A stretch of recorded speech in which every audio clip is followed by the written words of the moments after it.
everyone, Apple Academy Paper 1 Model Exam Series-le Teaching Aptitude എന്ന മൊഡ്യൂളിന്റെ video explanation ആണ് ഈ സെഷനിൽ നമ്മൾ ചെയ്യുന്നത്. സോ നിങ്ങൾ ആ ഒരു എക്സാം ടീച്ചിങ് ആപ്റ്റിറ്റ്യൂഡിന്റെ എക്സാം ആപ്പിൾ അക്കാഡമിയുടെ LMS പ്ലാറ്റ്ഫോമിൽ അറ്റൻഡ് ചെയ്തു എന്ന് ഉറപ്പാക്കിയതിന് ശേഷം മാത്രം ഈ വീഡിയോ കാണാനായിട്ട് ശ്രദ്ധിക്കുക.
ഞാൻ ഓൾറെഡി പറഞ്ഞതുപോലെ തന്നെ നിങ്ങൾ ആപ്പിൾ അക്കാഡമിയുടെ LMSൽ നിങ്ങൾക്ക് വേണ്ടി ഒരുക്കിയിട്ടുള്ള ടീച്ചിങ് ആപ്റ്റിറ്റ്യൂഡിൻ്റെ മോഡൽ എക്സാം അറ്റൻഡ് ചെയ്തതിന് ശേഷം മാത്രം ഈ വീഡിയോ എക്സ്പ്ലനേഷൻ ശ്രദ്ധിക്കാനായിട്ട് ശ്രമിക്കുക. എങ്കിൽ മാത്രമേ ഈ സീരീസിൻ്റെ ഒരു ഉപയോഗം നിങ്ങൾക്ക് അതിൻ്റെ ശരിയായ രീതിയിൽ ലഭിക്കത്തുള്ളൂ. ഓക്കെ, അപ്പോൾ നിങ്ങൾ ഓൾറെഡി ടെസ്റ്റ് അറ്റൻഡ് ചെയ്ത ആളുകളാണെന്നുണ്ടെങ്കിൽ നിങ്ങൾക്കറിയാം 30 ക്വസ്റ്റ്യൻസ് ആയിരുന്നു ആ ഒരു മോഡൽ എക്സാമിൽ നമ്മൾ ഉൾപ്പെടുത്തിയിരുന്നത് ടീച്ചിങ് ആപ്റ്റിറ്റ്യൂഡ് എന്ന മൊഡ്യൂളിൽ നിന്നും. സോ ആ 30 ക്വസ്റ്റ്യൻസിൻ്റെ ആൻസേഴ്സും അതിൻ്റെ എക്സ്പ്ലനേഷൻസുമാണ് ഈ ഒരു വീഡിയോയിലൂടെ നിങ്ങൾക്ക് ലഭിക്കുക. സോ അതുകൊണ്ട് തന്നെ ഈ വീഡിയോ കാണുന്നതിന് മുമ്പ് ആ ടെസ്റ്റ് കൃത്യമായി അറ്റൻഡ് ചെയ്തതിന് ശേഷം മാത്രം ഈ വീഡിയോ നിങ്ങൾ തുടർന്ന് കാണാനായിട്ട് ശ്രദ്ധിക്കുക. സോ നമ്മുടെ ഒന്നാമത്തെ ക്വസ്റ്റ്യൻ ഇതായിരുന്നു: which of the following is designated as key behavior of effectiveness of teaching is evident from researchers? And you have the options using student ideas and contributions, structuring, teacher task orientation, teacher affect. So ഈ question ചോദിച്ചിരിക്കുന്ന area എന്ന് പറയുന്നത് key behaviours in helping അല്ലെങ്കിൽ helpful behaviours for effective teaching എന്ന് പറയുന്ന ഏരിയയിൽ നിന്നാണ്. So ഈ ഒരു ഐഡിയ, അതായത് 5 കീ ബിഹേവിയേഴ്സും 5 ഹെൽപ്പിംഗ് ബിഹേവിയേഴ്സുമാണ് ഇഫക്റ്റീവ് ടീച്ചിങ്ങിൻ്റെ ഭാഗമായി നമുക്ക് പഠിക്കാനായിട്ടുള്ളത്. സോ ഈ ഒരു ഐഡിയ പ്രപ്പോസ് ചെയ്തിട്ടുള്ളത് ഗ്യാരി ഡിബോറിഷ് എന്ന തിയറിസ്റ്റ് ആണ്. അദ്ദേഹത്തിൻ്റെ ഒരു വർക്ക് ഉണ്ടായിരുന്നു, effective teaching methods research based practice എന്ന അദ്ദേഹത്തിൻ്റെ വർക്കിലാണ് ഈ 5 കീ ബിഹേവിയേഴ്സും 5 ഹെൽപ്പിംഗ് ബിഹേവിയേഴ്സും അദ്ദേഹം ഇൻട്രൊഡ്യൂസ് ചെയ്യുന്നത്. 5 കീ ബിഹേവിയേഴ്സ് ഏതൊക്കെയാണെന്നുള്ളത് നിങ്ങൾക്ക് ഇവിടെ കാണാനായിട്ട് സാധിക്കും. വി ഹാവ് ലെസൺ ക്ലാരിറ്റി, അതായത് നമ്മളൊരു ക്ലാസ്സിൽ ആസ് എ ടീച്ചർ ഇഫക്റ്റീവ് ആകണം എന്നുണ്ടെങ്കിൽ നമ്മളുടെ ക്ലാസ്സിൽ പല നിലവാരത്തിലുള്ള അല്ലെങ്കിൽ പല ലെവൽസ് ഓഫ് അണ്ടർസ്റ്റാൻഡിംഗ് ഉള്ള കുട്ടികളായിരിക്കും ഉള്ളത്. അവർക്ക് എല്ലാവർക്കും ഒരുപോലെ മനസ്സിലാകുന്ന രീതിയിൽ നമ്മൾ ക്ലാസ്സുകൾ അവതരിപ്പിക്കണം, അല്ലെങ്കിൽ നമ്മൾ ലെസൺ അവരിലേക്ക് എത്തിക്കുക. അതിനെയാണ് ലെസൺ ക്ലാരിറ്റി എന്ന് പറയുക. Then we have instructional variety, അതായത് വെറൈറ്റി നമ്മുടെ ഇൻസ്ട്രക്ഷനിൽ അല്ലെങ്കിൽ നമ്മുടെ ടീച്ചിങ് സ്റ്റൈലിൽ കൊണ്ടുവരാനായിട്ട് നമുക്ക് സാധിക്കണം. ആക്ടിവിറ്റീസിൻ്റെ കാര്യത്തിലാണെങ്കിലും അല്ലെങ്കിൽ പഠിപ്പിക്കുന്ന രീതിയുടെ കാര്യത്തിലാണെങ്കിലും ഒക്കെ ഓരോ തവണയും ഡിഫറെൻ്റ് ആയിട്ട് എന്തെങ്കിലും ചെയ്യാനായിട്ട്, അല്ലെങ്കിൽ നമ്മൾ എങ്ങനെയാണോ ആ ഒരു കോണ്ടന്റ് അവരിലേക്ക് എത്തിക്കുന്നത് അതിൽ ചില വെറൈറ്റി കൊണ്ടുവരാനായിട്ട് നമുക്ക് സാധിക്കുകയാണെങ്കിൽ തീർച്ചയായിട്ടും കുട്ടികൾക്ക് അതിലുള്ള ഈ ലേണിങ്ങിലുള്ള എൻഗേജ്മെൻറ്റ് വളരെയധികം കൂടാനായിട്ട് ഇത് ഹെൽപ്ഫുൾ ആയിരിക്കും. Then we have teacher task orientation. Teacher task orientation എന്ന് പറഞ്ഞാൽ എന്താ? ഒരു ടീച്ചർ എന്ന നിലയിൽ ഒരു ക്ലാസ്സിൽ നമ്മൾ ചെല്ലുമ്പോൾ ഒരുപാട് ആക്ടിവിറ്റീസ് അല്ലെങ്കിൽ ഒരുപാട് കാര്യങ്ങൾ ആ ക്ലാസ്സുമായി ബന്ധപ്പെട്ട് നമുക്ക് ചെയ്യാനായിട്ടുണ്ട് അല്ലേ. എസ്പെഷ്യലി നമ്മൾ സ്കൂളിനെ കുറിച്ചൊക്കെ ചിന്തിക്കുകയാണെന്നുണ്ടെങ്കിൽ നിങ്ങളൊരു ക്ലാസ് റൂമിൽ ചെന്ന് കഴിഞ്ഞാൽ അവിടെ അറ്റൻഡൻസ് എടുക്കേണ്ടതായിട്ടുണ്ട്, അതിനുശേഷം അവരുടെ ഹോംവർക്ക്സ് കളക്ട് ചെയ്യണം, അത് ചെക്ക് ചെയ്ത് കൊടുക്കേണ്ടതായിട്ട് വരും. അങ്ങനെ ഒരുപാട് ടാസ്കുകൾ ഒരു ക്ലാസ് റൂമിനുള്ളിൽ ഒരു ടീച്ചറിന് ചെയ്യാനായിട്ടുണ്ട്. അപ്പോൾ കൃത്യമായി ഈ ഓരോ ആക്ടിവിറ്റീസിനും ഈ ഓരോ ടാസ്കിനും നിശ്ചിത അളവിൽ സമയം അനുവദിച്ച് എന്നാൽ ഏറ്റവും കൂടുതൽ സമയം പഠിപ്പിക്കാനായിട്ട് അല്ലെങ്കിൽ ടീച്ചിങ്ങിന് ഉപയോഗിക്കാനായിട്ട് ഒരു ടീച്ചറിന് സാധിക്കണം. മെയിനായിട്ട് നമ്മളൊരു ക്ലാസ്സിൽ പോകുന്നത് പഠിപ്പിക്കാനായിട്ടല്ല അല്ലേ, അല്ലെങ്കിൽ അവർക്ക് വേണ്ടുന്ന കാര്യങ്ങൾ ലെസൺസ് പഠിപ്പിച്ചു കൊടുക്കാനായിട്ടാണ്. അപ്പോൾ കൃത്യമായി ബാക്കിയുള്ള ആക്ടിവിറ്റീസിന് കൃത്യമായിട്ടൊരു സമയം ചിലവിട്ടതിന് ശേഷം കൂടുതൽ സമയം ക്ലാസ്സിൻ്റെ ഒരു നല്ല പങ്ക് സമയം ടീച്ചിങ് അല്ലെങ്കിൽ ലെസൺ അവരിലേക്ക് എത്തിക്കുക അല്ലെങ്കിൽ പുതിയ കാര്യങ്ങൾ അവരെ പഠിപ്പിക്കാനായിട്ട് ഉപയോഗിക്കുക. That is teacher task orientation. Then we have engagement in the learning process. Teacher task orientation എന്ന് പറഞ്ഞ ഒരു ക്ലാസ്സിൽ ടീച്ചർ പഠിപ്പിക്കുന്നതിന് വേണ്ടി എത്ര സമയം ഇൻവെസ്റ്റ് ചെയ്യുന്നു എന്നുള്ളതാണെങ്കിൽ, engagement in the learning process എന്താണ്? ഒരു ക്ലാസ്സിൽ കുട്ടികൾ പഠനത്തിന് വേണ്ടി എന്തുമാത്രം ടൈം ഇൻവെസ്റ്റ് ചെയ്യുന്നു. അപ്പോൾ കുട്ടികളുടെ പഠനത്തിലുള്ള എൻഗേജ്മെന്റ് അതിനെ ഇൻക്രീസ് ചെയ്യുന്ന അല്ലെങ്കിൽ അതിനെ കൂടുതലായിട്ട് ഇൻഫ്ലുവൻസ് ചെയ്യുന്ന രീതിയിലുള്ള ആക്ടിവിറ്റീസും അവർക്ക് വേണ്ടിയിട്ടുള്ള അവസരങ്ങളും അങ്ങനെയുള്ള ഗ്രൂപ്പ് ആക്ടിവിറ്റീസും ഒക്കെ നമുക്ക് അവർക്ക് കൊടുക്കാൻ, ഇൻഡിവിജ്വൽ ആക്ടിവിറ്റീസും ഒക്കെ നമുക്ക് അവർക്ക് കൊടുക്കാനായിട്ട് സാധിക്കും. സോ മാക്സിമം കുട്ടികളെ ആ ലേണിംഗ് പ്രോസസ്സിൽ എൻഗേജ്ഡ് ആയിട്ട് ഇരുത്തുക എന്നുള്ളത് വളരെ ഇമ്പോർട്ടൻ്റ് ആയിട്ടുള്ള ഒരു കാര്യമാണ്. Then we have student success rate. Obviously ഒരു ടീച്ചർ സക്സസ്ഫുൾ ആണോ ഇഫക്റ്റീവ് ആണോ എന്ന് അറിയണം എന്നുണ്ടെങ്കിൽ അതിൻ്റെ ഏറ്റവും പ്രധാനമായിട്ടുള്ള ഒരു ക്രൈറ്റീരിയ എന്ന് പറയുന്നത് എന്താണ്? സ്റ്റുഡൻസിൻ്റെ സക്സസ് റേറ്റ് ആണ് അല്ലേ. അതായത് കുട്ടികൾക്ക് എന്തുമാത്രം കാര്യങ്ങൾ മനസ്സിലാവുന്നുണ്ട്, ആ പഠിക്കുന്ന കാര്യങ്ങൾ അവരിലേക്ക് എത്തുന്നുണ്ടോ എന്ന് നോക്കിയാൽ തീർച്ചയായിട്ടും ഒരു ടീച്ചർ ഇഫക്റ്റീവ് ആണോ എന്ന് അറിയാൻ പറ്റും. അപ്പോൾ അതുകൊണ്ട് തന്നെ ഇഫക്റ്റീവ് ടീച്ചിങ്ങിൻ്റെ 5ാമത്തെ കീ ബിഹേവിയർ എന്ന് പറയുന്നത് സ്റ്റുഡൻറ് സക്സസ് റേറ്റ് ആണ്. ഓൺ ദി അതർ ഹാൻഡ് ഇതോടൊപ്പം തന്നെ ചേർന്ന് നിൽക്കുന്ന ചില ഹെൽപ്പിംഗ് അല്ലെങ്കിൽ ഹെൽപ്ഫുൾ ബിഹേവിയേഴ്സും ഉണ്ട്. അത് ഏതൊക്കെയാണ്? Using student ideas. കുട്ടികൾക്ക് അവരുടേതായിട്ടുള്ള ഐഡിയാസ് കോൺട്രിബ്യൂട്ട് ചെയ്യാനായിട്ടുള്ള അവസരങ്ങൾ ക്ലാസ്സിൽ ഉണ്ടാവണം. അവരുടെ നല്ല നല്ല ഐഡിയാസിനെ നമ്മൾ അക്നോളജ് ചെയ്യണം. അതല്ല ചില മാറ്റം, ചില തിരുത്തലുകൾ അവർ പറയുന്ന കാര്യങ്ങൾ വേണമെങ്കിൽ അതിനും ഒരു അവസരം ടീച്ചർക്കുണ്ട്. അപ്പോൾ ആ രീതിയിൽ അവരുടെ ഐഡിയാസ് അവർക്ക് പറയാനായിട്ടുള്ള അവസരങ്ങൾ ഉണ്ടാക്കുക. Then we have structuring. Structuring എന്ന് പറഞ്ഞാൽ എന്താ? വളരെ കൃത്യമായി ഒരു ഫോമാറ്റിൽ ഒരു സ്ട്രക്ചേർഡ് മാനറിൽ വേണം നമ്മൾ ലെസൺസ് അവതരിപ്പിക്കാൻ. എന്തെങ്കിലും പറയുക എന്നുള്ളതല്ല, മറിച്ച് കൃത്യമായൊരു സ്ട്രക്ചർ ഉണ്ടാവണം. എന്താണ് നമ്മൾ ഓൾറെഡി പഠിച്ചിട്ടുള്ളത് അത് അവർക്ക് ഓർക്കാനായിട്ടുള്ള അവസരം കൊടുക്കുക. അത് മാത്രമല്ല പുതുതായി പഠിക്കാൻ പോകുന്ന കാര്യങ്ങൾ കൃത്യമായി അടുക്കും ചിട്ടയോടും കൂടെ പഠിപ്പിക്കുക.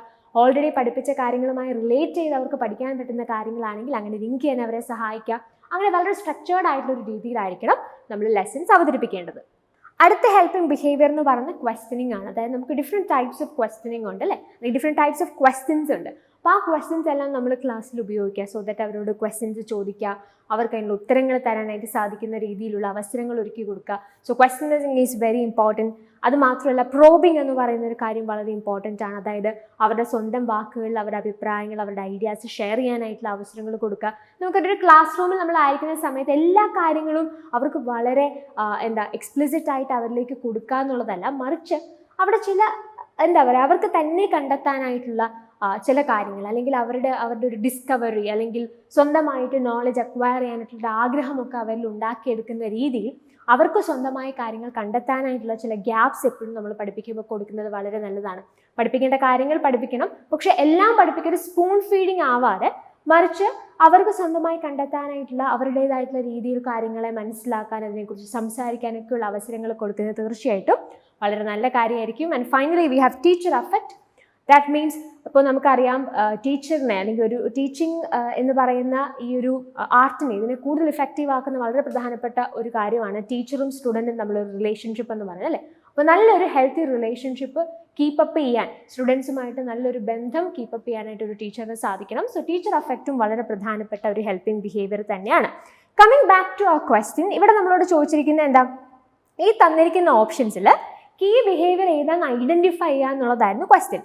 Using student ideas and contribution, structuring, teacher task orientation, teacher affect. ഇതിൽ എയും ബിയും ഡിയും നമ്മൾ ഹെൽപ്പിംഗ് ബിഹേവിയറിൽ ഡിസ്കസ് ചെയ്തിരുന്ന ബിഹേവിയേഴ്സ് ആയിരുന്നു. അങ്ങനെയാണെന്നുണ്ടെങ്കിൽ ഇതിൻ്റെ റൈറ്റ് ആൻസർ ഏതാണ്? That is option C, teacher task orientation. Right. അടുത്ത ക്വസ്റ്റ്യൻ ഒരു മാത്സ് ദ ഫോളോയിങ് ക്വസ്റ്റ്യൻ ആയിരുന്നു. ലിസ്റ്റ് 1 നമുക്ക് എറിക്സൺസ് സൈക്കോ സോഷ്യൽ ഡെവലപ്മെൻറ്റ് അതിൻ്റെ ചില ഓപ്ഷൻസ് ആണ് കാണാൻ സാധിക്കുന്നത്.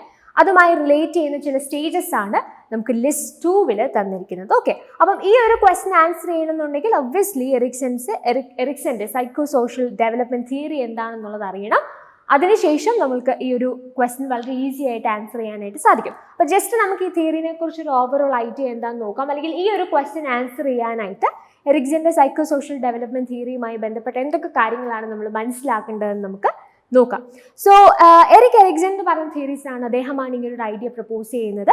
സോ അദ്ദേഹം പറയുന്നത് എന്താണ്, ഹ്യൂമൻ ബീങ്സിനെ സംബന്ധിച്ചിടത്തോളം നമ്മൾ 8 സ്റ്റേജസ് ഓഫ് ഡെവലപ്മെന്റിലൂടെയാണ് നമ്മുടെ ലൈഫിൽ കടന്നു പോകുന്നതെന്നാണ് അദ്ദേഹം പറയുന്നത്. അപ്പോൾ ഈ ഓരോ സ്റ്റേജിലും അതിൻ്റേതായിട്ടുള്ള വളരെ സ്പെസിഫിക് ആയിട്ടുള്ള ചില ക്രൈസിസുകൾ അല്ലെങ്കിൽ ചില കോൺഫ്ലിക്റ്റുകൾ നമ്മൾ നേരിടുന്നുണ്ട്.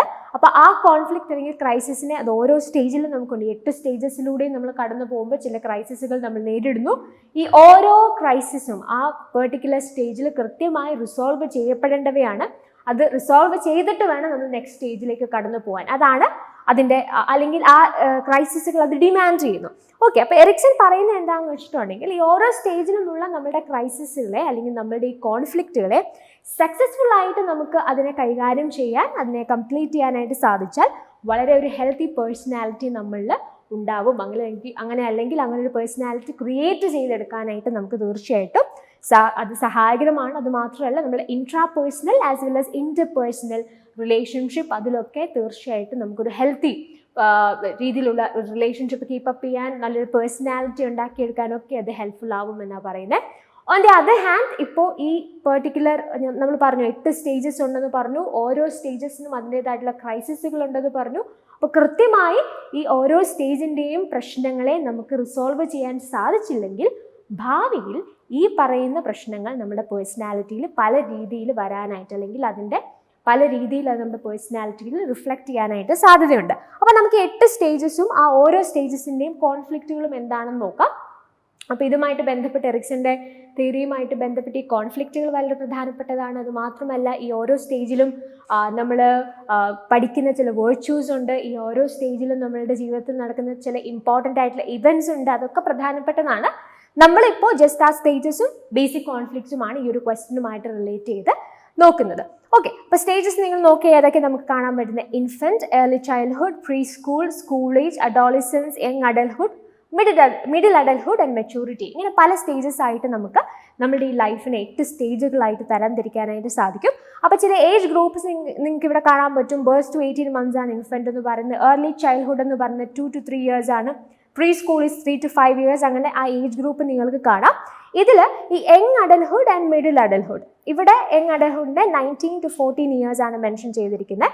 മിഡിൽ അഡൽഹുഡിന് 40 to 65 years ആണ്. ചില റെഫറൻസുകളിൽ ഈ ഒരു ഏജിന് ചില ഡിഫറൻസസ് വരാൻ സാധ്യതയുണ്ട്. പക്ഷേ ദാറ്റ് ഡസൻറ്റ് മാറ്റർ. നിങ്ങൾക്ക് ആ ഒരു ഓവറോൾ ഐഡിയ അറിയാമെങ്കിൽ you can easily understand this concept. ആ ഓരോ സമയത്തിൻ്റെയും കോൺഫ്ലിക്റ്റുകൾ വെച്ച് നിങ്ങൾക്ക് അത് ഐഡൻറ്റിഫൈ ചെയ്യാനായിട്ട് സാധിക്കുന്നതായിരിക്കും. ഓക്കെ, അപ്പോൾ ഈ ഓരോ സ്റ്റേജിനെയും കോൺഫ്ലിക്റ്റ് എന്താ? ഇൻഫൻറ്റ് സ്റ്റേജ് ആണെന്നുണ്ടെങ്കിൽ സ്ട്രെസ്ഡ് വേഴ്സസ് മിസ്ട്രസ്ഡ് ആണ് ഈ ഒരു പ്രായത്തിൻ്റെ ഏറ്റവും വലിയ കോൺഫ്ലിക്റ്റ് എന്ന് പറയുന്നത്. അതായത് ഈ പ്രായത്തിലുള്ള കുഞ്ഞുങ്ങളെ അവരെ നമ്മൾ നന്നായിട്ട് അവരെ സ്നേഹിക്കണം, അവരെ കെയർ ചെയ്യണം. അങ്ങനെ കൃത്യമായി ലവ് കെയർ ഒക്കെ കിട്ടുന്ന കുട്ടികളാണെങ്കിൽ അവർക്കൊരു സെൻസ് ഓഫ് ട്രസ്റ്റ് ഉണ്ടാവും. അത് ലഭിക്കാതെ പോയാൽ അതൊരു സെൻസ് ഓഫ് മിസ്ട്രസ്റ്റ് അവരുടെ ലൈഫിൽ ഉണ്ടാക്കും. അത് അവരുടെ പേഴ്സണാലിറ്റിയിൽ പിന്നീട് റിഫ്ലക്റ്റ് ചെയ്യാനും സാധ്യതയുണ്ട്. രണ്ടാമത്തെ സ്റ്റേജ് എന്താണ്? ഏർലി ചൈൽഡ്ഹുഡ് ആണ് അല്ലേ? ഒരു 2 to 3 years ആണ്. ഇവിടെ ഓട്ടോണമി വേഴ്സസ് ഷെയിം ആൻഡ് ഡൗട്ടാണ്. അപ്പോൾ ഈ ഒരു സമയത്ത് കുട്ടികൾ കുറേ കാര്യങ്ങളൊക്കെ തന്നെയൊക്കെ ചെയ്യാനൊക്കെ ശ്രമിക്കും, അല്ലെങ്കിൽ അവർക്ക് അങ്ങനെയൊക്കെ ചെയ്യാനായിട്ട് ഇഷ്ടമുള്ള ഒരു പ്രായമാണ്. അപ്പോൾ നമ്മൾ എന്താ ചെയ്യേണ്ടത്? അപകടങ്ങളൊന്നും ഇല്ലാത്ത അവർക്ക് ചെയ്യാൻ കഴിയുന്ന കാര്യങ്ങളൊക്കെ പതിയെ അവരെ കൊണ്ട് ചെയ്യിപ്പിക്കുക. ഇപ്പോൾ അവരിപ്പോൾ ഡ്രസ്സൊക്കെ തന്നെ ഇടാൻ ആഗ്രഹിക്കുന്നവരായിരിക്കും, അല്ലെങ്കിൽ ചെറിയ ചെറിയ കാര്യങ്ങൾ അവരെ കൊണ്ട് പറ്റുന്ന കാര്യങ്ങളൊക്കെ അവർക്ക് ചെയ്യണം എന്ന് ആഗ്രഹം കാണും. അപ്പോൾ അതിനുള്ള അവസരങ്ങൾ കൊടുക്കുക. അങ്ങനെ കൊടുത്ത് അവർക്കൊരു സെൻസ് ഓഫ് ഓട്ടോണമി അവരിലുണ്ടാവും, ഒരു ഓട്ടോണമി എന്നുള്ളൊരു ഫീൽ അവരിലുണ്ടാവും. അല്ലെന്നുണ്ടെങ്കിൽ അവർക്ക് ഷെയിം ആൻഡ് ഡൗട്ട് എന്ന് പറയുന്ന കാര്യം അവരുടെ പേഴ്സണാലിറ്റി വരും. അപ്പോൾ അതിൽ പ്രശ്നം എന്താണ്?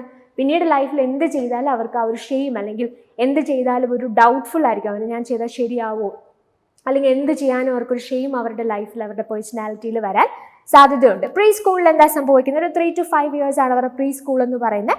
അപ്പോൾ ഈ സമയത്ത് എന്താ സംഭവിക്കുക? ഈ സമയത്ത് അവർ സ്കൂളിലൊക്കെ പോയി തുടങ്ങും, കിൻഡർ ഗാർഡനൊക്കെ പോയി തുടങ്ങും. അപ്പോൾ അവിടെയുള്ള ഫ്രണ്ട്സൊക്കെ ആയിട്ട് കൂടി അവർ ചില പുതിയ ഗെയിംസ് അവർ കളിക്കും, അല്ലെങ്കിൽ മറ്റുള്ളവരെ കൂട്ടി ചില കാര്യങ്ങളൊക്കെ അവർ ചെയ്യാൻ തുടങ്ങും. അപ്പോൾ ചില ഇനീഷ്യേറ്റീവ്സ് ഒക്കെ എടുക്കാൻ അവർക്ക് താല്പര്യമുള്ള ഒരു പ്രായമാണ്. അപ്പോൾ അങ്ങനെയുള്ള അവസരങ്ങൾ കിട്ടിയാൽ തീർച്ചയായിട്ടും അവർ ഇനിഷ്യേറ്റീവ് എടുത്ത കാര്യങ്ങൾ ചെയ്യാനായിട്ടുള്ള അവസരങ്ങൾ, അല്ലെങ്കിൽ അങ്ങനെ ഒരു കപ്പാസിറ്റി അവരുടെ പേഴ്സണാലിറ്റിയിൽ ഉണ്ടാവും. പക്ഷെ അതല്ല, അവരെന്ത് ചെയ്താലും ഇപ്പം നമ്മൾ അവരെ വഴക്ക് പറയണം, അത് അങ്ങനെ ചെയ്യരുത് ഇങ്ങനെ ചെയ്യരുതെന്ന് പറഞ്ഞാൽ അതൊരു സെൻസ് ഓഫ് ഗിൽറ്റ് അവരിൽ ഉണ്ടാക്കും. അപ്പം എന്ത് ചെയ്താലും ശരിയാവില്ല, അല്ലെങ്കിൽ ഞാൻ ചെയ്തതിലെന്തോ പ്രശ്നമുണ്ട്, അങ്ങനെ ഒരു ഗിൽറ്റി ഫീലിംഗ് അവരിൽ ഉണ്ടാവാനായിട്ട് സാധ്യതയുണ്ട്. അടുത്ത സ്റ്റേജ് എന്ന് പറഞ്ഞാൽ സ്കൂൾ ഏജ് ആണ്, ഒരു 6 to 11 ഇയേഴ്സ്. അവിടെ സംഭവിക്കുന്ന കാര്യം എന്താ, ഈ ഒരു കാലഘട്ടത്തിൽ കുട്ടികൾ സ്കൂളിലൊക്കെ പോയി തുടങ്ങും. അപ്പോൾ അങ്ങനെയാകുമ്പോൾ അവർക്ക് ഒരുപാട് കാര്യങ്ങൾ ചെയ്യാനായിട്ടുണ്ട് അല്ലേ. സ്കൂൾ അക്കാഡമിക് ആയിട്ടുള്ള കാര്യങ്ങളുണ്ടാവും, അതുപോലെ അവരുടെ ആ ഒരു സോഷ്യൽ വേൾഡ് ഒക്കെ കുറച്ചും കൂടെ വലുതായി. അപ്പോൾ അവർക്ക് ഒരുപാട് വളരെ ഡിസിപ്ലിൻഡ് ആയിട്ട് കാര്യങ്ങൾ ചെയ്യണം. അവരുടെ സ്കൂളിലുള്ള ഹോംവർക്സും കാര്യങ്ങളൊക്കെ അവർക്ക് ചെയ്യേണ്ടതായിട്ടുണ്ട്. അവിടെ പോകുമ്പോൾ വളരെ ഡിസിപ്ലിൻഡ് ആയിട്ട് അവരവിടെ ഇരിക്കേണ്ടതായിട്ട് വരും. അപ്പം അങ്ങനെയുള്ള കാര്യങ്ങളൊക്കെയാണ് ഈ ഒരു കാലഘട്ടത്തിൽ അവരുടെ ജീവിതത്തിലേക്ക് വരുന്നത്. അത് ഈ സ്കൂളിംഗ് എന്ന് പറയുന്നതാണ് അവരുടെ ജീവിതത്തിൽ പ്രധാനപ്പെട്ട ഒരു ആക്ടിവിറ്റി ആയിട്ട് വരുന്നു. അപ്പോൾ അതുകൊണ്ട് തന്നെ ഇവിടെ എന്താ സംഭവിക്കുന്നത്, അങ്ങനെയുള്ള കാലഘട്ടം അല്ലെങ്കിൽ ആ ഒരു സ്റ്റേജിനെ കൃത്യമായി ആ കുട്ടികൾക്ക് കോപ്പപ്പ് ചെയ്യാനായിട്ട് സാധിച്ചാൽ അതൊരു ഇൻഡസ്ട്രി, ഒരു സെൻസ് ഓഫ് ഇൻഡസ്ട്രി, ആ കാര്യമായിരിക്കും അവരിൽ വളർത്തുക. അല്ലെന്നുണ്ടെങ്കിൽ അവർക്കത് ഇൻഫീരിയോറിറ്റി ഉണ്ടാക്കാനായിട്ടുള്ള സാധ്യതയുണ്ട്. അവർക്ക് അതുമായി കോപ്പപ്പ് ചെയ്യാനായിട്ട് സാധിക്കുന്നില്ല എന്നുണ്ടെങ്കിൽ അവരെക്കുറിച്ച് തന്നെ ഒരു ഇൻഫീരിയോറിറ്റി അവരുടെ ഉള്ളിൽ ക്രിയേറ്റ് ചെയ്യപ്പെടാൻ, അത് അവരുടെ പേഴ്സണാലിറ്റിയിൽ റിഫ്ലക്റ്റ് ചെയ്യാനായിട്ട് സാധ്യതയുണ്ട്. പിന്നീട് വരുന്ന ഏതാ, അഡോളസൻസ്. ഒരു 12 to 18 ഇയേഴ്സ് ആണ് അഡോളസൻസ് എന്ന് പറയുന്നത്. ഇവിടുത്തെ പ്രശ്നം എന്താ, ഇവിടുത്തെ ഏറ്റവും വലിയ പ്രശ്നം എന്ന് പറഞ്ഞാൽ ഐഡന്റിറ്റി ക്രൈസിസ് ആണ് അല്ലേ. അതായത് നമ്മൾ ഗ്രാജുവലി അല്ലെങ്കിൽ നമ്മൾ പതിയെ നമ്മളെക്കുറിച്ച് തന്നെ മനസ്സിലാക്കുന്നത്, നമ്മളുടെ ഐഡൻറ്റിറ്റി എന്താണ്, ഞാൻ ആരാണ്, എനിക്കെന്താണ് വേണ്ടത്, എൻ്റെ താല്പര്യങ്ങൾ എന്താണെന്നൊക്കെ പതിയെ നമ്മൾ മനസ്സിലാക്കി തുടങ്ങുന്ന ഒരു കാലഘട്ടമാണ് അഡോളസൻസ് എന്ന് പറയുന്നത്. അപ്പോൾ ആ രീതിയിൽ കൃത്യമായി നമ്മളെ തിരിച്ചറിയാൻ, നമ്മളുടെ ആഗ്രഹങ്ങൾ മനസ്സിലാക്കാൻ സാധിച്ചാൽ അത് നമ്മുടെ ഐഡൻറ്റിറ്റി നമുക്ക് തിരിച്ചറിയാനും അങ്ങനെ ഒരു ഐഡൻറ്റിറ്റി നമുക്ക് സ്വന്തമായിട്ട് ക്രിയേറ്റ് ചെയ്യാനായിട്ടും സാധിക്കും. അത് നമുക്ക് പറ്റിയില്ല എന്നുണ്ടെങ്കിൽ എന്താ സംഭവിക്കുക, റോൾ കൺഫ്യൂഷൻ ഉണ്ടാകും അല്ലേ. നമുക്ക് എന്താ വേണ്ടത് അല്ലെങ്കിൽ നമ്മൾ എന്താണ് എന്നുള്ള ഒരു കാര്യം നമുക്ക് തന്നെ മനസ്സിലാവാത്തൊരവസ്ഥയിലേക്ക് വരും. അപ്പം അതാണ് ആ പ്രായത്തിൻ്റെ ഒരു കോൺഫ്ലിക്റ്റ് എന്ന് പറയുന്നത്. യങ് അഡൽഹുഡിൽ എന്താ സംഭവിക്കുന്നത്, യങ് അഡൽഹുഡിലാണ് ബേസിക്കലി നമുക്ക് നല്ല നല്ല റിലേഷൻഷിപ്സ് ഉണ്ടാകും, നമുക്ക് നല്ല ഒരു ഫ്രണ്ട്സ് ഒക്കെ ഉണ്ടാവുന്നു, മേ ബി നമുക്കൊരു നല്ല പാർട്ട്ണർ ഉണ്ടാവുന്നു. അപ്പോൾ അങ്ങനെ നല്ല റിലേഷൻഷിപ്പ്, വളരെ തിക്കായിട്ടുള്ള ലവ് റിലേഷൻഷിപ്പ് ഒക്കെ നമുക്ക് ഉണ്ടാവുന്ന ഒരു കാലഘട്ടമാണ് യങ് അഡൽഹുഡ് എന്ന് പറയുന്നത്. അപ്പോൾ അതുകൊണ്ട് തന്നെ ഈ പ്രായത്തിൻ്റെ ഒരു കോൺഫ്ലിക്റ്റ് എന്താണ്, ഇൻറ്റിമസി വേഴ്സസ് ഐസൊലേഷൻ. അപ്പം നല്ല നല്ല റിലേഷൻഷിപ്പ് അങ്ങനെ ക്രിയേറ്റ് ചെയ്യാനായിട്ട് നമുക്ക് സാധിച്ചാൽ നമുക്ക് നല്ല ആളുകൾ നമ്മുടെ ലൈഫിലുണ്ടാവും, ഇൻറ്റിമേറ്റ് ആയിട്ടുള്ള റിലേഷൻഷിപ്സ് ഉണ്ടാവും. ഇല്ലാന്നുണ്ടെങ്കിൽ സംഭവിക്കുന്നത് എന്താ, നമുക്ക് ഭയങ്കര ലോൺലി ആയിട്ട് നമുക്ക് അനുഭവപ്പെടും അല്ലേ. നമുക്കൊരു ഒരു ലോൺനെസ് അത് നമ്മുടെ ജീവിതത്തിലേക്ക് വരാനായിട്ട് സാധ്യതയുണ്ട്. അതാണ് ആ സമയത്ത് ഒരു കോൺഫ്ലിക്റ്റ് എന്ന് പറയുന്നത്. പിന്നീട് നമുക്ക് മിഡിൽ അഡൽഹുഡ് ആണ് വരുന്നത്. അവിടെ സംഭവിക്കുന്നത് എന്താ, ജനറേറ്റിവിറ്റി വേഴ്സസ് സ്റ്റാഗ്നേഷൻ. അപ്പോൾ ഈ ഒരു കാലഘട്ടത്തിൻ്റെ പ്രത്യേകത എന്താ, നമ്മൾ ഫാമിലിയൊക്കെ ആയിട്ട് ചിലപ്പോൾ നമ്മുടെ മക്കൾക്ക് വേണ്ടിയിട്ടുള്ള കാര്യങ്ങൾ ചെയ്യുന്നു, നമ്മുടെ ഫാമിലിക്ക് വേണ്ടി നമ്മൾ അധ്വാനിക്കുന്നു. ഇനി അതല്ല എന്നുണ്ടെങ്കിൽ നമ്മൾക്ക് കിട്ടിയിട്ടുള്ള സാധ്യതകൾ വെച്ച് സമൂഹത്തിന് എന്തെങ്കിലും നന്മ ചെയ്യാനായിട്ട് നമ്മൾ ശ്രമിക്കുന്നു. അതാണ് ഈ ഒരു കാലഘട്ടത്തിൽ നമ്മൾ ചെയ്യുക. അപ്പം മറ്റുള്ളവർക്ക് എന്തെങ്കിലുമൊക്കെ ചെയ്യാന്നുള്ളതാണ് അല്ലേ ഈ ഒരു കാലഘട്ടത്തിൻ്റെ പ്രത്യേകത. അപ്പോൾ ജനറേറ്റിവിറ്റിയാണ്, we are doing something good for the society. അപ്പോൾ അതാണ് ഈ കാലഘട്ടത്തിൽ നമ്മൾ ചെയ്യുന്നത്. ഇനി അങ്ങനെ നമുക്ക് ചെയ്യാനായിട്ട് സാധിച്ചാൽ അത് നമുക്കൊരു വലിയ സാറ്റിസ്ഫാക്ഷൻ ആണ്, നമ്മളെ കൊണ്ട് എന്തൊക്കെയോ സാധിക്കുന്നു എന്നുള്ള രീതിയിൽ നമുക്ക് ഒരു സന്തോഷം അതിൽ നിന്ന് കിട്ടാൻ സാധ്യതയുണ്ട്. അല്ലെന്നുണ്ടെങ്കിൽ സംഭവിക്കുന്നത് എന്താ, സ്റ്റാഗ്നേഷൻ, അതായത് ഒന്നും ചെയ്യാൻ സാധിക്കാത്ത അല്ലെങ്കിൽ ഒന്നിലൊരു ഇൻവോൾവ്മെൻറ്റ് ഇല്ലാത്ത ഒരവസ്ഥയിലേക്ക് നമ്മൾ മാറാനായിട്ട് സാധ്യതയുണ്ട്. നെക്സ്റ്റ് വരുന്ന സ്റ്റേജ് എന്താണ്, മെച്യൂരിറ്റി. 65 to death ആണ്. അപ്പോൾ ഈ ഒരു കാലഘട്ടത്തിൽ എന്താ, നമ്മളിരുന്ന് ഒന്ന് തിരിഞ്ഞ് ചിന്തിക്കണം, റിഫ്ലക്ഷൻ ഒക്കെയാണ് ഈ സമയത്ത് നടക്കുന്നത്. അപ്പോൾ ഇവിടെ ഈഗോ ഇൻറ്റഗ്രിറ്റി വേഴ്സസ് ഡിസ്പയർ ആണ് സംഭവിക്കുക. അതായത് നമ്മളൊന്ന് തിരിഞ്ഞ് ചിന്തിക്കുമ്പോൾ, ഇപ്പോൾ നമുക്ക് നന്നായിട്ടൊക്കെ ജീവിക്കാൻ പറ്റി, അല്ലെങ്കിൽ നമുക്ക് ഇന്ന കാര്യങ്ങളൊക്കെ ചെയ്യാനായിട്ട് സാധിച്ചു എന്നൊരു തോട്ടാണ് നമ്മളുടെ ഉള്ളിൽ വരുന്നതെന്നുണ്ടെങ്കിൽ തീർച്ചയായിട്ടും നമുക്കതൊരു സാറ്റിസ്ഫാക്ഷൻ തരുന്നൊരു കാര്യമായിരിക്കും അല്ലേ. ഓൺ ദി അതർ ഹാൻഡ് നമുക്കിപ്പോൾ തോന്നുവാണ്, ഞാൻ ഉദ്ദേശിച്ച പോലെ കാര്യങ്ങൾ നടന്നില്ല, അല്ലെങ്കിൽ ഞാൻ ഇന്ന കാര്യങ്ങൾ ആഗ്രഹിച്ചു, അത് ചെയ്യാൻ പറ്റിയില്ല എന്നുള്ള തോട്ടൊക്കെ വന്നാൽ അത് തീർച്ചയായിട്ടും നമ്മളൊരു ഡെസ്പെയറിലേക്ക് നയിക്കാനായിട്ടുള്ള സാധ്യതയുണ്ട്. അപ്പോൾ ഈ 8 സ്റ്റേജസും ആ ഓരോ സ്റ്റേജസിൻ്റെയും കോൺഫ്ലിക്ട്സും നമ്മൾ കണ്ടു. ഇനി ഈ ക്വസ്റ്റ്യൻ ആൻസർ ചെയ്യുന്നതിൽ നിങ്ങൾക്ക് ബുദ്ധിമുട്ടില്ല. ഇൻറ്റിമസി വേഴ്സസ് ഐസൊലേഷൻ നമ്മൾ പറഞ്ഞ എന്താ, നമ്മുടെ യങ് അഡൽഹുഡിൻ്റെ സമയത്ത് അതിനെക്കുറിച്ച് നമ്മൾ പറഞ്ഞത്. അപ്പോൾ ഈ തന്നിരിക്കുന്ന ഓപ്ഷൻസിൽ ഏറ്റവും അപ്രോപ്രിയേറ്റ് ആയിട്ട് നമുക്ക് എടുക്കാൻ പറ്റുന്ന ഓപ്ഷൻ ഏതാ, that is option 4 during the 20s അല്ലേ. ആ സമയത്താണ് ഇങ്ങനെയുള്ള ഇൻറ്റിമസി, ഐസൊലേഷൻ, നല്ല റിലേഷൻഷിപ്സ് ഒക്കെ ഉണ്ടാവുന്നത് ബേസിക്കലി ഈ ഒരു കാലഘട്ടത്തിലാണ്. അപ്പം അതുകൊണ്ട് തന്നെ ഞാൻ പറഞ്ഞല്ലോ, നിങ്ങൾക്ക് ഏറ്റവും അപ്രോപ്രിയേറ്റ് ആയിട്ടുള്ള, ഇപ്പം ഈ ഏജിലൊക്കെ അങ്ങോട്ടും ഇങ്ങോട്ടും വേരിയേഷൻസ് വന്നാലും ഏറ്റവും അപ്രോപ്രിയേറ്റ് ആയിട്ടുള്ള ആൻസർ നിങ്ങൾ അതിൽ നിന്ന് ഓപ്റ്റ് ചെയ്യുക. So A can be associated with 4. B എന്താണ്, ഈഗോ ഇൻറ്റഗ്രിറ്റി വേഴ്സസ് ഡിസ്പയർ. അതെവിടെയാണ് സംഭവിക്കുന്നത്, മെച്യൂരിറ്റി ആ സ്റ്റേജിലാണ് അല്ലേ. അതെപ്പോഴാണ്, normally after retirement. Then we have generativity versus stagnation, നമ്മുടെ അഡൽഹുഡിൻ്റെ സമയത്ത് അത് സംഭവിക്കുന്നു. So much of adulthood and identity versus confusion, that is during adolescence. അങ്ങനെയാണെങ്കിൽ നമുക്ക് എന്ത് പറയാം, എ എന്ന് പറയുന്നത് 4 ആണ്. A is 4, then you have B, that is 1. അപ്പം A4 B1 അത് കിട്ടിയപ്പോൾ തന്നെ നിങ്ങൾക്ക് ആൻസർ കിട്ടിയിട്ടുണ്ട്. Then we have C, that is 2, and D is 3. Okay, so D2 and D3, that is option A. So the right answer for this question is obviously option A. Moving to the next question, in which level of teaching promotion of critical thinking is the hallmark? And you have the options memory level, understanding level, reflective level, and finally autonomous development level. So നമ്മൾ ഈ levels of teaching അല്ലെങ്കിൽ levels of learning എന്നൊക്കെ പറയുമ്പോൾ 3 levels ആണ് നമുക്ക് അതിനകത്തുള്ളത്. We have memory level, understanding level and reflective level. ഈ 3 എണ്ണമാണ് നമ്മളുടെ ഈ പറയുന്ന ലെവൽസ് ഓഫ് ടീച്ചിങ്ങിൽ വരുന്നതായിട്ടുള്ളത്. അപ്പം ഇതിനകത്ത് മെമ്മറി ലെവൽ എന്ന് പറഞ്ഞാൽ എന്താ, ഏറ്റവും ബേസിക് ആയിട്ട് അല്ലെങ്കിൽ ഇപ്പം നമ്മളൊരു എക്സാമ്പിൾ പറയുകയാണെങ്കിൽ ഈ ഒരു മെമ്മറി ലെവൽ ടീച്ചിങ് കൊണ്ട് നമ്മൾ ഉദ്ദേശിക്കുന്നത് എന്താ, കാര്യങ്ങൾ കാണാതെ പഠിക്കുക എന്നുള്ളത്. ഇപ്പം ചെറിയ ക്ലാസ്സുകളിലൊക്കെ നമ്മൾ അതാണല്ലേ ചെയ്യുന്നത്. അവിടെ നമ്മൾ ഉദ്ദേശിക്കുന്നത് എന്താ, കാര്യങ്ങൾ കാണാതെ പഠിക്കുന്നു. ഇപ്പം ഒരു ടീച്ചർ ഒരു കാര്യം പറഞ്ഞു കൊടുക്കുന്നു, അത് റിപ്പീറ്റ് ചെയ്തിട്ട് കുട്ടികൾ പറയാനായിട്ട് ശ്രമിക്കുന്നു. ആ രീതിയിലുള്ള കാര്യങ്ങളൊക്കെയാണ് മെമ്മറി ലെവലിൽ വരുന്നത്.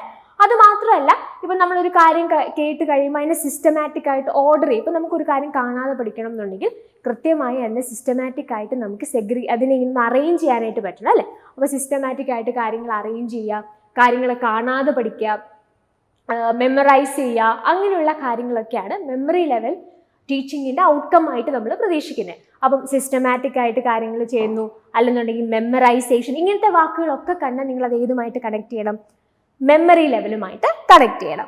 പിന്നെ അടുത്ത എന്താണ്, ഇപ്പോൾ സിസ്റ്റമാറ്റിക് സ്ട്രക്ചറായിട്ട് ചെയ്യുക, അങ്ങനത്തെ കാര്യങ്ങളൊക്കെ നിങ്ങൾക്ക് ഇതുമായിട്ട് കണക്ട് ചെയ്യാം. Then we have understanding level. Understanding ലെവലിൽ എന്താ, നമ്മൾ മനസ്സിലാക്കുകയാണ് അല്ലേ. മനസ്സിലാക്കുക എന്ന് പറഞ്ഞാൽ എന്താ, ഇപ്പോൾ 2 കാര്യങ്ങളുണ്ടെങ്കിൽ അത് തമ്മിലുള്ള റിലേഷൻഷിപ്പ് എന്താണ്, അത് തമ്മിലുള്ള വ്യത്യാസങ്ങൾ എന്താണ്, ആ രീതിയിൽ കാര്യങ്ങളെ മനസ്സിലാക്കാനായിട്ട് നമ്മൾ തുടങ്ങുന്ന ഒരു സമയമാണ്. ആ രീതിയിലുള്ള ഔട്ട്കംസിന് വേണ്ടിയിട്ടുള്ള ഒരു ടീച്ചിങ് പാറ്റേൺ ആണ് അണ്ടർസ്റ്റാൻഡിംഗ് ലെവൽ ഓഫ് ടീച്ചിങ്ങിനകത്ത് നമുക്ക് വരുന്നത്. അപ്പോൾ ഇവിടുത്തെ എക്സാമ്പിൾ എന്താണ്, അല്ലെങ്കിൽ ഇവിടെ നമ്മൾ ഏറ്റവും കൂടുതൽ ഓർത്ത് വെക്കേണ്ട ടേംസ് എന്താണ്, എക്സാമ്പിൾസ് എന്നുള്ള ടേം തന്നെയാണ്. എന്തുകൊണ്ടാണ്, ഇപ്പം 2 രീതിയിൽ നിങ്ങൾ ചിന്തിച്ചാൽ ഒരു കാര്യം നമുക്ക് നന്നായി മനസ്സിലാവണം എന്നുണ്ടെങ്കിൽ എക്സാമ്പിൾസ് അതിന് വളരെ അത്യാവശ്യമായിട്ടുള്ളൊരു കാര്യമല്ലേ. ഇപ്പം നിങ്ങൾക്കൊരു കോൺസെപ്റ്റ് പഠിക്കണം എന്ന് വിചാരിക്കാം.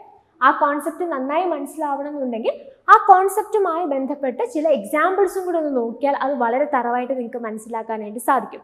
അതല്ല, ഇനി അതിൻ്റെ നേരെ ഓപ്പോസിറ്റ് രീതിയിലൊന്ന് ചിന്തിച്ച് നോക്കി, അല്ലെങ്കിൽ അതിൻ്റെ വേറൊരു വശം നിങ്ങളൊന്ന് ചിന്തിച്ചേ. ഒരാൾക്ക് ഇപ്പം നിങ്ങൾക്ക് ഒരാളോടൊരു കോൺസെപ്റ്റ് എന്താണെന്ന് പറഞ്ഞു കൊടുക്കണം എന്ന് വിചാരിക്കാം. അപ്പോൾ അദ്ദേഹത്തിന് മനസ്സിലാവുന്ന രീതിയിൽ അത് പറയണം എന്നുണ്ടെങ്കിൽ you need to use some examples അല്ലേ. അപ്പോൾ അദ്ദേഹത്തിന് അത് മനസ്സിലാവണം എന്നുണ്ടെങ്കിൽ ആ കോൺസെപ്റ്റിന് ഏറ്റവും അപ്രോപ്രിയേറ്റ് ആയിട്ടുള്ള എക്സാമ്പിൾസ് കൊടുക്കാനായിട്ട് സാധിക്കണം. ആ എക്സാമ്പിൾസ് കൊടുക്കണം എന്നുണ്ടെങ്കിൽ ആ എക്സാമ്പിൾസ് നിങ്ങൾക്ക് ക്രിയേറ്റ് ചെയ്യാൻ സാധിക്കണം. അങ്ങനെ ക്രിയേറ്റ് ചെയ്യാനായിട്ട് സാധിക്കണമെങ്കിൽ ആ കോൺസെപ്റ്റിനെ കുറിച്ച് വ്യക്തമായൊരു ധാരണ നിങ്ങൾക്കുണ്ടായിരിക്കണം. അപ്പം നമുക്ക് നന്നായി അറിയുന്ന കോൺസെപ്റ്റുകൾക്ക് നമുക്ക് എന്ത് ചെയ്യാൻ പറ്റുള്ളൂ, എക്സാമ്പിൾസ് ക്രിയേറ്റ് ചെയ്യാനായിട്ട് പറ്റുള്ളൂ. സോ അതാണ് അണ്ടർസ്റ്റാൻഡിംഗ് ലെവലിൻ്റെ പ്രത്യേകത. അപ്പോൾ സീയിങ്, റിലേഷൻഷിപ്പ്, അല്ലെന്നുണ്ടെങ്കിൽ എക്സാമ്പിൾസ് ഉപയോഗിക്കാം, അങ്ങനെയുള്ള കീ ടേംസ് ഒക്കെ കണ്ടാൽ നിങ്ങൾക്ക് അതെന്തുമായി കണക്ട് ചെയ്യാം, അണ്ടർസ്റ്റാൻഡിംഗ് ലെവലുമായി കണക്ട് ചെയ്യാം. Option C, reflective level. ഈ 3 ലെവൽസ് ആണ് ലെവൽസ് ഓഫ് ടീച്ചിങ്ങിൽ വരുന്നതെന്ന് പറഞ്ഞു. റിഫ്ലക്റ്റീവ് ലെവൽ എന്ന് പറഞ്ഞാൽ എന്താ, ഹയർ ലെവൽ ഓഫ് ടീച്ചിങ്, അതായത് നമ്മുടെ critical thinking, creative thinking, problem solving, അതിനെയൊക്കെ ഡെവലപ്പ് ചെയ്യുന്ന രീതിയിലുള്ള ടീച്ചിങ്ങിനെയാണ് ഈ റിഫ്ലക്റ്റീവ് ലെവൽ ടീച്ചിങ് കൊണ്ട് നമ്മൾ ഉദ്ദേശിക്കുന്നത്. അപ്പോൾ ഇവിടുത്തെ ക്വസ്റ്റനിൽ എന്താ നമ്മളോട് ചോദിച്ചിരിക്കുന്നത്, promotion of critical thinking hallmark ആയിട്ടുള്ള ലെവൽ ഓഫ് ടീച്ചിങ് ഏതാണെന്നാണ് ചോദിച്ചിരിക്കുന്നത്. That is obviously reflective level, that is option C. ഈ autonomous development level എന്ന് പറയുന്നത് ഇപ്പം യൂഷ്വലി നമുക്കിങ്ങനെ ക്വസ്റ്റ്യൻസിലൊക്കെ ഓപ്ഷൻസിൽ നമുക്ക് കാണാൻ പറ്റുന്ന ഒരു ടീച്ചിങ് ലെവലാണ്. ഇവിടെ എന്താണെന്ന് വെച്ചാൽ ലേണറിൻ്റെ ഓട്ടോണമീനെ ഫോക്കസ് ചെയ്യുന്ന ഒരു കൈൻഡ് ഓഫ് ടീച്ചിങ് ആണ് ഇവിടെ. അതായത് ടീച്ചറിൻ്റെ ഇൻവോൾവ്മെൻറ്റ് അവിടെ വളരെ കുറവായിരിക്കും. ലേണറിന് ഓട്ടോണമി കൊടുക്കുന്ന രീതിയിലുള്ള ഒരു ടീച്ചിങ് സ്റ്റൈലാണ്. എനിവേ ലെവൽസ് ഓഫ് ടീച്ചിങ് എന്ന് പറയുമ്പോൾ ഈ 3 ലെവൽസ് ആണ്, memory level, understanding level, reflective level. ഈ 3 ലെവൽസ് ആയിരിക്കും നമ്മൾ പ്രൈമറിലി ഫോക്കസ് ചെയ്യുക. ആ 3 ലെവൽസിൻ്റെ പ്രത്യേകത പറഞ്ഞു, മെമ്മറൈസേഷൻ, അതുപോലെ സ്ട്രക്ചറിൽ കാര്യങ്ങൾ അവതരിപ്പിക്കുക, സിസ്റ്റമാറ്റിക്കലി അവതരിപ്പിക്കുക, അതൊക്കെ മെമ്മറി ലെവലാണ്. അണ്ടർസ്റ്റാൻഡിംഗ് ലെവൽ എന്താ, സീയിങ് ഓഫ് റിലേഷൻഷിപ്പ്, എക്സാമ്പിൾസ്, അങ്ങനത്തെ കീ ടേംസ് ഉണ്ടെങ്കിൽ അണ്ടർസ്റ്റാൻഡിംഗ് ലെവൽ ആയിരിക്കും അതിൻ്റെ ആൻസർ. റിഫ്ലക്റ്റീവ് ലെവലിൽ എന്താ വരിക, critical thinking, creative thinking, problem solving, അങ്ങനത്തെ കാര്യങ്ങളൊക്കെ വന്നാൽ you can just go for reflective level. Question critical thinking ആയിരുന്നു ഇവിടെ നമ്മളോട് പറഞ്ഞിരുന്നത്. So obviously the right answer for this question is option C. അടുത്ത ക്വസ്റ്റ്യൻ, ഇത് മോഡ്സ് ഓഫ് ഇവാലുവേഷൻ അല്ലെങ്കിൽ ടൈപ്സ് ഓഫ് ഇവാലുവേഷനെ ബേസ് ചെയ്തിട്ടുള്ളത് മാച്ച് ദ ഫോളോയിങ് ക്വസ്റ്റ്യൻ ആണ്. ഓപ്ഷൻ അല്ലെങ്കിൽ ലിസ്റ്റ് 1 നിങ്ങൾക്ക് ഏതൊക്കെ ഇവാലുവേഷൻ ടൈപ്സാണ് തന്നിരിക്കുന്നത്, formative evaluation, summative evaluation, criterion referenced evaluation, നോം റെഫറൻസ്ഡ് ഇവാലുവേഷൻ. അതിൻ്റെ ഫീച്ചേഴ്സ് ആയിട്ട് പറഞ്ഞിരിക്കുന്നത് എന്തൊക്കെയാണ്? Compares one student with another student, compares the progress of a student against pre-specified standards, used primarily for motivational and monitoring purposes of learning, used primarily for gradation of progress made. അപ്പം ഇതിനകത്ത് ഈ ഓരോ types of ഇവാലുവേഷനും എന്താണ് എന്നറിയാമെങ്കിൽ ഇത് വളരെ easy ആയിട്ടുള്ള ഒരു question ആണ്. ഈസി ആയിട്ട് നിങ്ങൾക്ക് അതിൻ്റെ കീ ടേംസ് വെച്ചിട്ട് ഇതിൻ്റെ ക്യാരക്ടറിസ്റ്റിക്സ് ഐഡൻറ്റിഫൈ ചെയ്യാനായിട്ട് സാധിക്കുന്നതാണ്. അപ്പോൾ നമുക്ക് ഈ ഓരോ ടൈപ്സ് ഓഫ് ഇവാലുവേഷൻ എന്താണെന്ന് നോക്കിയിട്ട് നമുക്ക് ഈ ക്വസ്റ്റനിലേക്ക് തിരിച്ചു വരാം. ഓക്കെ, സോ ഇതിൽ ആദ്യം പറഞ്ഞിരിക്കുന്ന ഇവാലുവേഷൻ ടൈപ്പ് ഏതാണ്? Formative evaluation, which is also known as internal evaluation. So ഈ ഫോർമേറ്റീവ് ഇവാലുവേഷൻ എന്തിനു വേണ്ടിയിട്ടാണ് നമ്മൾ ചെയ്യുന്നത്? യൂഷ്വലി നമ്മുടെ ഒരു ഇൻസ്ട്രക്ഷൻ്റെ ഇടയിൽ ആണ് നമ്മൾ ഈ ഒരു ഫോർമേറ്റീവ് ഇവാലുവേഷൻ ചെയ്യുക. നല്ലൊരു എക്സാമ്പിൾ എന്ന് പറഞ്ഞാൽ നമ്മളിപ്പോൾ ഒരു ക്ലാസ് ടെസ്റ്റ് ഇടുന്നു, അല്ലെന്നുണ്ടെങ്കിൽ ക്ലാസ്സിൽ നമ്മളൊരു ക്വിസ് കണ്ടക്ട് ചെയ്യുന്നു. ഇതൊക്കെ ഈ ഫോർമേറ്റീവ് ഇവാലുവേഷൻ്റെ ഓരോ എക്സാമ്പിൾസ് ആയിട്ട് നമുക്ക് ഓർക്കാനായിട്ട് സാധിക്കും. സോ ഈ ഒരു ഇവാലുവേഷനിലൂടെ നമ്മൾ ഉദ്ദേശിക്കുന്നത് എന്താ? ടീച്ചിങ് ലേണിംഗ് പ്രോസസ്സിനെ കൃത്യമായി വിലയിരുത്താനും എന്തെങ്കിലും പ്രോബ്ലംസ് അതിലുണ്ടെങ്കിൽ അത് ഐഡൻറ്റിഫൈ ചെയ്യാനും തുടർന്നുള്ള ഇംപ്രൂവ്മെൻറ്റിനും വേണ്ടിയിട്ടാണ് ഫോർമേറ്റീവ് ഇവാലുവേഷൻ ബേസിക്കലി നമ്മൾ നടത്തുന്നത്. അപ്പോൾ നമ്മളൊരു ക്ലാസ് ടെസ്റ്റ് നടത്തുക അല്ലെങ്കിൽ ഒരു ക്വിസ് നടത്തുന്ന സമയത്തൊക്കെ ശരിക്കും പറഞ്ഞാൽ അവിടെ ഇവാലുവേറ്റ് ചെയ്യുന്നത് എന്താണ്? ടീച്ചിങ് ലേണിംഗ് എന്തുമാത്രം ഇഫക്റ്റീവാണ്, ടീച്ചറിനെ സംബന്ധിച്ചിടത്തോളം ടീച്ചർ പഠിപ്പിക്കുന്ന കാര്യങ്ങൾ കുട്ടികളിലേക്ക് എന്തുമാത്രം എത്തുന്നുണ്ട്, അല്ലെങ്കിൽ കുട്ടികളെ സംബന്ധിച്ചിടത്തോളം അവർ എന്തുമാത്രം പഠിക്കുന്നുണ്ട് എന്നുള്ള രീതിയിൽ കൃത്യമായൊരു ഇവാലുവേഷൻ ആൻഡ് ലേണിംഗ് പ്രോസസ്സിനെ കുറിച്ച് നടത്തി എന്തെങ്കിലും തരത്തിലുള്ള പ്രശ്നങ്ങൾ ഉണ്ടെങ്കിൽ അതിനെ ഐഡൻറ്റിഫൈ ചെയ്യാനായിട്ട് തീർച്ചയായിട്ടും ഹെൽപ്ഫുൾ ആയിരിക്കും. അപ്പോൾ ഇംപ്രൂവ്മെൻ്റ് ആണ് ഇതിൻ്റെ പ്രധാനപ്പെട്ട ഒരു ഉദ്ദേശം എന്ന് പറയുന്നു. അത് മാത്രമല്ല മോട്ടിവേഷണൽ ആസ്പെക്ട്സും ഉണ്ട്. അതായത് കൃത്യമായി ലേണിംഗ് പ്രോസസ്സിനെ മോണിറ്റർ ചെയ്യുന്നു, അതോടൊപ്പം തന്നെ മോട്ടിവേഷൻ. അതായത് ഇങ്ങനെയുള്ള ടെസ്റ്റുകൾ ക്വിസസ് ഒക്കെ ഇടയ്ക്ക് നടത്തുന്നത് തീർച്ചയായിട്ടും പഠിക്കാനായിട്ട് കുട്ടികളെ കൂടുതലായി മോട്ടിവേറ്റ് ചെയ്യും. അപ്പോൾ അതാണ് ഈ ഫോർമേറ്റീവ് ഇവാലുവേഷൻ്റെ പ്രധാനപ്പെട്ട ഒരു ഉദ്ദേശം എന്ന് പറയുന്നത്. അപ്പോൾ ഇതുകൊണ്ട് നമുക്കിപ്പോൾ ഒരു കോഴ്സ് നമ്മൾ കംപ്ലീറ്റ് ചെയ്യുകയോ അല്ലെങ്കിൽ ഒരു കോഴ്സ് കംപ്ലീറ്റ് ചെയ്തൊരു സർട്ടിഫിക്കറ്റ് കിട്ടുകയോ അങ്ങനെ ഒരു ഉദ്ദേശമല്ല ഫോർമേറ്റീവ് ഇവാലുവേഷൻ ഉള്ളത്. മറിച്ച് ലേണിംഗ് പ്രോസസ്സിനെ മോണിറ്റർ ചെയ്യാനും ഇംപ്രൂവ്മെൻറ്റ്സിന് ആവശ്യമായിട്ടുള്ള മോട്ടിവേഷൻ നൽകാനുമായിട്ടാണ് ഫോർമേറ്റീവ് ഇവാലുവേഷൻ കണ്ടക്ട് ചെയ്യുക. പിന്നീട് നമ്മൾ പറഞ്ഞ ആ ക്വസ്റ്റനിൽ കണ്ട രണ്ടാമത്തെ ടൈപ്പ് ഓഫ് ഇവാലുവേഷൻ എന്തായിരുന്നു? സമ്മേറ്റീവ് ഇവാലുവേഷൻ ആണ്. ഇതിനെ നമുക്ക് എക്സ്റ്റേണൽ ഇവാലുവേഷൻ എന്നും വിളിക്കാം. ഇത് ബേസിക്കലി എപ്പോഴാണ് സംഭവിക്കുന്നത്? ഒരു കോഴ്സിന് അവസാനം, ഒരു ഇൻസ്ട്രക്ഷൻ്റെ എൻഡിൽ സംഭവിക്കുന്ന പരീക്ഷകൾ. അതായത് ഇപ്പോൾ നമ്മളൊരു ബോർഡ് എക്സാം എഴുതുന്നു, അല്ലെന്നുണ്ടെങ്കിൽ സെമസ്റ്ററിൻ്റെ അവസാനം നമ്മൾ നടത്തുന്ന പരീക്ഷ, ഇതെല്ലാം സമ്മേറ്റീവ് ഇവാലുവേഷൻ്റെ എക്സാമ്പിൾസ് ആണ്. അപ്പോൾ ഇവിടെ നമ്മൾ മെയിനായിട്ട് ഉദ്ദേശിക്കുന്നത് എന്താ, അല്ലെങ്കിൽ ഈ പറയുന്ന സമ്മേറ്റീവ് ഇവാലുവേഷൻ്റെ മെയിനായിട്ടുള്ള ഒബ്ജക്റ്റീവ് എന്താണ്? ഇവാലുവേഷൻ അല്ലെങ്കിൽ ഈ summative evaluation is basically focusing upon assigning grades to the pupils. Grades assign ചെയ്യാന്ന് പറഞ്ഞാൽ ഉദ്ദേശിക്കുന്നത് എന്താ? ഇപ്പോൾ ആ ഒരു പരീക്ഷ എഴുതുന്നതിലൂടെ നിങ്ങൾക്ക് കൃത്യമായ ഒരു റിസൾട്ട് കിട്ടുകയും അതിലൂടെ നിങ്ങൾക്ക് ഒരു സർട്ടിഫിക്കറ്റ് ലഭിക്കുകയും ചെയ്യും. അതായത് നിങ്ങൾ ആ കോഴ്സ് കംപ്ലീറ്റ് ചെയ്യുന്നു, അതിലൂടെ നിങ്ങൾക്ക് ഗ്രേഡ്സ് ലഭിക്കുന്നു. ആ രീതിയിലുള്ള എക്സാംസ്. ഇപ്പോൾ നമ്മൾ പറഞ്ഞ ഒരു സെമസ്റ്ററിൻ്റെ അവസാനമുള്ള എക്സാം ആയിക്കോട്ടെ, നിങ്ങളുടെ ഫൈനൽ എക്സാംസ് അല്ലെങ്കിൽ ബോർഡ് എക്സാം, ഇതൊക്കെ നമുക്ക് സമ്മേറ്റീവ് ഇവാലുവേഷൻ്റെ പ്രത്യേകതകളായിട്ട് മനസ്സിലാക്കാൻ സാധിക്കുന്നതാണ്. പിന്നീട് നമ്മളോട് പറഞ്ഞിരുന്ന അല്ലെങ്കിൽ ആ ക്വസ്റ്റനിൽ നമ്മൾ കണ്ട രണ്ട് ടൈപ്സ് ഓഫ് ഇവാലുവേഷനും കൂടെ ഉണ്ട്. വി ഹാവ് നോം referenced evaluation as well as criterion referenced evaluation. നോം റെഫറൻസ്ഡ് ഇവാലുവേഷനിൽ ശരിക്കും എന്താ സംഭവിക്കുന്നത്? ഇപ്പോൾ ഒരു ഇവാലുവേഷൻ്റെ ഉദ്ദേശം എന്ന് പറയുന്നത് ആ ഒരു പെർട്ടിക്കുലർ ഇപ്പോൾ ഒരു ടെസ്റ്റ് നടത്തുവാണ്. ആ ടെസ്റ്റ് നടക്കുന്ന സമയത്ത് ആ ഇവാലുവേഷനിലൂടെ ആ ഒരു പെർട്ടിക്കുലർ ക്ലാസ്സിലെ കുട്ടികളുടെ പെർഫോമൻസിനെ നമ്മൾ കമ്പയർ ചെയ്യാനായിട്ടാണ് ഉദ്ദേശിക്കുന്നതെന്നുണ്ടെങ്കിൽ അതിനെ നമുക്ക് നോം റെഫറൻസ്ഡ് ഇവാലുവേഷൻ എന്ന് വിളിക്കാനായിട്ട് സാധിക്കും. അതായത് നിങ്ങളൊരു ക്ലാസ്സിൽ ഒരു എക്സാം നടത്തി, അതിനുശേഷം ആ എക്സാമിൽ അവർക്ക് ലഭിച്ച മാർക്കുകളുടെ അടിസ്ഥാനത്തിൽ ഒരു റാങ്ക് ലിസ്റ്റ് നിങ്ങൾ പബ്ലിഷ് ചെയ്യാമെന്ന് വിചാരിക്കുക. അവിടെ ശരിക്കും എന്താ സംഭവിക്കുന്നത്? ആ ഒരു പെർട്ടിക്കുലർ എക്സാം എഴുതിയ സ്റ്റുഡൻസിനെ, അവരുടെ പെർഫോമൻസിനെ നമ്മൾ അങ്ങോട്ടും ഇങ്ങോട്ടും കമ്പയർ ചെയ്യുകയാണ് അല്ലേ. അപ്പോൾ ഒരു റാങ്ക് ലിസ്റ്റിൽ ഫസ്റ്റ് ഒരാൾ വന്നു എന്ന് പറഞ്ഞാൽ അതിൻ്റെ അർത്ഥം എന്താ? 50 പേരുള്ളൊരു ക്ലാസ്സിലാണെങ്കിൽ ആ 50 കുട്ടികൾ അല്ലെങ്കിൽ ആ ഒരു പെർട്ടിക്കുലർ ക്ലാസ്സിൽ ബാക്കി 49 പേരെക്കാളും ഇയാൾ മാർക്ക് മേടിച്ചു. അപ്പോൾ ആ കുട്ടിയുടെ പെർഫോമൻസ് ബാക്കിയുള്ള ആ ക്ലാസ്സിലെ കുട്ടികളുമായിട്ട് കമ്പയർ ചെയ്തിട്ടാണ് ആ ആളെ ഒരു ഫസ്റ്റ് റാങ്ക് പൊസിഷനിലേക്ക് നമ്മൾ കൊണ്ടുവരുന്നത്. ഓക്കെ, അപ്പോൾ ഇവിടെ എന്താണ് സംഭവിക്കുന്നത്? കുട്ടികൾ അല്ലെങ്കിൽ സ്റ്റുഡൻസിനെ അവരുടെ പെർഫോമൻസിനെ അങ്ങോട്ടും ഇങ്ങോട്ടും കമ്പയർ ചെയ്താൽ അതിനെ നമ്മൾ നോം റെഫറൻസ്ഡ് ഇവാലുവേഷൻ എന്ന് പറയും. അതിൻ്റെ ഒരു എക്സാമ്പിൾ ആണ് ഈ പെർസെൻറ്റൈൽ റാങ്ക് എന്നൊക്കെ പറയുന്നത്. On the other hand criterion referenced evaluation ആണെങ്കിൽ ഇവിടെ എന്താ സംഭവിക്കുന്നത്? അങ്ങനെ ഒരു കമ്പാരിസൺ ഇല്ല. അതായത് സ്റ്റുഡൻസ് തമ്മിലൊരു കമ്പാരിസൺ ഇല്ല, മറിച്ച് എന്താ ചില പ്രീ ഡിറ്റർമൈൻഡ് ആയിട്ടുള്ള സ്റ്റാൻഡേർഡ്സ് വെച്ചിട്ടുണ്ടായിരിക്കും. അതിനെ ബേസ് ചെയ്തിട്ടായിരിക്കും അസസ്മെൻറ്റ് നടത്തുക. ഫോർ എക്സാമ്പിൾ ഇപ്പോൾ ഒരു കട്ട് ഓഫ് മാർക്ക് വെച്ചിരിക്കുന്നു. ഇപ്പം നിങ്ങൾക്ക് ഈ ഒരു എക്സാമിന് 60% മാർക്ക് കിട്ടിയാൽ നിങ്ങൾ ക്വാളിഫൈഡ് ആവും എന്ന് പറഞ്ഞാൽ അതിനർത്ഥം എന്താ? 60% മുകളിൽ ആർക്ക് കിട്ടിയാലും അവർ ക്വാളിഫൈഡ് ആണ്. അതിനകത്ത് പിന്നെ ഒരു കമ്പാരിസണോ അല്ലെങ്കിൽ പെർഫോമൻസിനെ കുറിച്ചുള്ള ഒരു വിലയിരുത്തലുകളൊന്നുമില്ല അല്ലേ. ഇപ്പോൾ ഒരു കട്ട് ഓഫ് മാർക്ക് വയ്ക്കുന്നു അല്ലെങ്കിൽ ചില ക്രൈറ്റീരിയാസ് വയ്ക്കുന്നു. ഈ ഒരു ക്രൈറ്റീരിയ നിങ്ങൾ ഫുൾഫിൽ ചെയ്താൽ യു ആർ എലിജിബിൾ എന്ന് പറഞ്ഞാൽ അവിടെ നിങ്ങൾക്ക് ആ പെർട്ടിക്കുലർ ക്രൈറ്റീരിയ അല്ലെങ്കിൽ ആ വെച്ചിരിക്കുന്ന ആ ഒരു particular cut score, cut mark അല്ലെങ്കിൽ കട്ട് പെർസെൻറ്റേജ് അത് നിങ്ങൾക്ക് കൃത്യമായി ആ ക്രൈറ്റീരിയ കൃത്യമായി നിങ്ങൾക്ക് സാറ്റിസ്ഫൈ ചെയ്യാൻ സാധിക്കുന്നുണ്ടോ എന്നുള്ളത് മാത്രമാണ് ക്വസ്റ്റ്യൻ. അതിന് ആ ഒരു എക്സാമിന് നിങ്ങളുമായിട്ട് മത്സരിച്ചിട്ടുള്ള അല്ലെങ്കിൽ നിങ്ങളുടെ കൂടെ ആ എക്സാം എഴുതിയ മറ്റൊരാളുടെ പെർഫോമൻസുമായിട്ട് അല്ല നിങ്ങളെ അവിടെ കമ്പയർ ചെയ്യുന്നത്. മറിച്ച് എന്താണ്, ചില പ്രത്യേക ക്രൈറ്റീരിയാസിനെ വെച്ചിട്ട് നിങ്ങളുടെ പെർഫോമൻസിനെ ആ ക്രൈറ്റീരിയയുടെ ബേസിസിലാണ് അനലൈസ് ചെയ്യുന്നത് അല്ലെങ്കിൽ കമ്പയർ ചെയ്യുന്നത്. അപ്പോൾ അങ്ങനെയാണെങ്കിൽ അതിനെ നമ്മൾ ക്രൈറ്റീരിയൻ റെഫറൻസ് ഇവാലുവേഷൻ എന്ന് വിളിക്കും. ക്വസ്റ്റ്യനിലേക്ക് തിരിച്ചു വന്നേ. ഫോർമേറ്റീവ് ഇവാലുവേഷൻ നമ്മൾ പഠിച്ചതിൻ്റെ ബേസിസിലാണെങ്കിൽ ഈ പറഞ്ഞിരിക്കുന്ന ഓപ്ഷൻസിൽ ഏതുമായിട്ട് നിങ്ങൾക്ക് കണക്ട് ചെയ്യാൻ സാധിക്കും? Use primarily for motivational and monitoring purposes of learning. അപ്പോൾ ആ മോട്ടിവേഷൻ, മോണിറ്ററിംഗ് ആ രണ്ട് കീവേഡ്സ് മാത്രം നിങ്ങൾ അവിടെ നോക്കിയാൽ മതിയാവും. രണ്ടാമത്തെ ഓപ്ഷൻ എന്താ?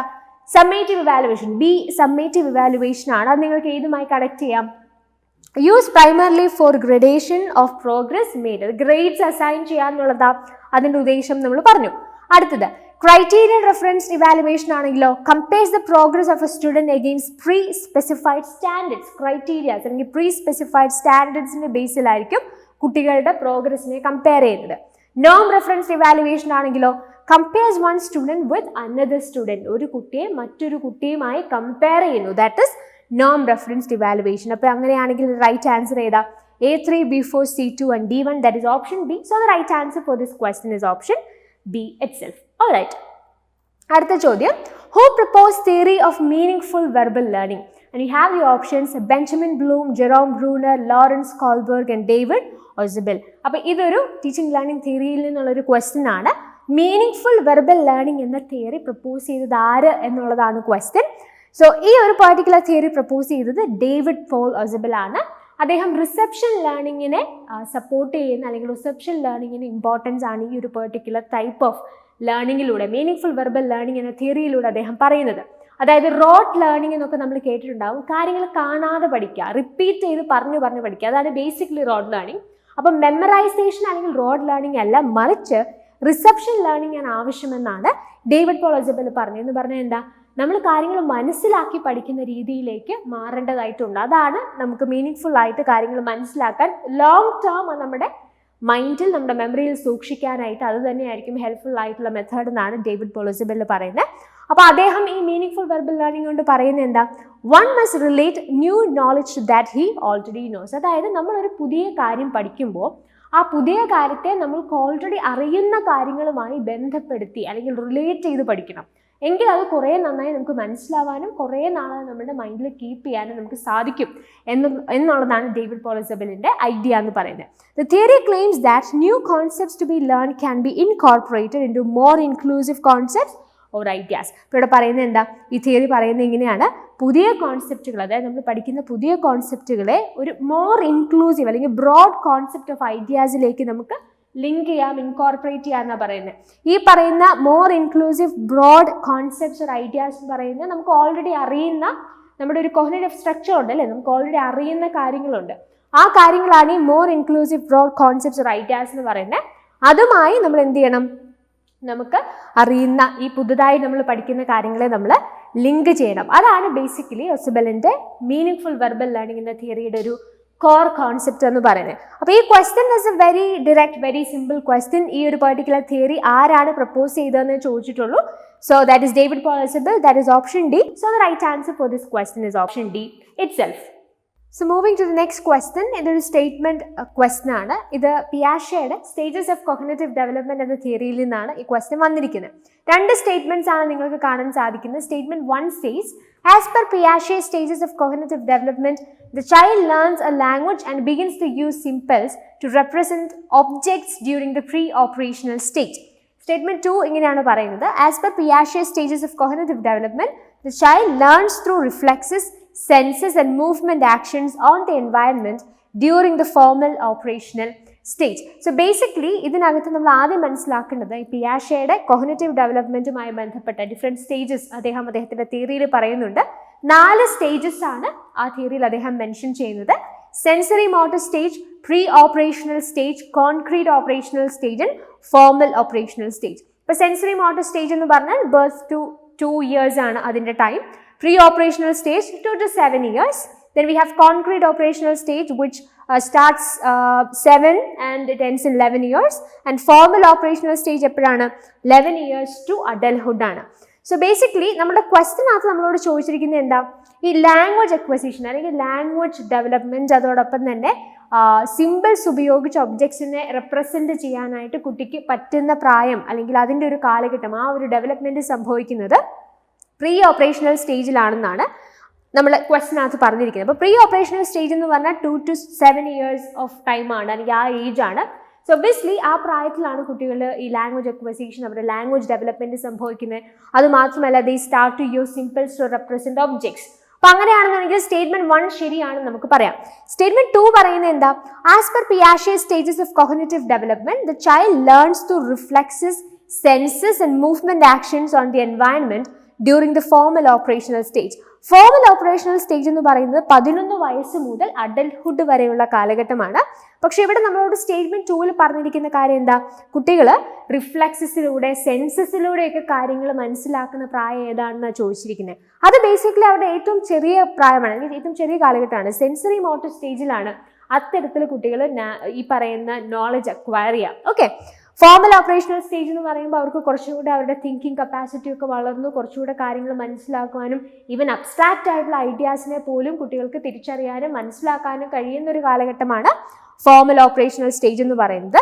അപ്പോൾ ഈ റിഫ്ലെക്സസിലൂടെയും സെൻസസിലൂടെയും മൂവ്മെൻറ്റ് ആക്ഷൻസിലൂടെയും ഒക്കെ കുട്ടികൾ പഠിക്കുന്നത് ബേസിക്കലി ഫോർമൽ ഓപ്പറേഷണൽ സ്റ്റേജിലല്ല, മറിച്ച് സെൻസറി മോട്ടോർ സ്റ്റേജിലാണ്. അങ്ങനെയാണെന്നുണ്ടെങ്കിൽ ഈ ഒരു ക്വസ്റ്റിൻ്റെ ആൻസർ എന്തായിരിക്കും, ഒന്നാമത്തെ സ്റ്റേറ്റ്മെന്റ് ശരിയാണ്, പക്ഷെ രണ്ടാമത്തെ സ്റ്റേറ്റ്മെന്റ് തെറ്റാണ്. So statement 1 is true but statement 2 is false. That is option C. So the right answer for this question is option C itself. അടുത്ത ക്വസ്റ്റിലേക്ക് നമുക്ക് മൂവ് ചെയ്യാം. ഇതും ഒരു സ്റ്റേറ്റ്മെന്റ് ക്വസ്റ്റ്യൻ ആണ്. The core of the teaching process is the arrangement of environments within which students can interact and study how to learn. Statement 2 says a model of teaching is not a description of a learning environment. ഇതൊരു general ആയിട്ടുള്ളൊരു question ആണ്. ഇപ്പോൾ teaching models അല്ലെങ്കിൽ teaching environment, അതിനെക്കുറിച്ച് teaching പ്രോസസ്സിനെ കുറിച്ചൊക്കെ വളരെ general ആയിട്ടുള്ളൊരു idea നമുക്കുണ്ടെങ്കിൽ തന്നെ വളരെ ഈസിയായി നമുക്ക് ആൻസർ ചെയ്യാൻ സാധിക്കുന്ന ഒരു ക്വസ്റ്റ്യൻ ആണിത്. സ്റ്റേറ്റ്മെന്റ് 1 എന്താ പറഞ്ഞിരിക്കുന്നത്, ടീച്ചിങ് പ്രോസസ്സിൻ്റെ കോർ ആയിട്ടുള്ള ഒബ്ജക്റ്റീവ് എന്താണ്, ഒരു എൻവയൺമെൻറ്റ് ക്രിയേറ്റ് ചെയ്യുക, to create or arrange an environment within which students can interact and study how to learn. കുട്ടികൾക്ക് അങ്ങോട്ടും ഇങ്ങോട്ടും ഇൻറ്ററാക്ട് ചെയ്യാനും എങ്ങനെയാണ് പഠിക്കേണ്ടത്, ഹൗ ടു ലേൺ, അതിനെക്കുറിച്ച് മനസ്സിലാക്കാനും അവർക്ക് സഹായകരമാകുന്ന ഒരു എൻവയൺമെൻറ്റ് ക്രിയേറ്റ് ചെയ്യുക എന്നുള്ളതാണ് ടീച്ചിങ്ങിൻ്റെ കോർ ഒബ്ജക്റ്റീവ് എന്ന് പറയുന്നത് എന്നാണ് സ്റ്റേറ്റ്മെന്റ് 1 പറയുന്നത്. അത് കറക്റ്റ് ആയിട്ടുള്ളൊരു സ്റ്റേറ്റ്മെന്റ് ആണ്. സ്റ്റേറ്റ്മെന്റ് 2 എന്താ പറയുന്നത്, a model of teaching is not a description of a learning environment. അപ്പോൾ ഡിഫറെൻറ്റ് മോഡൽസ് ഓഫ് ടീച്ചിങ് ഉണ്ട് അല്ലേ, നമുക്ക് പലതരത്തിലുള്ള ടീച്ചിങ് മോഡൽസ് ഉണ്ട്. ഈ ടീച്ചിങ് മോഡൽസിനെ തന്നെ നമുക്ക് പല ഫാമിലീസ് ആയിട്ട് തിരിക്കാനായിട്ട് സാധിക്കും. നമുക്ക് ബിഹേവിയറൽ മോഡൽസ് ഉണ്ട്, പേഴ്സണൽ മോഡൽസ് ഉണ്ട്, സോഷ്യൽ ഇൻട്രാക്റ്റീവ് മോഡൽസ് ഉണ്ട്, അതുപോലെ ഇൻഫർമേഷൻ പ്രോസസ്സിംഗ് മോഡൽസ് ഉണ്ട്. ഇങ്ങനെ പല കാറ്റഗറീസ് ആയിട്ട് നമുക്ക് ഈ ഡിഫറെൻറ്റ് ടീച്ചിങ് മോഡൽസിനെ തരം തിരിക്കാനായിട്ട് സാധിക്കും. സോ ബേസിക്കലി ഈ ടീച്ചിങ് മോഡൽ അല്ലെങ്കിൽ ഒരു ടീച്ചിങ് മോഡൽ എന്ന് പറഞ്ഞാൽ അതുകൊണ്ട് ഉദ്ദേശിക്കുന്നത് എന്താണ്, ബേസിക്കലി അത് എന്തിനെക്കുറിച്ചാണ് സംസാരിക്കുന്നത്, ഒരു ലേണിംഗ് എൻവയൺമെൻറ്റിനെ കുറിച്ചാണ് സംസാരിക്കുന്നത്, which includes teaching as well. Teaching കൂടെ ഉൾക്കൊള്ളിച്ചുകൊണ്ടുള്ള ഒരു ലേണിംഗ് എൻവയൺമെൻറ്റിനെ കുറിച്ചുള്ള ഒരു ഡിസ്ക്രിപ്ഷൻ ആണ് ബേസിക്കലി ഒരു ടീച്ചിങ് മോഡൽ എന്ന് പറയുന്നത്. അതാണ് നമുക്ക് ടീച്ചിങ് മോഡലിൽ കൊടുക്കാനായിട്ട് സാധിക്കുന്ന നല്ലൊരു ഒരു ഡിസ്ക്രിപ്ഷൻ അല്ലെങ്കിൽ ഒരു ഡെഫിനേഷൻ എന്ന് പറയുന്നത്. പക്ഷേ സ്റ്റേറ്റ്മെന്റ് 2 ഇവിടെ എന്താ പറയുന്നത്, model of teaching is not a description of a learning environment എന്നാണ് പറയുന്നത്, but actually it is a description of a learning environment which includes teaching behaviour as well. അപ്പോൾ അങ്ങനെയാണെന്നുണ്ടെങ്കിൽ സ്റ്റേറ്റ്മെന്റ് 2 എന്താണ്, റോങ് ആയിട്ടുള്ളൊരു സ്റ്റേറ്റ്മെന്റ് ആണ്. So statement 1 is correct but statement 2 is incorrect. That is option C. So the right answer for this question is option C itself. All right. അടുത്ത ഏരിയയിലേക്ക് നമുക്ക് move ചെയ്യാം. അടുത്ത ക്വസ്റ്റ്യൻ ആണിത്. ഇതൊരു മാച്ച് ദ ഫോളോയിങ് ക്വസ്റ്റ്യൻ ആണ്. List 1 നമുക്ക് thinking hat system ആണ് തന്നിരിക്കുന്നത്. We have white hat, red hat, black hat and green hat. List 2 concepts and ideas ആണ്. അപ്പോൾ ഈ ഒരു ക്വസ്റ്റ്യൻ നിങ്ങൾക്ക് ഈ ഏറ്റവും റീസെൻ്റ് ആയിട്ടുള്ള നെറ്റ് എക്സാമിൽ കാണാനായിട്ട് സാധിച്ചിട്ടുണ്ടാവും. അപ്പോൾ നമ്മളുടെ ആപ്പിൾ ബി അക്കാഡമിയുടെ LMS നിങ്ങൾക്ക് വേണ്ടി പ്രിപ്പയർ ചെയ്തിരിക്കുന്ന ടീച്ചിങ് ആപ്റ്റിറ്റ്യൂഡിൻ്റെ മോഡൽ എക്സാമിലും ഈ ഏരിയയിൽ നിന്നുള്ള ക്വസ്റ്റ്യൻ നമ്മൾ ഇൻക്ലൂഡ് ചെയ്തിരുന്നു. സോ ഇതിൻ്റെ ഡീറ്റെയിൽഡ് ആയിട്ടുള്ള ക്ലാസ്സുകൾ നമ്മുടെ LMS പ്ലാറ്റ്ഫോമിൽ അവൈലബിളുമാണ്. ഓക്കെ, അപ്പം ഇതിനകത്ത് നമ്മളോട് പറഞ്ഞിരിക്കുന്നത് എന്താ, ഈ തിങ്കിങ് ഹാറ്റ് സിസ്റ്റം ഓരോന്നും എന്തിനെയാണ് പ്രതിനിധാനം ചെയ്യുന്നത്, അല്ലെങ്കിൽ എന്തിനെ റെപ്രസെൻറ്റ് ചെയ്യുന്നു, എന്ത് കോൺസെപ്റ്റിനെ അല്ലെങ്കിൽ ഐഡിയയാണ് റെപ്രസെൻറ്റ് ചെയ്യുന്നത് നമ്മൾ അറിയണം. അല്ലാതെ ഈ ഒരു ക്വസ്റ്റ്യൻ നമുക്ക് ആൻസർ ചെയ്യാനായിട്ട് സാധിക്കില്ല. സോ ബേസിക്കലി എന്താണ് ഈ തിങ്കിങ് ഹാറ്റ് സിസ്റ്റം, അല്ലെങ്കിൽ ഈ തിങ്കിങ് ഹാറ്റ്സ് എന്ന് പറഞ്ഞാൽ എന്താ ബേസിക്കലി ഉദ്ദേശിക്കുന്നത്? ഇത് എഡ്വേർഡ് ഡി ബോണോ എന്ന് പറയുന്ന ഒരു മാൾട്ടീസ് ഫിസീഷ്യൻ, അദ്ദേഹത്തിൻ്റെ ഒരു ഐഡിയ ആയിരുന്നു. അദ്ദേഹം പ്രപ്പോസ് ചെയ്തിട്ടുള്ള ഒരു ഐഡിയ ആണ് 6 തിങ്കിങ് ഹാറ്റ്സ് എന്ന് പറയുന്ന ഒരു അപ്രോച്ച് എന്ന് പറയുന്നത്. സോ അദ്ദേഹത്തിൻ്റെ ഇതേ നെയിമിലുള്ളത് 6 തിങ്കിങ് ഹാറ്റ്സ് എന്ന് പറയുന്ന ഒരു ബുക്ക് അദ്ദേഹം 1985 പബ്ലിഷ് ചെയ്തു.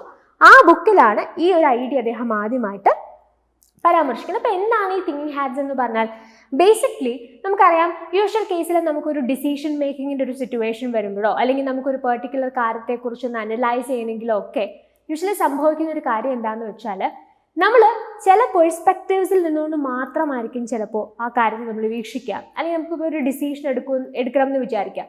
ചില സാഹചര്യങ്ങളിൽ നമ്മൾ വളരെ ഇമോഷണൽ ആയിട്ട് അതിനെക്കുറിച്ച് ചിന്തിച്ചൊരു ഡിസിഷനിലേക്ക് എത്തിച്ചേരാനായിട്ട് സാധ്യത. അല്ലെങ്കിൽ ഇപ്പോൾ ഒരു പ്രോബ്ലം സിറ്റുവേഷൻ ഉണ്ട്, നമുക്കതിനെ ഒന്ന് സോൾവ് ചെയ്യണം എന്ന് വിചാരിക്കാം. അപ്പോൾ ചില സാഹചര്യങ്ങളിൽ നമ്മൾ അതിനെ വളരെ ഇമോഷണൽ ആയിട്ടായിരിക്കും കാണുക. ചില സാഹചര്യങ്ങളിൽ നമ്മൾ വളരെ അതിൻ്റെ പോസിറ്റീവ് ആയിട്ടുള്ള വശങ്ങളെക്കുറിച്ച് മാത്രം ചിന്തിച്ചിട്ടായിരിക്കും ഒരു കൺക്ലൂഷൻ, ഒരു ഡിസിഷനിലേക്ക് എത്തുക. അറ്റ് ദ സെയിം ടൈം അതിൻ്റെ ഒരു മറുവശം, അതിൻ്റെ നെഗറ്റീവ്സ് എന്താണ്, ഇതിനകത്ത് വരുന്ന റിസ്കുകൾ എന്തൊക്കെയാണ്, അങ്ങനത്തെ കാര്യങ്ങൾ ചിലപ്പോൾ നമ്മൾ മിസ് ഔട്ട് ചെയ്ത് പോകാനായിട്ട് സാധ്യതയുണ്ട്. അപ്പോൾ യൂഷ്വൽ കേസിൽ ഒരു ഡിസിഷൻ മേക്കിങ്ങിലോ അല്ലെങ്കിൽ ഒരു പ്രോബ്ലം സോൾവിങ് സിറ്റുവേഷനിലോ ഒക്കെ നമുക്ക് ഈ പറയുന്നത് പോലെ ചില പെർസ്പെക്റ്റീവ്സ് മിസ് ഔട്ട് ആയി പോകാനായിട്ടുള്ള സാധ്യതയുണ്ട്. സോ ദാറ്റ് ഏറ്റവും അപ്രോപ്രിയേറ്റ് ആയിട്ടുള്ളൊരു ഡിസിഷൻ അല്ലെങ്കിൽ ഏറ്റവും അപ്രോപ്രിയേറ്റ് ആയിട്ടുള്ളൊരു സൊല്യൂഷൻ ആ പ്രോബ്ലത്തിന് ഐഡൻറ്റിഫൈ ചെയ്യാൻ പലപ്പോഴും നമുക്ക് സാധിക്കാതെ വന്നേക്കാം. അപ്പോൾ അവിടെയാണ് ഈ തിങ്കിങ് ഹാറ്റ്സിൻ്റെ ഇമ്പോർട്ടൻസ് വരുന്നത്. So basically the 6 thinking hats technique gets you to look at a problem in 6 different ways. അതായത് ഒരു വിഷയത്തെ തന്നെ 6 തലങ്ങളിൽ നിന്നും കൊണ്ട് 6 രീതികളിൽ കാണാനായിട്ട് നമ്മളെ സഹായിക്കുന്ന ഒരു ടെക്നീക്കാണ് 6 തിങ്കിങ് ഹാറ്റ്സ് ടെക്നീക്ക് എന്ന് പറയുന്നത്. സോ ഇവിടെ നമുക്ക് ഓരോ തിങ്കിങ് റോൾസ് ഉണ്ട്. ഈ ഓരോ റോൾസിനെ നമ്മൾ സിംബോളിക്കലി ഓരോ കളർ തിങ്കിങ് ഹാറ്റ്സ് ആയിട്ട് ഐഡൻറ്റിഫൈ ചെയ്യുന്നു. ആൻഡ് നമ്മളിപ്പം ഒരു സിറ്റുവേഷനിലായിരിക്കുവാണ്, ഒരു ഡിസിഷൻ എടുക്കണം എന്നുണ്ടെങ്കിൽ നമ്മൾ mentally we can wear these hats and in each of these phases നമ്മൾ ഈ ഓരോ ഹാറ്റ്സും വെക്കുന്ന ഫേസിൽ ആ ഹാറ്റ് എന്തിനെ പ്രതിനിധാനം ചെയ്തോ ആ ഒരു പോയിന്റിൽ അല്ലെങ്കിൽ ആ ഒരു പേഴ്സ്പെക്റ്റീവിൽ നിന്നുകൊണ്ട് ആ കാര്യത്തെ നമ്മൾ കാണുന്നു. അപ്പം ബേസിക്കലി പറയുകയാണെങ്കിൽ ഒരേ വിഷയത്തെ തന്നെ 6 തലങ്ങളിൽ 6 രീതികളിൽ നമ്മൾ അതിനെ അനലൈസ് ചെയ്യുന്നു, അതിനെക്കുറിച്ച് ചിന്തിക്കുന്നു and finally V end up in A decision. So അത് എത്രയോ നമുക്ക് കുറച്ചും കൂടെ അപ്രോപ്രിയേറ്റ് ആയിട്ടുള്ള ഒരു ഡിസിഷനിലേക്ക് വരാനായിട്ട് തീർച്ചയായിട്ടും അത് ഹെൽപ്ഫുൾ ആയിരിക്കും. അപ്പോൾ ഈ ഓരോ ഹാറ്റ്സും എന്തിനെയാണ് സിഗ്നിഫൈ ചെയ്യുന്നത് എന്നുള്ളതിൻ്റെ ഒരു ലിസ്റ്റാണ് നിങ്ങൾക്ക് ഇവിടെ കാണാൻ സാധിക്കുന്നത്. Blue hat organisation and planning, green hat creative thinking, red hat feelings and instincts, yellow hat benefits and values, black hat risk assessment, white hat information gathering. അപ്പോൾ ബേസിക്കലി നിങ്ങളിപ്പോൾ ഒരു വിഷയത്തെക്കുറിച്ച് പഠിക്കുകയാണെന്നുണ്ടെങ്കിൽ അപ്പോൾ നിങ്ങളൊരു വിഷയം അല്ലെങ്കിൽ ഡിസിഷൻ നിങ്ങൾക്ക് എടുക്കണം, അല്ലെങ്കിൽ ഒരു പ്രോബ്ലം ഒരു സൊല്യൂഷൻ കണ്ടെത്തണം. അപ്പോൾ ആദ്യം നിങ്ങൾ വൈറ്റ് ഹാറ്റ് മോഡലാണെങ്കിൽ നിങ്ങൾ എന്ത് ചെയ്യും, ആ വിഷയവുമായിട്ട് ബന്ധപ്പെട്ട് മാക്സിമം കളക്ട് ചെയ്യാൻ പറ്റുന്ന ഡേറ്റ നിങ്ങൾ കളക്ട് ചെയ്യും, അല്ലേ, ഇൻഫർമേഷൻ നിങ്ങൾ ഗ്യാദർ ചെയ്യും. അതിനുശേഷം നിങ്ങൾ എന്ത് ചെയ്യും, അതുമായിട്ട് ബന്ധപ്പെട്ട് അതിൻ്റെ പോസിറ്റീവ്സ് എന്താണെന്ന് വേണമെങ്കിൽ നിങ്ങൾക്ക് നോക്കാം, അല്ലേ, അതിൻ്റെ ബെനിഫിറ്റ്സും വാല്യൂസും എന്താണെന്ന് നോക്കാം, അത് യെല്ലോ ഹാറ്റ് ആണ്. അതിനുശേഷം അതിൻ്റെ റിസ്കുകൾ എന്തൊക്കെയാണെന്നുള്ള രീതിയിൽ നിങ്ങൾക്ക് ഇപ്പം നിങ്ങളൊരു ഡിസിഷൻ എടുത്തു അല്ലെങ്കിൽ നിങ്ങളൊരു ഇനിഷ്യേറ്റീവ് എടുക്കുകയാണ്, അപ്പോൾ അതിൻ്റെ റിസ്കുകൾ എന്തൊക്കെയാണെന്ന് നിങ്ങൾക്ക് അനലൈസ് ചെയ്യാം.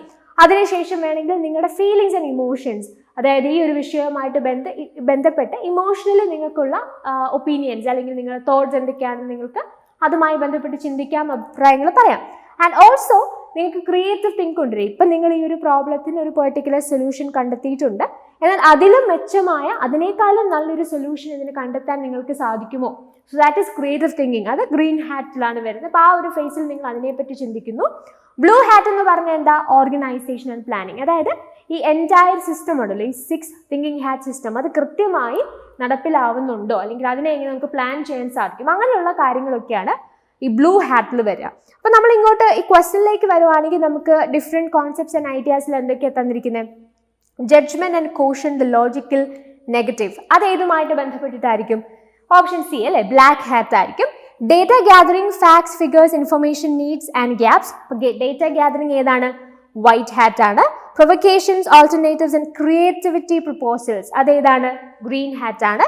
Then we have intuition and emotion. Intuitions and emotions ഏതിന്റെ പാർട്ടാണ്? That is red hat. അപ്പോൾ അങ്ങനെയാണെങ്കിൽ A ഏതായിട്ട് നിങ്ങൾക്ക് എടുക്കാം? A is 2. Then you have B. B is basically intuition and emotion. Red hat എന്ന് പറയുന്നത് intuition and emotion ആണ്. So B is 4. Black hat എന്ന് പറയുന്നത് റിസ്ക് മാനേജ്മെന്റ് ആണ്. റിസ്ക് മാനേജ്മെന്റ് വരുമ്പോൾ ഏതെടുക്കാം? ഓപ്ഷൻ 1 എടുക്കാം. Then you have D. Green hat. That is option 3. So A2, B4, C1, D3, that is option D. So the right answer for this question is option D itself. Moving to the next question. Arrange these instructional events for delivering the lesson to students in sequential order from the beginning to the end. അപ്പോൾ നമുക്ക് കുറച്ച് events ഇവിടെ തന്നിട്ടുണ്ട്. അപ്പോൾ അതിനകത്ത് എന്തൊക്കെയാണ് നമ്മളോട് പറഞ്ഞിരിക്കുന്നത്? Informing the learner of the objectives, eliciting desired behavior, gaining attention, presenting the content, providing feedback.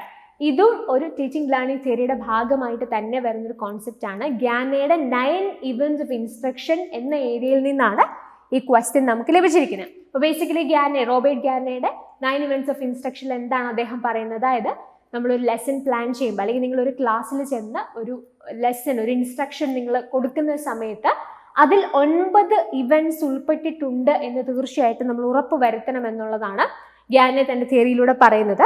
അപ്പം ആ 9 ഇവന്റ്സ് എന്തൊക്കെയാണെന്നുള്ളതാണ് നിങ്ങൾക്ക് ഇവിടെ കാണാനായിട്ട് സാധിക്കുന്നത്. അപ്പോൾ ആദ്യം എന്താ? Gaining attention. നിങ്ങളൊരു ക്ലാസ്സിൽ ചെന്നാൽ ആദ്യം കുട്ടികളുടെ അറ്റൻഷൻ നമ്മളിലേക്ക് ആക്കുക എന്നുള്ളത് വളരെ ഇമ്പോർട്ടൻ്റ് ആയിട്ടുള്ളൊരു കാര്യമാണ്. അപ്പോൾ അവരുടെ ശ്രദ്ധ നമ്മളിലേക്ക് ആക്കാനായിട്ട് നമ്മൾ ശ്രദ്ധിക്കണം. സോ അവരുടെ അറ്റൻഷൻ നമ്മളിലേക്ക് ആക്കിയതിന് ശേഷം അടുത്ത ഘട്ടം എന്താണ്? Informing learners about the objective. അതായത് ആ ദിവസം അല്ലെങ്കിൽ ആ ഒരു സെഷനിൽ നമ്മൾ എടുക്കാൻ പോകുന്ന കാര്യങ്ങൾ എന്തൊക്കെയാണ്, അല്ലെങ്കിൽ എന്തൊക്കെ കാര്യങ്ങളാണ് നമ്മൾ ആ ഒരു പെർട്ടിക്കുലർ അവറിൽ കവർ ചെയ്യാനായിട്ട് പോകുന്നത് എന്നുള്ള കാര്യം അവർ ഇൻഫോം ചെയ്യുന്നു. അതിനുശേഷം ഇന്ന് പഠിക്കാൻ പോകുന്ന കാര്യങ്ങളുമായി റിലേറ്റ് ചെയ്ത് എന്തെങ്കിലും കാര്യങ്ങൾ ഓൾറെഡി അവർ പഠിച്ചിട്ടുണ്ടെങ്കിൽ അല്ലെങ്കിൽ അവർക്ക് അറിയാമെങ്കിൽ ആ കാര്യങ്ങളൊന്ന് സ്റ്റിമുലേറ്റ് ചെയ്യുക. സ്റ്റിമുലേറ്റിംഗ് ദ റീകോൾ, അതിനെയാണ് നമ്മൾ ഈ മൂന്നാമത്തെ ഇവന്റ് ആയിട്ട് കാണുന്നത്. Stimulating recall of prior knowledge. അതിനുശേഷമാണ് നമ്മൾ പുതുതായിട്ട് പഠിപ്പിക്കുന്ന കോണ്ടന്റ് അവരിലേക്ക് പ്രസന്റ് ചെയ്യുക. പ്രസന്റിങ് ദ കോണ്ടന്റ്, അതാണ് പ്രസന്റിങ് ദ സ്റ്റിമുലസ് എന്നതുകൊണ്ട് ഉദ്ദേശിക്കുന്നത്. അതിനുശേഷം എന്ത് ചെയ്യണം? നമ്മൾ പഠിപ്പിച്ചാൽ മാത്രം പോരാ, മറിച്ച് ആ പഠിക്കേണ്ട കാര്യങ്ങൾ അല്ലെങ്കിൽ പഠിപ്പിച്ച കാര്യങ്ങൾ എങ്ങനെ പഠിക്കാം എന്നുള്ളതുമായി റിലേറ്റ് ചെയ്ത് we have to give them some learning guidance. അതിനുശേഷം എന്താ ചെയ്യുന്നത്? Eliciting performance. അതായത് അവരിൽ നിന്ന് അവർ കുറച്ച് കാര്യങ്ങൾ പഠിച്ചിട്ടുണ്ട്, അപ്പം അത് കൃത്യമായി അവർക്ക് അപ്ലൈ ചെയ്ത് ചെയ്യാൻ കഴിയുന്ന ചില അസൈൻമെന്റ്സ്, ചില വർക്ക്സ് ഒക്കെ നമ്മൾ അവർക്ക് കൊടുക്കുന്നു. അതിനുശേഷം അവർ അസൈൻമെന്റ്സ് തിരിച്ച് സബ്മിറ്റ് ചെയ്യുന്നു. അപ്പം അവർക്ക് ആവശ്യമായിട്ടുള്ള ഇൻഡിവിജ്വൽ ആയിട്ടുള്ള ഫീഡ്ബാക്കുകൾ നമ്മൾ പ്രൊവൈഡ് ചെയ്യുന്നു. അതിനുശേഷം ഒരു അസസ്മെന്റ് ആണ്. അവർക്ക് തന്നെ അവരിൽ ഏതൊക്കെ ഫീൽഡിലാണ് ആ ഫീഡ്ബാക്കിനെ ബേസ് ചെയ്തിട്ട് ഏതൊക്കെ ഫീൽഡിലാണ് ഇംപ്രൂവ്മെന്റ്സ് വരുത്തേണ്ടത്, എന്തൊക്കെ കാര്യങ്ങളാണ് കുറച്ചും കൂടെ അവർ കോൺസെൻട്രേറ്റ് ചെയ്യേണ്ടത്, ആ കാര്യങ്ങൾ അവർ മനസ്സിലാക്കുന്നു. And finally the final step എന്ന് പറയുന്നത് എന്താ, അല്ലെങ്കിൽ ഏറ്റവും അവസാനമായിട്ടുള്ള ഇവന്റ് എന്ന് പറയുന്നത് എന്താണ്? Enhancing retention and transfer. കൃത്യമായ ആ കാര്യങ്ങൾ പഠിക്കുന്നു, മനസ്സിലാക്കുന്നു എന്നുള്ള തലത്തിലേക്കാണ് ഈ 9 ഇവന്റ്സ് ചെന്നെത്തുന്നത്. ഓക്കെ, അപ്പൊ 9 ഇവന്റ്സ് ആണ് ഇവിടെ പറഞ്ഞിട്ടുള്ളത്. പക്ഷെ നമ്മുടെ ക്വസ്റ്റ്യനിൽ നമുക്ക് ചില ഇവന്റ്സ് മാത്രം, അതിൽ നിന്ന് ചില ഓപ്ഷൻസ് മാത്രമേ തന്നിട്ടുള്ളൂ. അപ്പൊ തന്നിരിക്കുന്ന ഓപ്ഷൻസ് കൃത്യമായി നമ്മൾ അതിനെ ഒന്ന് ഓർഡറിലാക്കുക എന്നുള്ളതാണ്, അല്ലെങ്കിൽ ആ സീക്വൻഷ്യൽ ഓർഡറിൽ അറേഞ്ച് ചെയ്യുക എന്നുള്ളതാണ് നമ്മളോട് ചോദിച്ചിരിക്കുന്നത്. അപ്പോൾ ആദ്യത്തെ എന്തായിരിക്കും ഓപ്ഷൻ? ആദ്യം നടക്കുന്നത് എന്തായിരിക്കും? ഒബ്വിയസ്ലി ഗെയിനിങ് അറ്റൻഷൻ ഗെയിൻ ചെയ്തതിന് ശേഷം സംഭവിക്കാൻ സാധ്യതയുള്ള കാര്യം എന്താണ്? Informing the learner of the objectives. അപ്പോൾ നമ്മൾ ഒബ്ജക്റ്റീവ്സ് അവരോട് പറയുന്നു. അതിനുശേഷം സംഭവിക്കുന്ന എന്താ? പ്രസന്റിങ് ദ കോണ്ടന്റ്, അല്ലേ? അവർക്ക് കോണ്ടന്റ് നമ്മൾ പ്രസന്റ് ചെയ്യുന്നു. And then eliciting desired behaviour. അവർക്ക് ചില വർക്കുകൾ നമ്മൾ കൊടുക്കുന്നു. അവർ പഠിച്ച കാര്യങ്ങൾ അവർക്ക് അപ്ലൈ ചെയ്യാൻ സാധിക്കുന്ന രീതിയിൽ ചില വർക്ക്സ് അവരിലേക്ക് നമ്മൾ കൊടുക്കുന്നു. So that is eliciting desired behaviour. And finally ആ പെർട്ടിക്കുലർ വർക്ക്സിന്റെ ബേസിസിൽ we are providing them with feedback. അങ്ങനെയാണെങ്കിൽ ഏതാ option? C. Then we have A, D, B and finally E. So C, A, D, B, E is option C. So the right answer for this question is option C itself. അടുത്ത ചോദ്യം, the theory of meaningful verbal learning deals with which of the following concern? അപ്പോൾ നമ്മൾ already ഈ theory of meaningful verbal ലേണിങ്ങിനെ കുറിച്ച് ഒരു ക്വസ്റ്റനിൽ കണ്ടിരുന്നു. ആ ഒരു പെർട്ടിക്കുലർ തിയറി പ്രപ്പോസ് ചെയ്ത ആൾ ആരാണ് എന്നായിരുന്നു ആ ക്വസ്റ്റൻ. ഡേവിഡ് പോളിസബൽ ആണെന്ന് നമ്മൾ പറഞ്ഞു. അപ്പൊ അവിടെ തന്നെ നമ്മൾ ഈ ഒരു theory of meaningful verbal learning എന്താണ് എന്നുള്ളതിനെ കുറിച്ച് ജസ്റ്റ് ഒന്ന് പറഞ്ഞിരുന്നു. അപ്പൊ അതിനെ ബേസ് ചെയ്തിട്ട് ഈ ഒരു പെർട്ടിക്കുലർ തിയറിയുടെ കൺസേൺസ് ആയിട്ട് വരുന്ന കാര്യങ്ങൾ ഏതൊക്കെയാണ് എന്നുള്ളത് ഈ തന്നിരിക്കുന്ന ഓപ്ഷൻസിൽ നിന്ന് ഐഡന്റിഫൈ ചെയ്യുക. അതാണ് നമുക്ക് ചെയ്യേണ്ടതായിട്ടുള്ളത്. നമുക്ക് ഓപ്ഷൻസ് ഓരോന്നായിട്ട് നോക്കാം. How knowledge curriculum content is organized, how the mind works to process new information, that is learning, how teachers can apply ideas about curriculum and learning when they present new material to students, how the students provide responses to critical questions, and finally, how the institution has established a language lab. Okay, അപ്പോൾ പല options ആണ് നിങ്ങൾക്ക് ഇവിടെ തന്നിട്ടുള്ളത്. We have various options, combinations as well. അപ്പോൾ ഈ തന്നിരിക്കുന്ന ഓപ്ഷൻസിൽ നിന്ന് ഏതൊക്കെയാണ് നമുക്ക് എടുക്കാൻ പറ്റുന്നത്? ഒന്ന് നമുക്ക് എടുക്കാം അല്ലേ, how language curriculum content, how knowledge curriculum content is organized. അത് പ്രധാനപ്പെട്ട ഒരു കാര്യമാണ്. രണ്ടാമത്തെ കാര്യം എന്താണ്? how the mind works to process new information. നമുക്ക് ഓൾറെഡി ഉള്ള നോളജ് എന്താണെന്നുള്ളത് ഈ മീനിങ്ഫുൾ വെർബൽ ലേണിംഗിൽ വളരെ ഇമ്പോർട്ടൻ്റ് ആണ്. നമ്മൾ പുതുതായിട്ട് പഠിക്കുന്ന കാര്യങ്ങൾ എങ്ങനെയാണ് ഈ പഴയ കാര്യങ്ങളുമായിട്ട് അസോസിയേറ്റ് ചെയ്യുന്നത്, അല്ലെങ്കിൽ മൈൻഡ് എങ്ങനെയാണ് പുതിയ ഇൻഫർമേഷനെ പ്രോസസ്സ് ചെയ്യുന്നത്, അത് ഓൾസോ ഈ പറയുന്ന മീനിങ്ഫുൾ വെർബൽ ലേണിംഗിന്റെ പാർട്ടായിട്ട് തന്നെ വരും. ഓപ്ഷൻ ബി എടുക്കാം. അടുത്ത എന്താ? how teachers can apply ideas about curriculum and learning when they present new material to students. അതായത് പുതിയ കാര്യങ്ങൾ കുട്ടികളിലേക്ക് എത്തിക്കുമ്പോൾ എങ്ങനെയാണ് ആ ഐഡിയാസ് അല്ലെങ്കിൽ ഓൾറെഡി ഉള്ള ഐഡിയാസ്, ലേണിംഗ് കരിക്കുലം റിലേറ്റഡ് ആയിട്ടുള്ള ഐഡിയാസ് അവരിലേക്ക് നമുക്ക് കൊടുക്കാൻ അപ്ലൈ ചെയ്യാനായിട്ട് സാധിക്കുന്നത് എന്ന് പറഞ്ഞാൽ പുതിയ ഇൻഫർമേഷൻസ് അവരിലേക്ക് എത്തുമ്പോൾ ആ കാര്യത്തെ എങ്ങനെ കണക്ട് ചെയ്ത് കുട്ടികൾക്ക് പഠിക്കാൻ സാധിക്കുന്ന ഒരു രീതിയിലേക്ക് നമുക്ക് അവരിൽ എത്തിക്കാനായിട്ട് സാധിക്കുമെന്നുള്ളതാണ് ക്വസ്റ്റ്യൻ. ഈ രണ്ട് ഓപ്ഷൻസ് മീനിങ്ഫുൾ വെർബൽ ലേണിംഗിന്റെ പാർട്ടായിട്ട് വരുന്നതല്ല. സോ എ ബി സി ആണ് നമുക്ക് എടുക്കാൻ പറ്റുന്നത്. A B C is option A. So the right answer for this question is option A itself.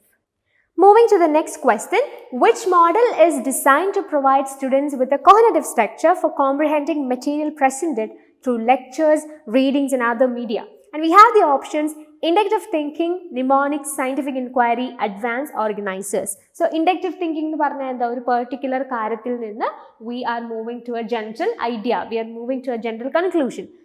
അതിനുശേഷം വരുന്ന എന്താ? ന്യൂമോണിക്സ് ആണ്. ന്യൂമോണിക്സ് എന്ന് പറഞ്ഞാൽ മെമ്മറൈസേഷൻ ടെക്നീക്ക്. ഇപ്പം നിങ്ങൾക്ക് ഒരു വലിയ കാര്യമൊക്കെ, ഒരു ലാർജ് എമൗണ്ട് ഓഫ് നോളജ് ഒക്കെ നിങ്ങൾക്ക് മെമ്മറൈസ് ചെയ്യണം എന്നുണ്ടെങ്കിൽ അതിന് നമുക്ക് പല തരത്തിലുള്ള ടെക്നീക്സ് ഉപയോഗിക്കാനായിട്ട് സാധിക്കും. അപ്പോൾ അങ്ങനെയുള്ള മെമ്മറൈസേഷൻ ടെക്നീക്സിനെയാണ് നമ്മൾ ന്യൂമോണിക്സ് എന്ന് വിളിക്കുന്നത്. Scientific enquiry is a very familiar term. Advance organisers ആയിരിക്കും നമുക്ക് ഇതിനകത്ത് ഡൗട്ട് ഉണ്ടാവാൻ സാധ്യതയുള്ള ഒരു ടേം എന്ന് പറയുന്നത്. നമ്മുടെ ക്വസ്റ്റൻ എന്താ? Which model is design to provide students with a cognitive structure for comprehending material presented through lectures, readings and other media. ഇവിടെ പറയുന്നത് എന്താ? ഇപ്പോൾ നമുക്ക് ലെക്ചേഴ്സിലൂടെയും അല്ലെങ്കിൽ വായനയിലൂടെയും അല്ലെങ്കിൽ മറ്റ് മാധ്യമങ്ങളിലൂടെയും ഒക്കെ കിട്ടുന്ന അറിവുകളെ, അല്ലെങ്കിൽ അതിനെ അവിടെ ആ മാധ്യമങ്ങളിലൂടെ ഒക്കെ കിട്ടുന്ന നോളജിനെ അല്ലെങ്കിൽ അതിലൂടെ കിട്ടുന്ന ഇൻഫർമേഷനെ മനസ്സിലാക്കാൻ കുട്ടികളെ സഹായിക്കുന്ന രീതിയിൽ അല്ലെങ്കിൽ സ്റ്റുഡൻസിനെ സഹായിക്കുന്ന രീതിയിൽ ഒരു കോഗ്നിറ്റീവ് സ്ട്രക്ചർ ഉണ്ടാക്കിയെടുക്കാനായിട്ട് സഹായിക്കുന്ന മോഡൽ ഏതാണെന്നാണ് ചോദിച്ചേക്കുന്നത്. Okay, which model is designed to provide students with a cognitive structure for comprehending material presented through lectures, readings and other media? So basically ഈ ഒരു ക്വസ്റ്റ്യൻ്റെ ആൻസർ എന്ന് പറഞ്ഞാൽ അഡ്വാൻസ് ഓർഗനൈസേഴ്സ് തന്നെയാണ്. അപ്പോൾ നമുക്ക് അഡ്വാൻസ് ഓർഗനൈസേഴ്സ് എന്താണെന്നുള്ളത് നോക്കാം. സോ ബേസിക്കലി പറയുകയാണെങ്കിൽ ഇത് ഡേവിഡ് പോൾ അസബലിൻ്റെ മീനിങ്ഫുൾ വെർബൽ ലേണിംഗിൻ്റെ പാർട്ടായിട്ട് വരുന്ന ഒരു ഐഡിയ ആണ് ഈ അഡ്വാൻസ് ഓർഗനൈസർ എന്ന് പറയുന്നത്. സോ ബേസിക്കലി അഡ്വാൻസ് ഓർഗനൈസർ എന്ന് പറഞ്ഞാൽ എന്താ? വെർബൽ സ്റ്റേറ്റ്മെൻറ്റ്സ് ആണ്. അതായത് ഇപ്പോൾ ഒരു പുതിയ ഇൻഫർമേഷൻ നമ്മൾ ഓൾറെഡി പറഞ്ഞു, theory of meaningful verbal learning എന്ന് പറഞ്ഞാൽ എന്താ? ഒരു പുതിയ ഇൻഫർമേഷൻ നിങ്ങൾക്ക് ലഭിച്ചാൽ അല്ലെങ്കിൽ ഒരു പുതിയ കാര്യം നിങ്ങൾ പഠിച്ചാൽ അതിനെ പഴയ കാര്യങ്ങളുമായി ലിങ്ക് ചെയ്യുക, സോ ദാറ്റ് അത് കുറച്ചും കൂടെ നന്നായി നിങ്ങൾക്ക് മനസ്സിലാകാനായിട്ട് ഹെൽപ്ഫുൾ ആവും എന്നാണ് നമ്മൾ മീനിങ്ഫുൾ വെർബൽ ലേണിംഗിൽ പറഞ്ഞത് അല്ലേ. അപ്പോൾ അഡ്വാൻസ് ഓർഗനൈസേഴ്സ് എന്ന് പറഞ്ഞാൽ ബേസിക്കലി വെർബൽ സ്റ്റേറ്റ്മെൻറ്റ്സ് ആണ്. അതായത് ഈ രീതിയിൽ പുതുതായി നിങ്ങൾക്ക് കിട്ടുന്ന ഇൻഫർമേഷൻ അല്ലെങ്കിൽ പുതുതായി നിങ്ങൾക്ക് നിങ്ങളുടെ അടുത്തേക്ക് വരുന്ന ഇൻഫർമേഷനെ മനസ്സിലാക്കാൻ അല്ലെങ്കിൽ അതെന്താണെന്ന് കൃത്യമായി ഐഡൻറ്റിഫൈ ചെയ്യാൻ, കോംപ്രിഹെൻഡ് ചെയ്യാൻ സഹായകരമാകും വിധം അതിനെ നിങ്ങൾക്ക് പഴയ നോളജുമായി ലിങ്ക് ചെയ്യാൻ സഹായിക്കുന്ന വെർബൽ സ്റ്റേറ്റ്മെൻറ്റുകളെയാണ് നമ്മൾ അഡ്വാൻസ് ഓർഗനൈസേഴ്സ് എന്ന് പറയുന്നത്. They are introductory ideas of a general nature that are broad enough to cover all the information to be learned. അതായത് ഫോർ എക്സാമ്പിൾ നിങ്ങളൊരു ക്ലാസ്സിൽ ചെല്ലുമ്പോൾ നിങ്ങൾക്കൊരു പുതിയ കോൺസെപ്റ്റ് പഠിപ്പിക്കണം. അപ്പോൾ ആ കോൺസെപ്റ്റ് പഠിപ്പിക്കാനായിട്ട് നിങ്ങളൊരു കഥ പറഞ്ഞു എന്ന് വിചാരിക്കുക, അല്ലെങ്കിൽ അതുമായി റിലേറ്റ് ചെയ്യുന്നൊരു ഇൻസിഡൻറ്റ് പറഞ്ഞു എന്ന് വിചാരിക്കാം. ആ ഇൻസിഡൻറ്റിലൂടെ തന്നെ ആ എൻറ്റയർ കോൺസെപ്റ്റിൻ്റെ എല്ലാ ആശയങ്ങളും നിങ്ങൾക്ക് കൺവേ ചെയ്യാനായിട്ട് സാധിച്ചു എന്ന് വിചാരിക്കുക. അതായത് ഒരു ഇൻസിഡൻറ്റ് നിങ്ങൾ പറയുന്നു, ഒരു കഥ നിങ്ങൾ പറയുന്നു, അതിനുശേഷം അതിലെ ഡിഫറെൻറ്റ് ഇവൻറ്റ്സ് ഉപയോഗിച്ചുകൊണ്ട് നിങ്ങളൊരു കോൺസെപ്റ്റ് അവതരിപ്പിക്കുകയാണെന്ന് വിചാരിക്കാം. സോ ആ ഒരു ഇൻട്രൊഡക്ടറി ഐഡിയ നിങ്ങൾ കൊടുത്തില്ല, ഒരു സ്റ്റേറ്റ്മെൻറ്റ് അല്ലെങ്കിൽ ഒരു കഥ നിങ്ങൾ അവതരിപ്പിച്ചപ്പോൾ ബേസിക്കലി നിങ്ങൾ ചെയ്ത എന്താ? ഇത് കഴിഞ്ഞ് കുട്ടികൾ പഠിക്കേണ്ട കോൺസെപ്റ്റ് അല്ലെങ്കിൽ അവർക്ക് മനസ്സിലാകേണ്ട കാര്യങ്ങൾ, അവർക്ക് മനസ്സിലാകാൻ ആവശ്യമായിട്ടുള്ള ഇൻഫർമേഷൻസ് ആണ് ഈ ഒരു ഇൻട്രൊഡക്ടറി സെഷനിലൂടെ അല്ലെങ്കിൽ ഈ ഒരു സ്റ്റോറി ആവാം അല്ലെങ്കിൽ ഒരു സ്റ്റേറ്റ്മെൻറ്റ് ആവാം അതിലൂടെ നിങ്ങൾ കൊടുത്തത്. ബേസിക്കലി അഡ്വാൻസ് ഓർഗനൈസേഴ്സിൻ്റെ ഉദ്ദേശം എന്താണ്? പുതുതായി അവരിലേക്ക് എത്താൻ പോകുന്ന കാര്യം അല്ലെങ്കിൽ അവർക്ക് കിട്ടുന്ന പുതിയ ഇൻഫർമേഷൻ അത് മനസ്സിലാകാൻ അവർക്ക് ഹെൽപ്ഫുൾ ആവുന്ന ഒരു കോഗ്നിറ്റീവ് സ്ട്രക്ചർ അവരിൽ ക്രിയേറ്റ് ചെയ്യുക, അല്ലെങ്കിൽ അതിനാവശ്യമായിട്ടുള്ള ചില കാര്യങ്ങൾ അവരിലേക്ക് ഓൾറെഡി എത്തിക്കുക. അതായിരുന്നു അഡ്വാൻസ് ഓർഗനൈസർ കൊണ്ട് നമ്മൾ ഉദ്ദേശിച്ചത്, അല്ലെങ്കിൽ അതാണ് നമ്മൾ ആ ഒരു പെർട്ടിക്കുലർ രീതിയിൽ ആ കാര്യം അവതരിപ്പിച്ചതിൻ്റെ ഉദ്ദേശം. അപ്പം അതിനെയാണ് ബേസിക്കലി അഡ്വാൻസ് ഓർഗനൈസേഴ്സ് എന്ന് പറഞ്ഞാൽ. ഇങ്ങനെയുള്ള സ്റ്റേറ്റ്മെൻറ്റുകൾ അല്ലെങ്കിൽ ഇങ്ങനെയുള്ള ചില കാര്യങ്ങൾ നമ്മൾ ആ കോൺസെപ്റ്റ് പറയുന്നതിന് മുമ്പ് അവതരിപ്പിച്ചാൽ അതിനെയാണ് നമ്മൾ അഡ്വാൻസ് ഓർഗനൈസേഴ്സ് എന്ന് വിളിക്കുക. ഈ ക്വസ്റ്റനിലും അത് തന്നെയാണ് ബേസിക്കലി ഉദ്ദേശിക്കുന്നത് അല്ലേ. Which model is design to provide students with a cognitive structure for comprehending material presented through lectures, readings and other media. So obviously the right answer for this question is option D, that is advanced organizers.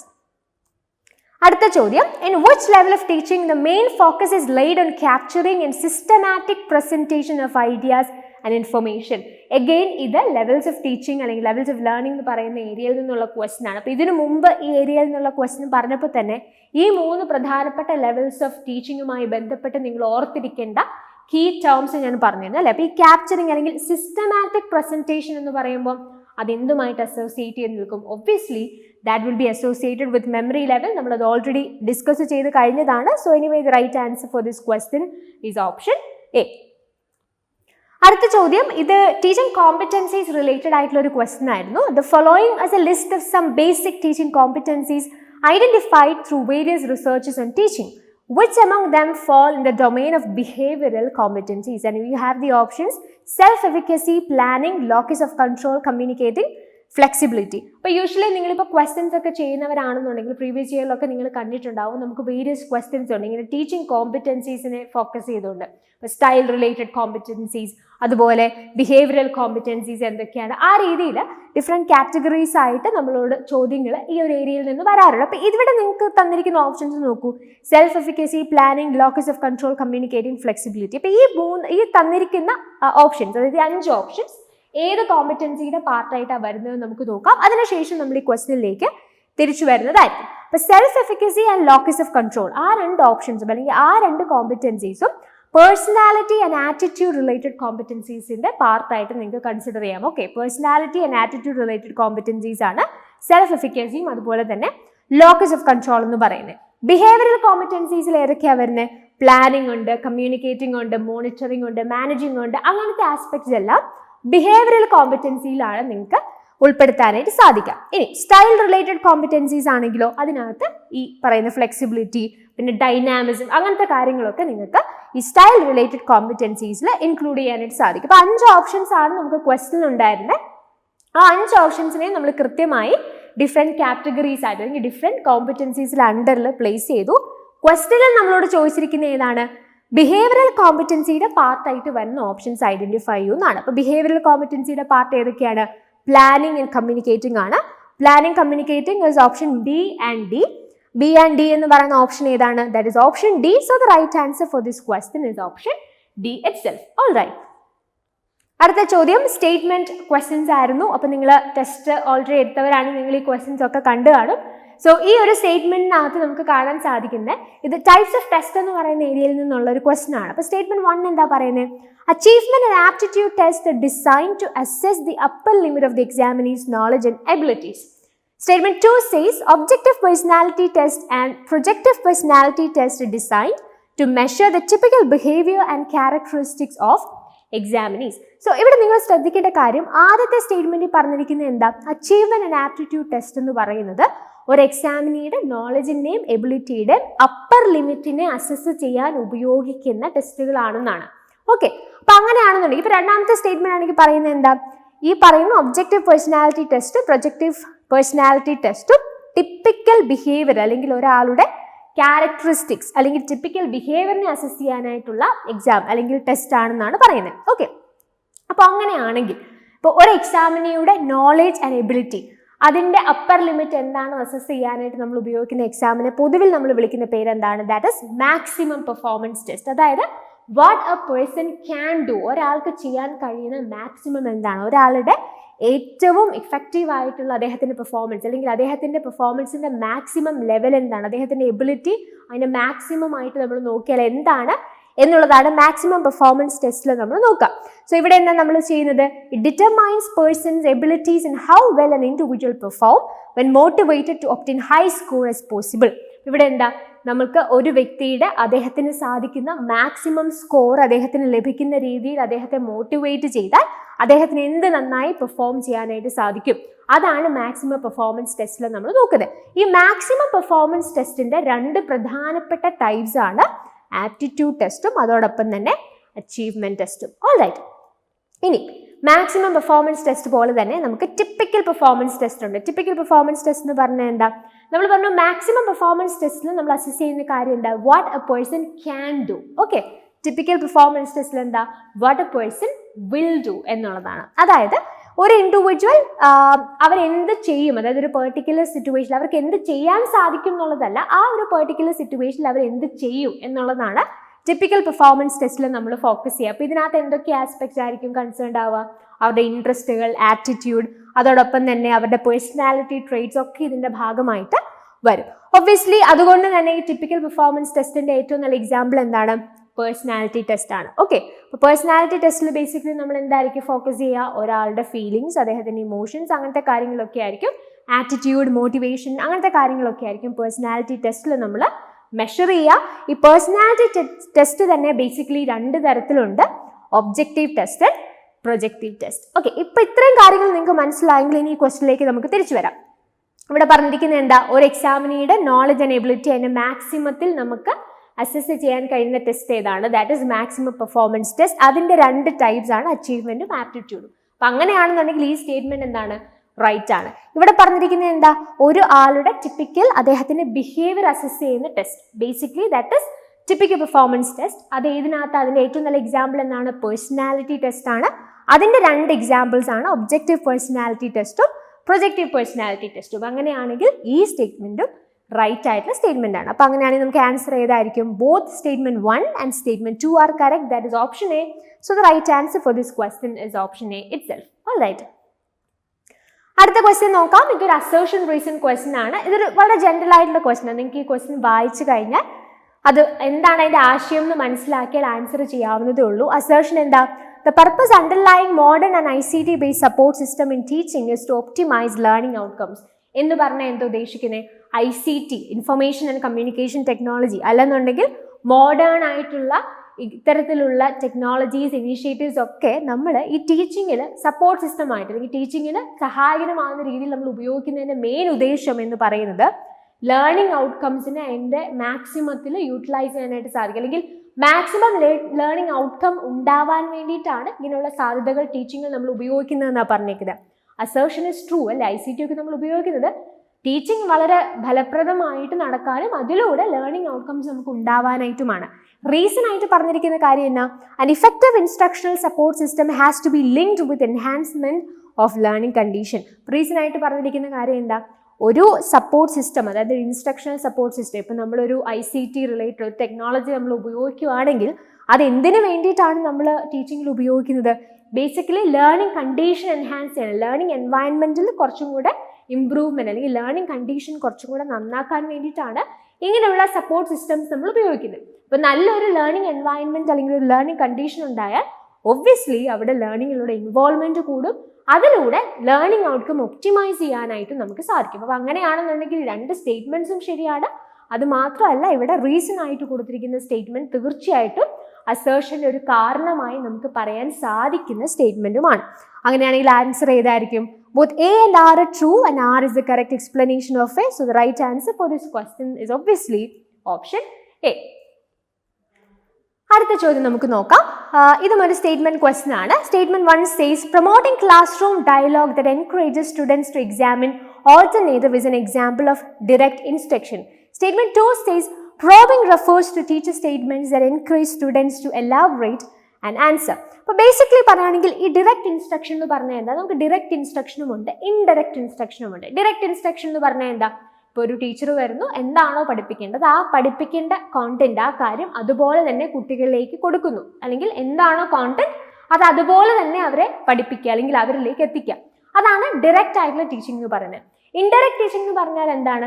ഈ കൊടുക്കുന്ന content അങ്ങനെ അവരിലേക്ക് directly കൊടുക്കുക എന്നുള്ളതല്ല, മറിച്ച് അവരെ ചില ആക്ടിവിറ്റീസിലൊക്കെ involve ചെയ്യിപ്പിച്ച് അല്ലെങ്കിൽ അവരുടെ ഭാഗത്തു നിന്നുള്ള റെസ്പോൺസസ് ഒക്കെ കിട്ടുന്ന പോലെയുള്ള ചില ആക്ടിവിറ്റീസിലൂടെയൊക്കെ തന്നെ അവർ കാര്യങ്ങൾ കണ്ടെത്താനും അതിലൂടെ അവർക്ക് നോളജ് അക്വയർ ചെയ്യാനായിട്ടുള്ള ഒരു സാധ്യത ഉണ്ടാക്കി കൊടുക്കുക. അതാണ് ഇൻഡയറക്റ്റ് ടീച്ചിങ് അല്ലെങ്കിൽ ഇൻഡയറക്റ്റ് ഇൻസ്ട്രക്ഷനിൽ സംഭവിക്കുക. ഡയറക്റ്റ് ഇൻസ്ട്രക്ഷൻ എന്ന് പറഞ്ഞാൽ we are just giving the matter, നമ്മൾ കോണ്ടന്റ് അതുപോലെ തന്നെ പഠിപ്പിക്കുന്നു.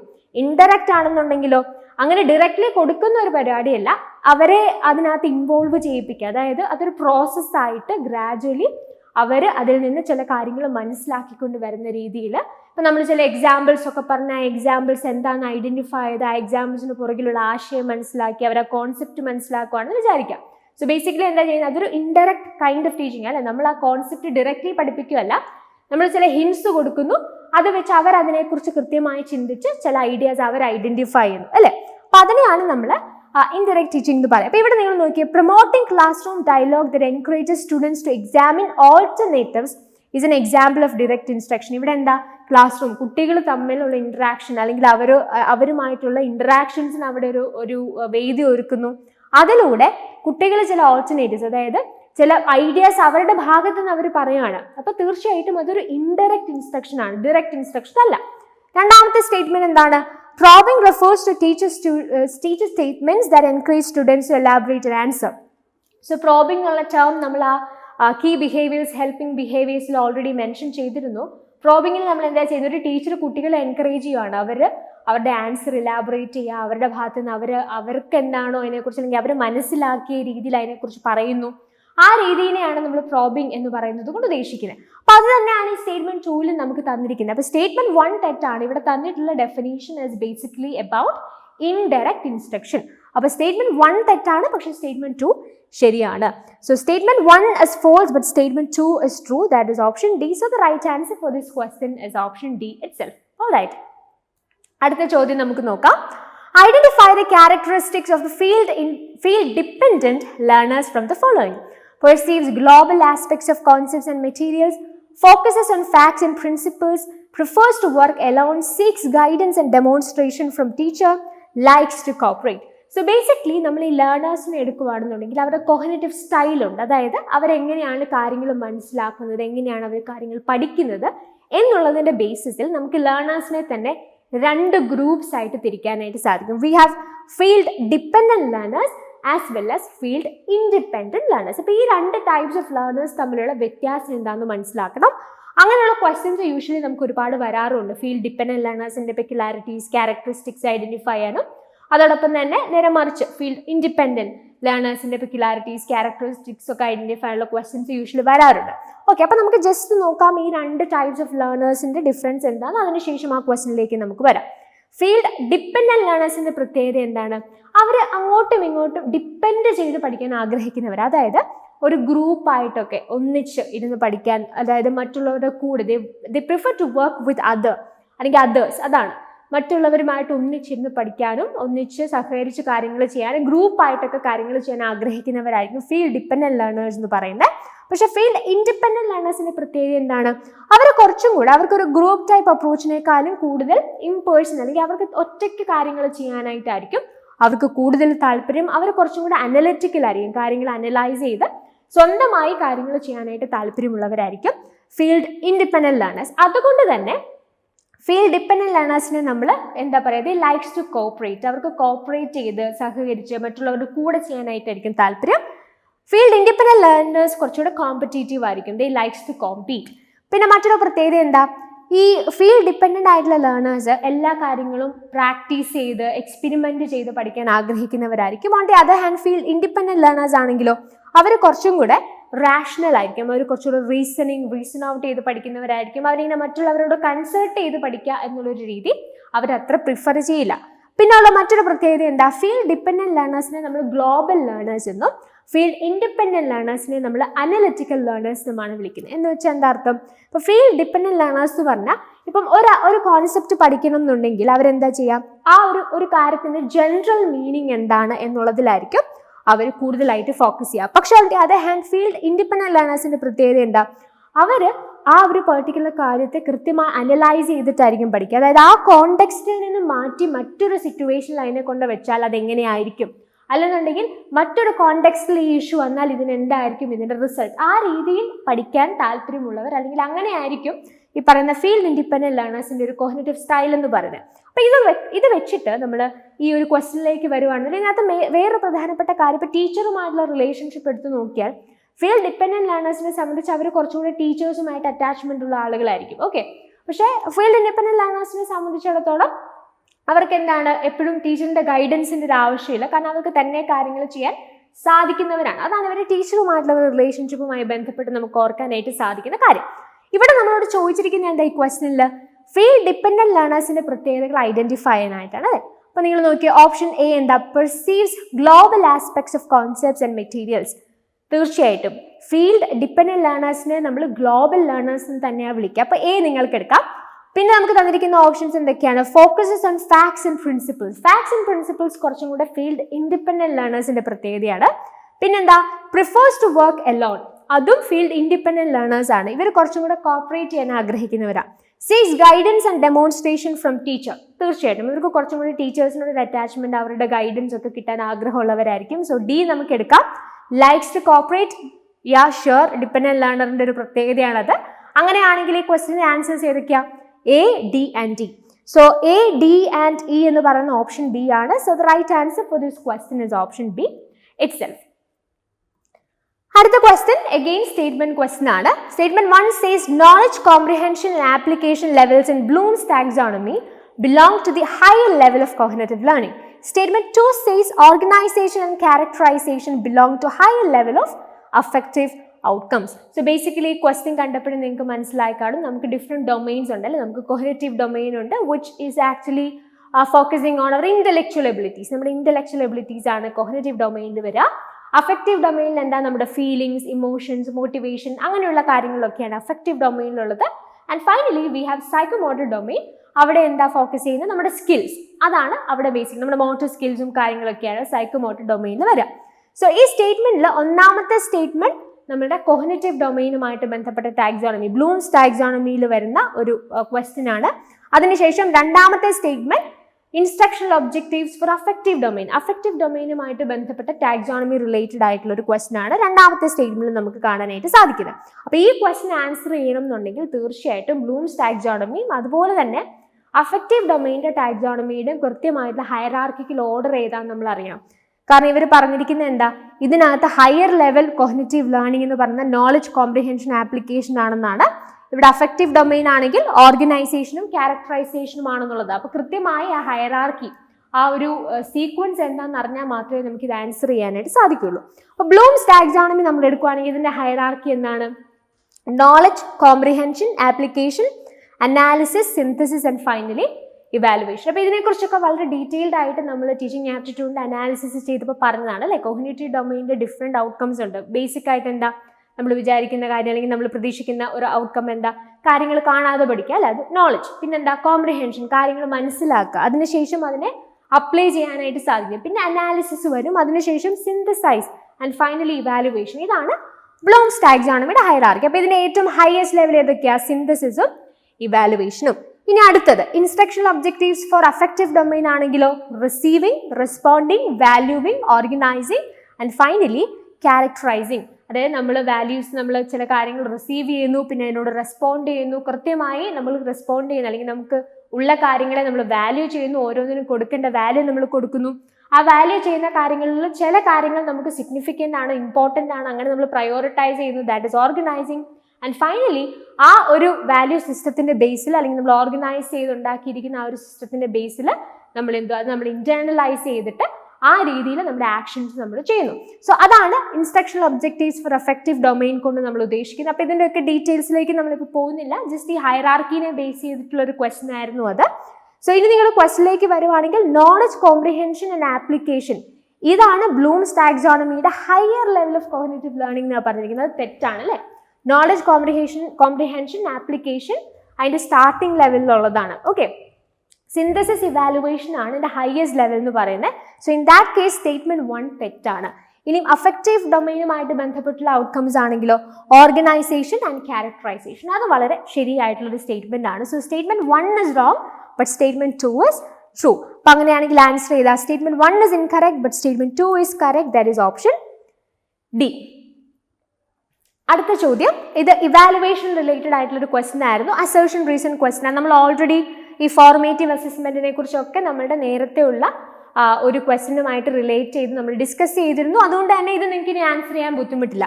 അസേർഷൻ എന്താ പറയുന്നത്? Formative assessment is a process linked and directed at raising motivation and engagement levels in learning. So obviously അത് കറക്റ്റ് ആണെന്നുള്ളത് ഈ ഒരു ഒറ്റ ടേമിൽ നിന്ന് തന്നെ നിങ്ങൾക്ക് മനസ്സിലാവും അല്ലേ? Raising motivation, that is a key word. So അത് ശരിയായിട്ടുള്ളൊരു സ്റ്റേറ്റ്മെന്റ് ആണ്. റീസൺ എന്താ? The purpose of formative assessment is to improve quality of learning outcomes. ഇതിന്റെ റീസൺ ആയിട്ട് പറഞ്ഞിരിക്കുന്നത് എന്താ? ഇംപ്രൂവ്മെന്റ് അല്ലെ? ഇംപ്രൂവ്മെന്റ് എന്നുള്ളതാണ് ഈ പറയുന്ന നമ്മുടെ ഫോർമേറ്റീവ് അസസ്മെന്റിന്റെ മെയിൻ ആയിട്ടുള്ള ഉദ്ദേശം. അങ്ങനെ ഇംപ്രൂവ് ചെയ്യാനായിട്ടാണ് ബേസിക്കലി എന്ത്, അല്ലെങ്കിൽ അങ്ങനെ ഇംപ്രൂവ്മെന്റ് സംഭവിക്കണമെങ്കിൽ we need motivation, right? So അങ്ങനെ ചിന്തിച്ചാൽ ഈ രണ്ട് സ്റ്റേറ്റ്മെന്റ്സും റൈറ്റ് ആണ്. അത് മാത്രമല്ല ഇതിനെ രണ്ടിനെ നമുക്ക് കണക്ട് ചെയ്യാൻ അല്ലെങ്കിൽ ലിങ്ക് ചെയ്യാനും സാധിക്കും. In that case, the right answer is option A. Both A and R are correct, and R is the correct explanation of A. Alright, അടുത്തത് ഒരു match the following question ആണ്. ഇതിനകത്ത് നമുക്ക് ലിസ്റ്റ് 1-ൽ ഡിഫറെന്റ് ടീച്ചിങ് മെത്തേഡ്സ് ഉണ്ട്. List 2-ൽ ചില എക്സാമ്പിൾസും നമുക്ക് തന്നിട്ടുണ്ട്. അപ്പോൾ ആ ലിസ്റ്റ് 1-ലുള്ള ടീച്ചിങ് മെത്തേഡ്സ് എന്താണെന്നൊന്ന് മനസ്സിലാക്കിയാൽ പിന്നെ അതിനെ എക്സാമ്പിൾസ് ആയിട്ട് കണക്ട് ചെയ്യുന്നതിൽ ബുദ്ധിമുട്ടൊന്നുമില്ല. ഓക്കെ, ഈ മോണോലോജിക് ടീച്ചിങ് മെത്തേഡ് എന്ന് പറഞ്ഞത്, മോണോലോജിക് എന്ന് പറഞ്ഞാൽ അതുകൊണ്ട് ഉദ്ദേശിക്കുന്നത് ഇപ്പൊ ഡയലോജിക് ആണെങ്കിൽ നമുക്കറിയാം അല്ലെ, ഡയലോഗ്സ്, അതായത് ഒരു 2-way കമ്മ്യൂണിക്കേഷൻ, അങ്ങോട്ടും ഇങ്ങോട്ടും കമ്മ്യൂണിക്കേറ്റ് ചെയ്താൽ അതൊരു ഡയലോജിക് മെത്തേഡാണ്. മോണോലോജിക് എന്ന് പറഞ്ഞാൽ ഇപ്പോൾ ഒരാൾ അങ്ങോട്ട് സംസാരിക്കുന്നു. ഇപ്പൊ നമ്മളൊരു എക്സാമ്പിൾ പറയുകയാണെങ്കിൽ ഇപ്പോൾ ഒരു ലെക്ചറിംഗ് എന്ന് പറഞ്ഞാൽ ആക്ച്വലി ഒരു മോണോലോജിക് ടീച്ചിങ് മെത്തേഡ്. എന്തുകൊണ്ടാണ്? ഒരു ലെക്ചറർ അല്ലെങ്കിൽ ഒരു ടീച്ചർ വന്നിട്ട് ലെക്ചർ ചെയ്യുവാണ് അല്ലെ, അപ്പോൾ ആ സമയത്ത് കുട്ടികൾ ഇങ്ങോട്ട് അവർ റെസ്പോണ്ട് ചെയ്യുന്നില്ല, ടീച്ചർ അങ്ങോട്ടാണ് കാര്യങ്ങൾ, ഡയലോഗ്സ് അല്ലെങ്കിൽ അവരുടെ conversation is one way in nature. In that respect we can say that monologic teaching method ഈ തന്നിരിക്കുന്ന എക്സാമ്പിൾസിൽ ഏതുമായിട്ട് നിങ്ങൾക്ക് കണക്ട് ചെയ്യാൻ പറ്റും? ടീം ടീച്ചിങ് ആൻഡ് ഡെമോൺസ്ട്രേഷൻ ആണ് അതുമായിട്ട് റിലേറ്റ് ചെയ്യാൻ നിങ്ങൾക്ക് സാധിക്കുന്ന എക്സാമ്പിൾ എന്ന് പറയുന്നത്. Then we have dialogic teaching method, action based teaching method എന്താ? ആക്ടിവിറ്റീസ് ഓറിയന്റഡ് ആയിട്ടുള്ള ടീച്ചിങ്, അതിനെയാണ് നമ്മൾ ആക്ഷൻ ബേസ്ഡ് ടീച്ചിങ് മെത്തേഡ് എന്ന് പറയുന്നത്. Then we have self study based teaching method as well, അതായത് ലേണറിന് സ്വന്തമായി റിസോഴ്സസ് ഉപയോഗിച്ച് പഠിക്കാൻ സാധിക്കുന്ന അല്ലെങ്കിൽ ആ രീതിയിലുള്ള ടീച്ചിങ്ങിനെയാണ് നമ്മൾ self study based teaching method എന്ന് പറയുന്നത്. So monologic teaching method can be associated with team teaching and demonstration. Dialogic എന്താണെന്ന് നമ്മൾ പറഞ്ഞു, ഡയലോഗ്സ് ഉപയോഗിക്കുന്നത് അല്ലേ. അപ്പോൾ B can be associated with what? We can associate it with case study and tutorials. Then we have action based teaching method. Action based എന്തായിരിക്കും? Simulation and role playing അല്ലേ. നമ്മൾ ഓരോ റോൾസ് എടുത്ത് ചെയ്യുന്നു അല്ലെങ്കിൽ ചില സിറ്റുവേഷൻസ് ക്രിയേറ്റ് ചെയ്ത് അത് നമ്മൾ ആക്ട് ഔട്ട് ചെയ്യുന്നു. So that is action based teaching method. And then we have self study based teaching method. Self സ്റ്റഡിക്ക് ഏറ്റവും നമുക്ക് ഉപയോഗിക്കാൻ പറ്റുന്ന കാര്യം എന്താ? Cybernetics in computer aided instruction. So that അത് നമുക്ക് ഉപയോഗിച്ച് നമ്മളുടെ പേസിൽ തന്നെ പഠിക്കാനായിട്ട് സാധിക്കും. അപ്പോൾ നമുക്കൊന്നുകൂടെ കണക്ട് ചെയ്ത് നോക്കാം. A is 3, B is 2, A3, B2, C is 4, D is 1, right? So A3, B2, C4, D1 is option B. So the right answer for this question is option B itself. അടുത്ത ചോദ്യം, which of the following are the characteristics of an adolescent? അതായത് ഈ adolescent ആയിട്ടുള്ള അല്ലെങ്കിൽ അഡോളസെൻസിലുള്ള കുട്ടികളുടെ characteristics എന്തൊക്കെയാണ്, അല്ലെങ്കിൽ ഒരു അഡോളസെന്റ് ലേണറിന്റെ ക്യാരക്ടറിസ്റ്റിക്സ് ആയിട്ടും ചില സമയങ്ങളിൽ ക്വസ്റ്റ്യൻസ് കാണാറുണ്ട്. ഇതൊരു ജനറൽ ക്വസ്റ്റ്യൻ ആണ്. അപ്പോൾ നമുക്ക് അഡോളസെൻസിന്റെ പ്രത്യേകതകൾ വളരെ നമുക്ക് അറിയുന്ന കാര്യമാണ്. അപ്പോൾ ആ ഒരു അഡോളസെൻസിലുള്ള ക്യാരക്ടറിസ്റ്റിക്സ് ഇതിൽ നിന്ന് ഐഡന്റിഫൈ ചെയ്യുക. That's it. ഓപ്ഷൻസ് എന്തൊക്കെയാണ്? Increasing independence from adult control, rapid physiological changes, emotionally matured, acts rationally, increased focus on activities with peer groups. അപ്പോൾ ഒരു അഡോളസെന്റ് ആയിട്ടുള്ള ഒരാളുടെ പ്രത്യേകത എന്തൊക്കെയായിരിക്കും? Increasing independence from adult control. അതായത് ഒരു അഡോളസെന്റ് പീരീഡിലൊക്കെ നമ്മളൊരു അഡോളസെൻസ് ആ ഒരു കാലഘട്ടമായി കഴിയുമ്പോൾ നമ്മുടെ ആഗ്രഹം എന്താ? നമുക്ക് കാര്യങ്ങൾ തന്നെ ചെയ്യണം. നമ്മളോട് ആരെങ്കിലും എന്തെങ്കിലും പറയുന്നു, നമുക്ക് ആ ഒരു ടൈമിൽ അത്ര ഇഷ്ടം ഉണ്ടാവില്ല. അപ്പോൾ തീർച്ചയായിട്ടും ആ ഒരു കൺട്രോളിൽ നിന്ന് വെളിയിൽ വരും. അതായത് നമ്മളെക്കാളും മുതിർന്ന ആൾക്കാർ എല്ലാത്തിലും നമ്മളെ കൺട്രോൾ ചെയ്യുന്നതിൽ അല്ലെങ്കിൽ അവർ പറയുന്ന കാര്യങ്ങളിൽ നിന്ന് വെളിയിലേക്ക് വരിക, ഫ്രീഡം അനുഭവിക്കുക, അങ്ങനെയൊക്കെയുള്ള തോട്ടായിരിക്കും ആ ഒരു ടൈമിൽ നമുക്ക് ഉണ്ടാവുക അല്ലേ. സോ തീർച്ചയായിട്ടും നമുക്ക് എടുക്കാനായിട്ട് സാധിക്കും. ഫിസിയോളജിക്കൽ ചേഞ്ചസ്, അഡോളസൻസ് പീരീഡിൽ നമുക്ക് ഒരുപാട് physiological changes for both boys and girls, ഒരുപാട് നമ്മുടെ ഫിസിക്കലി നമുക്ക് ഒരുപാട് ചേഞ്ചസ് വരുന്ന ഒരു കാലഘട്ടമാണ്. ആ ഓപ്ഷൻ നിങ്ങൾക്ക് എടുക്കാം. ഇമോഷണലി മെച്ചുവേർഡ് ആക്ട്സ് റാഷണലി, ഇത് രണ്ടും നമുക്ക് ആക്ച്വലി ഈ ഒരു പെർസ്പെക്റ്റീവിൽ ഈ ഒരു കോണ്ടെക്സ്റ്റിൽ എടുക്കാനായിട്ട് പറ്റില്ല അല്ലെ. ഇമോഷണലി മെച്ചുവേർഡ് ആണ്, അല്ലെങ്കിൽ വളരെ റീസണിങ് അല്ലെങ്കിൽ റാഷണലി ആണ് ആ സമയത്ത് നമ്മൾ ചിന്തിക്കുന്നത് എന്നുള്ളത് നമുക്ക് അത്ര അപ്രോപ്രിയേറ്റ് ആയിട്ട് ഈ ഒരു ക്വസ്റ്റ്യൻ എടുക്കാൻ പറ്റില്ല. അപ്പോൾ സിയും ഡിയും നമുക്ക് എലിമിനേറ്റ് ചെയ്യാം. Increase focus on activities with peer groups, obviously ഈ ഒരു സമയത്ത് നമുക്ക് നമ്മുടെ ഫ്രണ്ട്സിൻ്റെ കൂടെ ആയിരിക്കാനും അവരുടെ കൂടെ കാര്യങ്ങൾ ചെയ്യാനൊക്കെ നമുക്ക് വളരെ താല്പര്യമുള്ള ഒരു കാലഘട്ടമായിരിക്കും. സോ എ, ബി, ഇ നമുക്ക് ഓപ്ഷൻസ് ആയിട്ട് എടുക്കാം. A, B and D only is option D. So the right answer for this question is option D itself.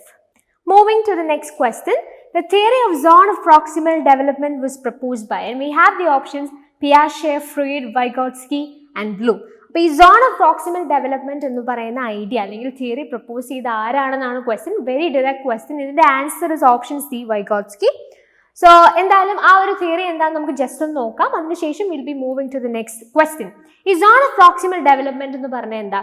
ഈ ഒരു സോണിൽ ഈ ഒരു പെർട്ടിക്കുലർ ഏരിയയിൽ എന്തൊക്കെ കാര്യങ്ങളാണ് ഇൻക്ലൂഡഡ് ആയിരിക്കുന്നത്? It includes all of the knowledge and skills that A person cannot yet understand or perform on their own but is capable of learning with guidance. അതായത് ഈ സോൺ ഓഫ് പ്രോക്സിമൽ ഡെവലപ്മെന്റ് എന്ന് പറഞ്ഞാൽ നമുക്ക് സ്വയമായിട്ട് ഇപ്പം currently നമുക്ക് ചെയ്യാനായിട്ട് സാധിക്കാത്ത സ്കിൽസിനെയാണ് ഈ സോൺ ഓഫ് പ്രോക്സിമൽ ഡെവലപ്മെന്റ് എന്നുള്ള കാറ്റഗറിയിൽ നമ്മൾ പറയാം.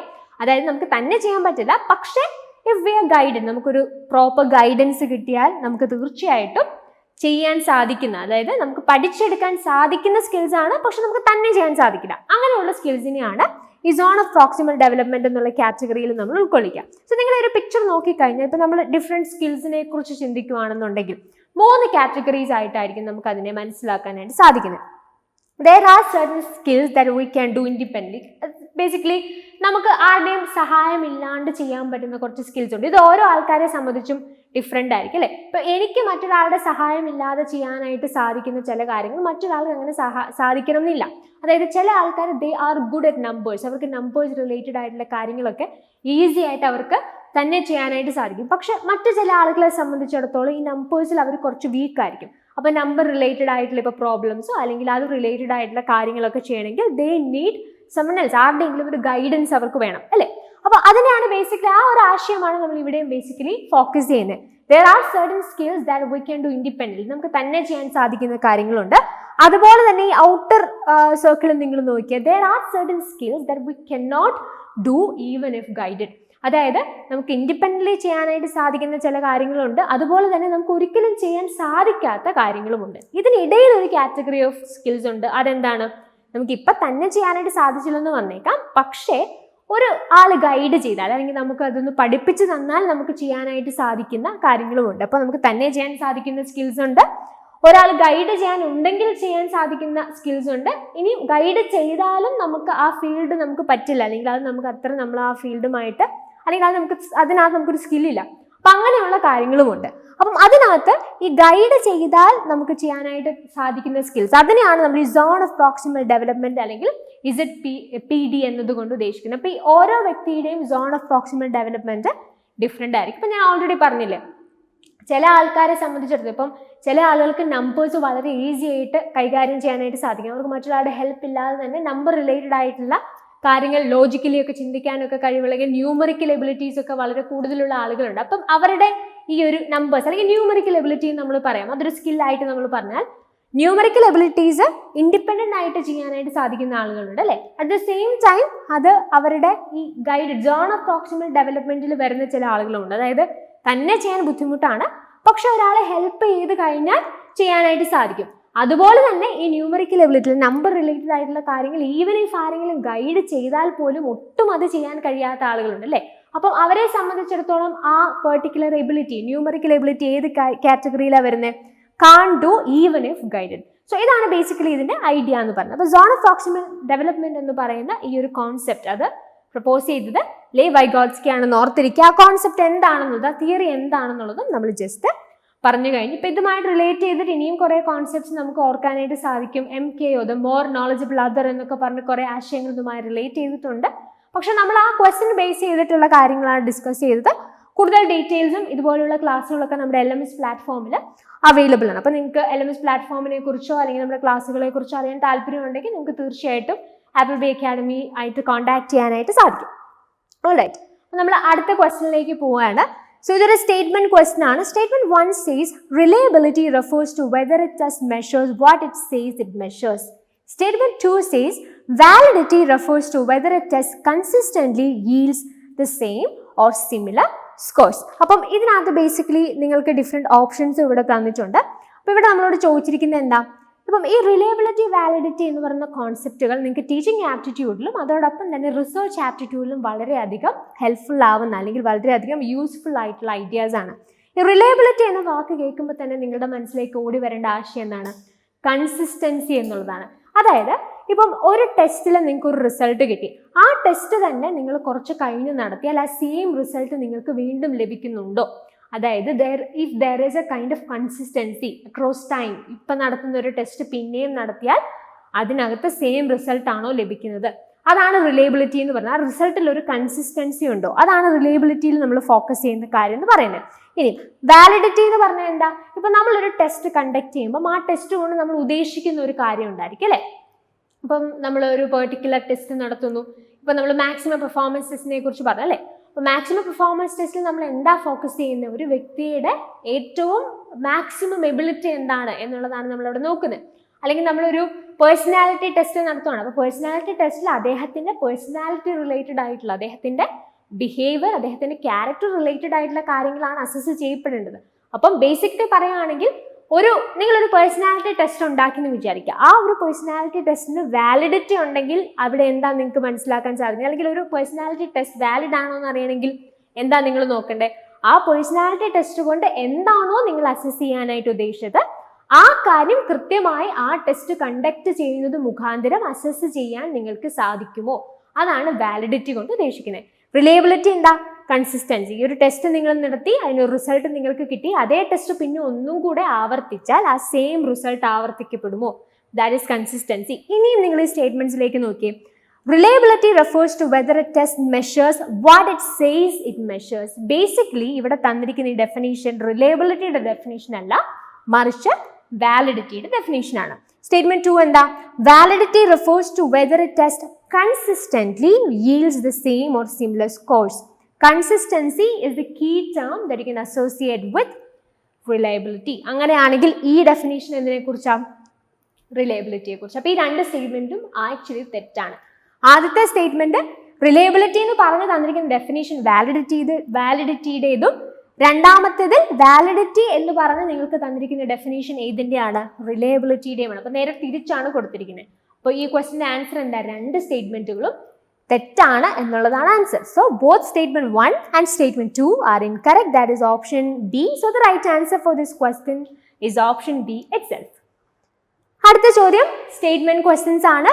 അപ്പം ഈ ഒരു സ്റ്റേറ്റ്മെന്റ് നിങ്ങൾ നോക്കിയ statement 1 says in norm reference testing of students, test data helps us determine a student's place or rank. Statement 2 says in criterion reference testing, the test data tells us about a student's level of proficiency. So basically ഇത് types of evaluation എന്നുള്ള question ആ നോം referenced എന്താണ്, criterion referenced എന്താണെന്നുള്ളതൊക്കെ already നമ്മൾ discuss ചെയ്ത് കഴിഞ്ഞ കാര്യമാണ്. അപ്പോൾ നമ്മളോട് പറഞ്ഞിരിക്കുന്നത് എന്താ, നോം റെഫറൻസ് ടെസ്റ്റ് ഉപയോഗിച്ച്, അല്ലെങ്കിൽ നോം റെഫറൻസ് ടെസ്റ്റ് ബേസിക്കലി എന്താ ചെയ്യുന്നത്, ആ ടെസ്റ്റിന്റെ ഡേറ്റ് നമുക്ക് എന്തിനു വേണ്ടി ഉപയോഗിക്കാം, it is helpful to determine a student's place or rank. Correct ആണല്ലേ, നോം റെഫറൻസ് ടെസ്റ്റ് നടത്തിയാൽ നിങ്ങൾ എന്താ ബേസിക്കലി ചെയ്യുന്നത്, അതിലൂടെ നിങ്ങൾ സ്റ്റുഡൻസിൻ്റെ പെർഫോമൻസിനെ അങ്ങോട്ടും ഇങ്ങോട്ടും കമ്പയർ ചെയ്ത്, ഞാൻ ഓൾറെഡി പറഞ്ഞു, ഇപ്പോൾ നിങ്ങളൊരു ക്ലാസ്സിൽ ഒരു ടെസ്റ്റ് നടത്തി ഒരു റാങ്ക് ലിസ്റ്റ് ഒക്കെ പബ്ലിഷ് ചെയ്താൽ ബേസിക്കലി നിങ്ങൾ എന്താ ചെയ്യുന്നത്, അവിടെ നോം റെഫറൻസ് ടെസ്റ്റിംഗ് ആ നടത്തുന്നതെന്ന് പറഞ്ഞു. ഇനി ക്രൈറ്റീരിയൻ റെഫറൻസ് ടെസ്റ്റിംഗ് ആണെങ്കിൽ നമ്മൾ എന്താ ചെയ്യുന്നത്, ഒരു പർട്ടിക്കുലർ ക്രൈറ്റീരിയ, ഒരു പ്രീ ഡിറ്റർമൈൻഡ് ആയിട്ടുള്ള ഒരു ക്രൈറ്റീരിയ വെച്ചിട്ട് അത് ഈ കുട്ടി കൃത്യമായി സാറ്റിസ്ഫൈ ചെയ്യുന്നുണ്ടോ എന്നാണ് നോക്കുന്നത്. എന്ന് പറഞ്ഞാൽ ആ ഒരു ഫീൽഡിൽ ഈ ഒരു പെർട്ടിക്കുലർ ക്രൈറ്റീരിയ ആ കുട്ടിക്ക് സാറ്റിസ്ഫൈ ചെയ്യാൻ സാധിക്കുന്നുണ്ടോ എന്ന് ചോദിച്ചാൽ നമ്മൾ സെറ്റ് ചെയ്തിരിക്കുന്ന ഒരു പ്രൊഫഷൻസി ഉണ്ട് അല്ലേ, അതായത് ഈ ഒരു കാര്യം കൃത്യമായി ഈ കുട്ടിക്ക് സാറ്റിസ്ഫൈ ചെയ്യാൻ സാധിക്കണമെങ്കിൽ അതിനൊരു കൃത്യമായിട്ടുള്ള പ്രൊഫഷൻസി ആ കുട്ടിക്ക് വേണം.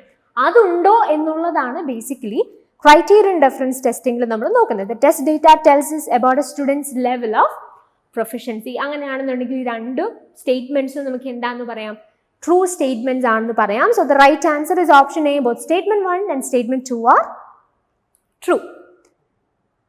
അടുത്ത ചോദ്യം, which of the following are the highest taxonomic categories in the cognitive, affective and psychomotor domains of learning? So already നമ്മൾ ഈ കോഗ്നിറ്റീവ് ഡൊമൈനുമായി ബന്ധപ്പെട്ട അല്ലെങ്കിൽ ബ്ലൂംസ് ടാക്സോണമിയുടെ ഹയറാർക്കി നമ്മൾ ഓൾറെഡി ഒരു ക്വസ്റ്റനിൽ കണ്ടു. അതിനുശേഷം അഫക്റ്റീവ് ഡൊമൈൻ, ആ ക്വസ്റ്റനിൽ തന്നെ instructional objectives for affective domain, അത് നമ്മൾ ഓൾറെഡി കണ്ടതാണ്. ഓക്കെ, അപ്പൊ നമ്മളോട് ചോദിച്ചിരിക്കുന്നത് എന്താ? കോഗ്നിറ്റീവ്, അഫക്റ്റീവ്, സൈക്കോമോട്ടർ ഡൊമൈൻ, ഈ 3 ഡൊമൈൻസിന്റെയും ഹയസ്റ്റ് ടാക്സോണമിക് കാറ്റഗറീസ് ആണ് നമുക്ക് ഐഡന്റിഫൈ ചെയ്യേണ്ടതായിട്ടുള്ളത്. ഓപ്ഷൻസ് നിങ്ങൾ നോക്കിയേ: analysis, evaluation, awareness, characterisation, naturalisation. So ഇതിനകത്ത് നിങ്ങൾക്ക് ഈസി ആയിട്ട് ഐഡന്റിഫൈ ചെയ്യാൻ പറ്റുന്ന ഏതൊക്കെയായിരിക്കും? ഇവാലുവേഷൻ നമുക്ക് ഐഡന്റിഫൈ ചെയ്യാം. എന്തുകൊണ്ടാണ്? കോഗ്നിറ്റീവ് ഡൊമൈനിലെ ഏറ്റവും ഹയസ്റ്റ് ആയിട്ടുള്ള ഔട്ട്കം അല്ലെങ്കിൽ ടാക്സോണമിക് കാറ്റഗറീസ് നമ്മൾ പരിശോധിച്ചപ്പോൾ ഇതിനകത്ത് ഏറ്റവും ഹയസ്റ്റ് ലെവലിൽ നമ്മൾ കണ്ടത് ഏതായിരുന്നു? ഇവാലുവേഷൻ ആണ്. അത് നമ്മൾ ഐഡന്റിഫൈ ചെയ്ത് കഴിഞ്ഞു. അതിനുശേഷം അഫക്റ്റീവ് ഡൊമൈനെ കുറിച്ച് നമ്മൾ പറഞ്ഞപ്പോൾ അവിടെ നമ്മൾ ഫോക്കസ് ചെയ്ത് ഏതായിരുന്നു, അല്ലെങ്കിൽ അവിടുത്തെ ഏറ്റവും ഹയസ്റ്റ് ലെവൽ ഏതായിരുന്നു? ഹയസ്റ്റ് ലെവൽ ഔട്ട്കം അല്ലെങ്കിൽ highest level objective, that is characterisation. അപ്പൊ ബിയും ഡിയും എന്തായാലും ഇതിന് ആൻസർ ആണെന്ന് നിങ്ങൾക്ക് ഐഡന്റിഫൈ ചെയ്യാനായിട്ട് സാധിക്കും. അപ്പൊ ഇനി നമുക്ക് കണ്ടുകിട്ടേണ്ടത് ഈ സൈക്കോമോട്ടർ ഡൊമൈനിന്റെ ഹയസ്റ്റ് ലെവൽ ഏതാണെന്നുള്ളതാണ്. സോ ബേസിക്കലി നിങ്ങൾ ഇതിനകത്ത് ഓപ്ഷൻസ് പരിശോധിച്ചാൽ ഈ സൈക്കോമോട്ടർ ഡൊമൈനുമായിട്ട് ബന്ധപ്പെട്ട് വേരിയസ് ടാക്സോണമീസ് നമുക്ക് അവൈലബിൾ ആണ്. ഡിഫറെന്റ് തിയറിസ്റ്റുകൾ നമുക്ക് തിയറിസ്റ്റുകളുടെ ഇങ്ങനെ instructional objectives that are related to psychomotor domain available ആണ്. പക്ഷെ നെറ്റ് എക്സാം നമ്മൾ വളരെ സ്പെസിഫിക് ആയി കൺസിഡർ ചെയ്യുമ്പോൾ ഡേവിന്റെ സൈക്കോമോട്ടർ ഡൊമൈൻ എന്നാണ് നമുക്ക് യൂഷ്വലി ക്വസ്റ്റ്യൻസ് വരാറുള്ളത്. ഓക്കെ, നമുക്ക് സിംസൺ, അതുപോലെ തന്നെ അനിത ഹാർലോ, അങ്ങനെയുള്ള തിയറിസ്റ്റുകളുടെയും സൈക്കോമോട്ടർ ഡൊമൈൻ റിലേറ്റഡ് ആയിട്ടുള്ള ഹയറാർക്കി അവൈലബിൾ ആണ്. പക്ഷെ നെറ്റ് എക്സാമിൽ സ്പെസിഫിക്കലി അവർ ഡേവിന്റെ സൈക്കോമോട്ടർ ഡൊമൈനുമായി ബന്ധപ്പെട്ട ടാക്സോണമിയിൽ നിന്നാണ് ക്വസ്റ്റ്യൻസ് ചോദിക്കാറ്. അപ്പം ഈ ഒരു പെർട്ടിക്കുലർ ക്വസ്റ്റ്യനിൽ നിങ്ങൾ ഓപ്ഷൻസ് നോക്കിയാൽ ആ ഒരു പെർട്ടിക്കുലർ കോൺസെപ്റ്റിൽ നിന്ന് തന്നെയാണ്, ഡേവിന്റെ സൈക്കോമോട്ടർ ഡൊമൈൻ റിലേറ്റഡ് ടാക്സോണമിയിൽ നിന്ന് തന്നെയാണ് ക്വസ്റ്റ്യൻ വന്നിരിക്കുന്നത് നിങ്ങൾക്ക് മനസ്സിലാക്കാനായിട്ട് സാധിക്കും. സോ ഡേവ്സ് സൈക്കോമോട്ടർ ഡൊമൈൻ്റെ ഹയറാർക്കിയാണ് നിങ്ങൾക്ക് കാണാൻ സാധിക്കുന്നത്. Imitation, manipulation, precision, articulation, naturalisation എന്ന് പറഞ്ഞാൽ എന്താ? ഇപ്പൊ നിങ്ങൾക്ക് ഒരു സൈക്കോമോട്ടർ ഡൊമൈനുമായി ബന്ധപ്പെട്ട് നിങ്ങളൊരു സ്കില്ല് പഠിക്കുകയാണെന്ന് വിചാരിക്കാം. ആദ്യത്തെ ഘട്ടം എന്തായിരിക്കും? ഇമിറ്റേഷൻ അല്ലേ? അതായത് ഇപ്പൊ നിങ്ങളൊരു ഡാൻസ് പഠിക്കാമെന്ന് വിചാരിക്കുക. ആദ്യം നിങ്ങൾ ചെയ്യുന്നത് എന്തായിരിക്കും? ഒരാൾ കാണിച്ചു തരുന്നത് അതുപോലെ കണ്ട് നിങ്ങൾ അത് ആവർത്തിക്കും. You are imitating that. So that is imitation. അതിനുശേഷം എന്താണ്?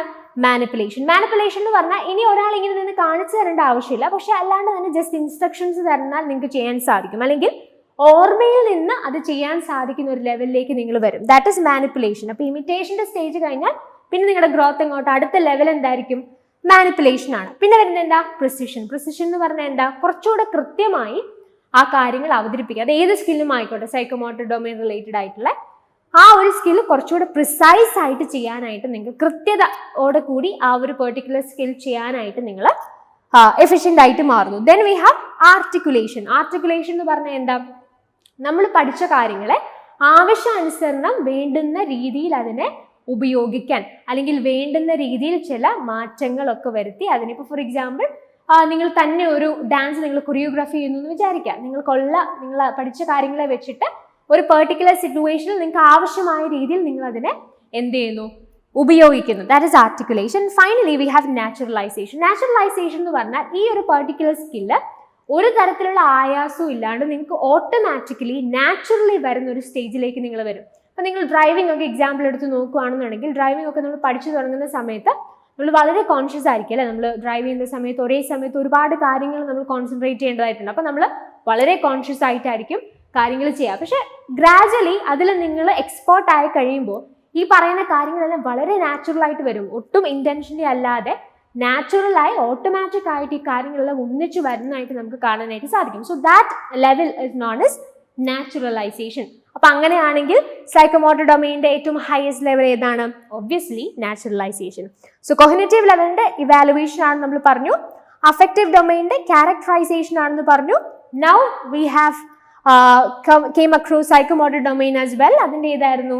Naturalization. So evaluation, characterization, naturalization. So B, D and E. B, D and E only is option B. So the right answer for this question is option B itself. അടുത്ത ചോദ്യം assertion reason question ആണ്. Assertion എന്താ പറയുന്നത്? A learner centred approach provides best experience for learners.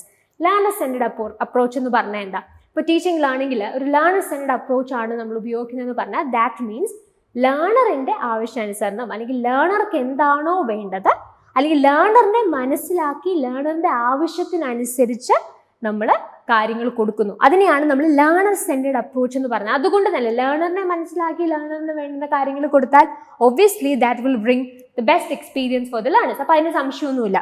So ഒന്നാമത്തെ statement അല്ലെങ്കിൽ assertion എന്ന് പറയുന്നത് ശരിയാണ്. റീസൺ എന്താണ്? Learner centred approach does not acknowledge the needs of the learner as central to learning experience. Basically പറഞ്ഞാൽ ഒരു ലേണർ സെന്റർഡ് അപ്രോച്ചിൽ ബേസിക്കലി എന്താ സംഭവിക്കുന്നത്? ലേണറിൻ്റെ ആവശ്യം എന്താണ് അല്ലെങ്കിൽ ലേണറിന്റെ എക്സ്പീരിയൻസ് ആണ് ബേസിക്കലി അതിന് സെൻട്രൽ എന്ന് പറഞ്ഞു. ഇവിടെ പറഞ്ഞിരിക്കുന്നത് എന്താ? Learner centred approach does not acknowledge the needs of the learner as central to learning experience. അതായത് ലേണിംഗ് എക്സ്പീരിയൻസിൽ ലേണറിന്റെ നീഡ് എന്താ അതിന്റെ പ്രധാനപ്പെട്ട ഒരു ഫാക്ടറായിട്ട് കൺസിഡർ ചെയ്യുന്നില്ല ഇൻ ലേണർ സെന്റർഡ് അപ്രോച്ച് എന്നാണ് ഈ സ്റ്റേറ്റ്മെന്റ് ഇവിടെ പറഞ്ഞിരിക്കുന്നത്. പക്ഷെ ശരിക്കും എന്താ സംഭവം? Learner centred approach actually acknowledge the needs of the learner as central to learning experience. അതായത് ലേണറിന്റെ നീഡ് എന്താണെന്നുള്ളതാണ് ലേണിംഗ് എക്സ്പീരിയൻസിന്റെ സെൻട്രൽ തിങ് ആയിട്ട് അല്ലെങ്കിൽ തീമായിട്ട് ലേണർ സെന്റർഡ് അപ്രോച്ച് കൺസിഡർ ചെയ്യുന്നത്. അങ്ങനെയാണെന്നുണ്ടെങ്കിൽ ഇവിടെ ഡസ് നോട്ട് എന്നാണ് പറഞ്ഞിരിക്കുന്നത്. So that statement in it self is wrong. So ഒന്നാമത്തെ assertion ശരിയാണ്, പക്ഷെ റീസൺ സ്റ്റേറ്റ്മെന്റ് തെറ്റാണ്. സോ അങ്ങനെയാണെങ്കിൽ നമുക്ക് ആൻസർ ഏതായിരിക്കും? A is true but R is false. That is option C. So the right answer for this question is option C itself. Next question. According to the theory of multiple intelligences, the ability to perceive the visual and spatial world accurately pertains to which human ability? And we have the options naturalist, interpersonal, intrapersonal and spatial. So ആദ്യം തന്നെ theory of multiple intelligence എന്ന് പറയുന്നത് എന്താണെന്നുള്ളത് നമുക്ക് just നോക്കാം. ഈ ഒരു theory actually introduce ചെയ്ത് അല്ലെങ്കിൽ ഡെവലപ്പ് ചെയ്തത് ഹൊവാർഡ് ഗാർഡനർ ആണ്. അദ്ദേഹത്തിന്റെ വളരെ ഫേമസ് ആയിട്ടുള്ള ഒരു വർക്കാണ് frames of mind the theory of multiple intelligences. 1983 ഈ ബുക്കിലാണ് അദ്ദേഹം ഈ പറയുന്ന മൾട്ടിപ്പിൾ ഇൻ്റലിജൻസ് എന്ന് പറയുന്ന കോൺസെപ്റ്റ് അദ്ദേഹം ആദ്യമായിട്ട് ഇൻട്രൊഡ്യൂസ് ചെയ്യുന്നത്.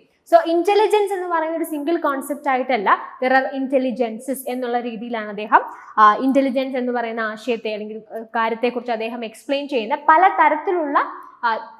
ടൈപ്സ് ഓഫ് ഇന്റലിജൻസ് അദ്ദേഹം തൻ്റെ ഈ തിയറി ഓഫ് മൾട്ടിപ്പിൾ ഇന്റലിജൻസിൽ പറയുന്നുണ്ട്. സോ അതിനകത്ത് നമ്മളോട് ക്വസ്റ്റനിൽ ചോദിച്ചിരിക്കുന്ന 4 എണ്ണം ഇൻട്രാപേഴ്സണൽ ഉണ്ട്, ഇന്റർപേഴ്സണൽ ഉണ്ട്, നാച്ചുറലിസ്റ്റ് ആൻഡ് സ്പേഷ്യൽ. ഈ 4 എണ്ണം എന്താണെന്ന് നമുക്ക് ജസ്റ്റ് നോക്കാം. ഇതിൽ കൂടുതൽ ഏകദേശം 8 to 9 ടൈപ്സ് ഓഫ് ഇന്റലിജൻസസ് ആണ് അദ്ദേഹം പരാമർശിച്ചിരിക്കുന്നത് അദ്ദേഹത്തിന്റെ തിയറിയിൽ. ജസ്റ്റ് ആ 4 എണ്ണം മാത്രം നമുക്ക് ഈ ക്വസ്റ്റ്യൻ ബേസ് ചെയ്ത് നോക്കാം. അതിനുശേഷം ഇതിന്റെ ആൻസറിലേക്ക് നമുക്ക് വരാം. സോ ആദ്യം നമ്മൾ നോക്കാൻ പോകുന്നത് ഇന്റർപേഴ്സണൽ ഇന്റലിജൻസ് ആണ്. ഇന്റർപേഴ്സണൽ ഇന്റലിജൻസ് എന്ന് പറഞ്ഞാൽ എന്താ? Those who have strong interpersonal intelligence are good at understanding and interacting with other people. These individuals are skilled at assessing the emotions, motivations, desires and intentions of those around them. So interpersonal intelligence എന്ന് പറഞ്ഞാൽ എന്താ? അല്ലെങ്കിൽ interpersonal intelligence ഉള്ള ആളുകളുടെ പ്രത്യേകത എന്തായിരിക്കും? അവർക്ക് വളരെ നന്നായിട്ട് മറ്റുള്ളവരെ മനസ്സിലാക്കാനും അവരോട് ഇന്ററാക്ട് ചെയ്യാനും ഒക്കെയുള്ള കപ്പാസിറ്റി ഉണ്ടാവും. ബേസിക്കലി പറഞ്ഞാൽ ഇങ്ങനെ ഈ പറയുന്ന ഇന്റർപേഴ്സണൽ ഇന്റലിജൻസ് ഉള്ള ആളുകളെ സംബന്ധിച്ചിടത്തോളം അവർക്ക് നന്നായി മറ്റുള്ളവരുടെ ഇമോഷൻസ് മനസ്സിലാവും. അതുമാത്രമല്ല മോട്ടിവേഷൻസ്, അതുപോലെ അവരുടെ ഇന്റൻഷൻസ്, അവരുടെ ചുറ്റുമുള്ള ആളുകളുടെ ഇത്തരത്തിലുള്ള കാര്യങ്ങളെല്ലാം വളരെ നന്നായി അസസ് ചെയ്യാനായിട്ട് ഈ പറയുന്ന ഇന്റർപേഴ്സണൽ ഇന്റലിജൻസ് ഉള്ള വ്യക്തികൾക്ക് സാധിക്കും. അപ്പോൾ ഇന്റർപേഴ്സണൽ ഇന്റലിജൻസ് എന്ന് പറയുന്നത് ഒരു ടൈപ്പ് ഓഫ് ഇന്റലിജൻസ് ആണ്. സോ ബേസിക്കലി ഇതിന്റെ പ്രത്യേകത എന്തായി? ഇന്റലിജൻസ് എന്താണ്? അല്ലെങ്കിൽ ഈ ഒരു ഇന്റർപേഴ്സണൽ ഇന്റലിജൻസ് ഉള്ള ആളുകളുടെ പ്രത്യേകത എന്തായിരിക്കും? അവർക്ക് മറ്റുള്ളവരുടെ ഇമോഷൻസ്, ഇന്റൻഷൻസ്, മോട്ടിവേഷൻസ് അതിനെയൊക്കെ നന്നായി അസസ് ചെയ്യാനായിട്ട് സാധിക്കും. ഇനി ഇൻട്രാപേഴ്സണൽ ഇന്റലിജൻസ് ആണെങ്കിലോ, individuals who are strong in intrapersonal intelligence are good at being aware of their own emotional States, feelings and motivations. They tend to enjoy self-reflection and analysis, including daydreaming, exploring relationship with others, and assessing their personal strengths. So basically, intrapersonal intelligence ആണെങ്കിൽ അവരുടെ പ്രത്യേകത എന്താണ്? അവർക്ക് അവരുടെ തന്നെ emotional സ്റ്റേറ്റ്സിനെ കുറിച്ച് നല്ലൊരു awareness ഉണ്ടാവും. അവരുടെ മോട്ടിവേഷൻസ്, അവരുടെ ഫീലിങ്സ് അതിനെക്കുറിച്ച് വളരെ നല്ലൊരു അണ്ടർസ്റ്റാൻഡിങ് ഉള്ള ആളുകളായിരിക്കും ഇൻട്രാപേഴ്സണൽ ഇന്റലിജൻസ് ഉള്ള ആളുകൾ. ഓക്കെ, ഇന്റർപേഴ്സണൽ ആണെങ്കിൽ മറ്റുള്ളവരെ കുറിച്ചുള്ള ഒരു അവയർനെസ് ആയിരിക്കും. ഇൻട്രാപേഴ്സണൽ ആണെന്നുണ്ടെങ്കിൽ നമ്മളെക്കുറിച്ച് തന്നെ, നമ്മളുടെ ഇമോഷൻസ്, നമ്മളുടെ മോട്ടിവേഷൻസ് അതിനെക്കുറിച്ചൊക്കെ നന്നായി ഒരു ധാരണയുള്ളവരായിരിക്കും. ഇൻട്രാപേഴ്സണൽ ഇൻ്റലിജൻസ് ഉള്ള ആളുകൾ. ഓക്കെ, അപ്പോൾ അവരുടെ പ്രത്യേകത എന്താ? അവർക്ക് സെൽഫ് റിഫ്ലക്ഷൻസ്, ഡേ ഡ്രീമിങ് അങ്ങനെയുള്ള കാര്യങ്ങളൊക്കെ അവർക്ക് വളരെ താല്പര്യമായിരിക്കും. അടുത്തത് നമ്മൾ ആ ഓപ്ഷനിൽ കണ്ടത് എന്താ? Naturalistic intelligence. According to Gardner, individuals who are high in this type of intelligence are more in tune with nature and are often interested in nurturing, exploring the environment and learning about other species. So basically ഇവർക്ക് നേച്ചറുമായിട്ട് വല്ലാത്തൊരു connection ആയിരിക്കും. അപ്പോൾ naturalistic intelligence ഉള്ള ആളുകൾക്ക് നേച്ചറുമായിട്ട് വളരെയധികം ഒരു connection ഉണ്ടാവും. So അവർക്ക് എന്താ? അവരുടെ ചുറ്റും നടക്കുന്ന നേച്ചറിലുള്ള കാര്യങ്ങളെ അവർ നന്നായിട്ട് എക്സ്പ്ലോർ ചെയ്യും. സോ അവർ നേച്ചറിനെ നേർച്ചർ ചെയ്യും. മറ്റുള്ള സ്പീഷീസുകളെ കുറിച്ച് അറിയാനൊക്കെ അവർക്ക് വലിയ താല്പര്യമായിരിക്കും. അതുകൊണ്ട് തന്നെ എൻവയൺമെന്റിൽ ഉണ്ടാകുന്ന ചെറിയ ചെറിയ ചേഞ്ചസ് വരെ ഇവർക്ക് കൃത്യമായി സെൻസ് ചെയ്യാനായിട്ട് സാധിക്കും. And the fourth one in the question is visual spatial intelligence. Okay, visual spatial intelligence എന്ന് പറഞ്ഞാൽ എന്താ? People who are strong in visual spatial intelligence are good at visualising things. അപ്പം ഈ ഒരു പെർട്ടിക്കുലർ ഇന്റലിജൻസ് ഉള്ള ആളുകളുടെ പ്രത്യേകത എന്താ? അവർക്ക് കാര്യങ്ങൾ വിഷ്വലൈസ് ചെയ്ത് കാണാനായിട്ടുള്ള കഴിവ് വളരെ കൂടുതലായിരിക്കും. These individuals are often good with directions as well as maps, charts, videos and pictures. അപ്പോൾ സ്പേഷ്യൽ അല്ലെങ്കിൽ വിഷ്വൽ ആയിട്ടുള്ള ഇന്റലിജൻസ്, ഇപ്പം ഇവർക്കൊരു ഇപ്പോൾ ഫോർ എക്സാമ്പിൾ ഇപ്പോൾ ഒരു മാപ്പോ ചാർട്ടോ ഒക്കെ കണ്ടു കഴിഞ്ഞാൽ കൃത്യമായി തന്നെ വിഷ്വലൈസ് ചെയ്ത ഡിറക്ഷൻസ് ഒക്കെ കൃത്യമായി ഐഡന്റിഫൈ ചെയ്യാനായിട്ട് ഈ ഇന്റലിജൻസ് ഉള്ള ആളുകൾക്ക്, ഈ വിഷ്വൽ സ്പേഷ്യൽ ഇന്റലിജൻസ് ഉള്ള ആളുകൾക്ക് വളരെയധികം സാധിക്കും. ക്വസ്റ്റനിലേക്ക് വന്നേ. According to the theory of multiple intelligences, the ability to perceive the visual and spatial world accurately pertains to which human ability? So visual and spatial world. Obviously the right answer is option D, that is spatial, visual spatial intelligence. All right, അടുത്ത question നമുക്കൊരു match the following question ആണ്. List 1ൽ നമുക്ക് different theories ആണ് തന്നിരിക്കുന്നത്. List 2ൽ നമുക്ക് different തിയറിസ്റ്റുകളെയും തന്നിട്ടുണ്ട്. അപ്പോൾ ഇത് വളരെ ഈസി ആയിട്ടുള്ളൊരു ക്വസ്റ്റ്യൻ. ഇതൊക്കെ തന്നെ ഫേമസ് ആയിട്ടുള്ള വളരെ വെൽ നോൺ ആയിട്ടുള്ള തിയറീസ് ആണ്. അപ്പോൾ നിങ്ങൾക്ക് ഈസി ആയിട്ട് കണക്ട് ചെയ്യാവുന്നതേ ഉള്ളൂ. Classical conditioning, obviously classical conditioning എന്ന് പറയുമ്പോൾ തന്നെ നിങ്ങളുടെ മനസ്സിലേക്ക് ഓടി വരുന്ന ആളുടെ പേര് ഏതാണ്? Obviously that is Ivan Pavlov. So A is 2. So classical conditioning, Ivan Pavlov. Operant conditioning, obviously option 4, B.F. Skinner. And then we have social learning theory. Social learning theory എന്ന് പറയുന്നത് ആൽബർട്ട് ബെൻഡൂറയുടെ ഒരു കോൺട്രിബ്യൂഷൻ ആണ്. So social learning theory is associated with Albert Bandura. And then we have constructivism, social constructivism, that is associated with Lev Vygotsky. In that respect നമുക്ക് എന്ത് പറയാം? A is 2. So A is 2. Then we have B is 4.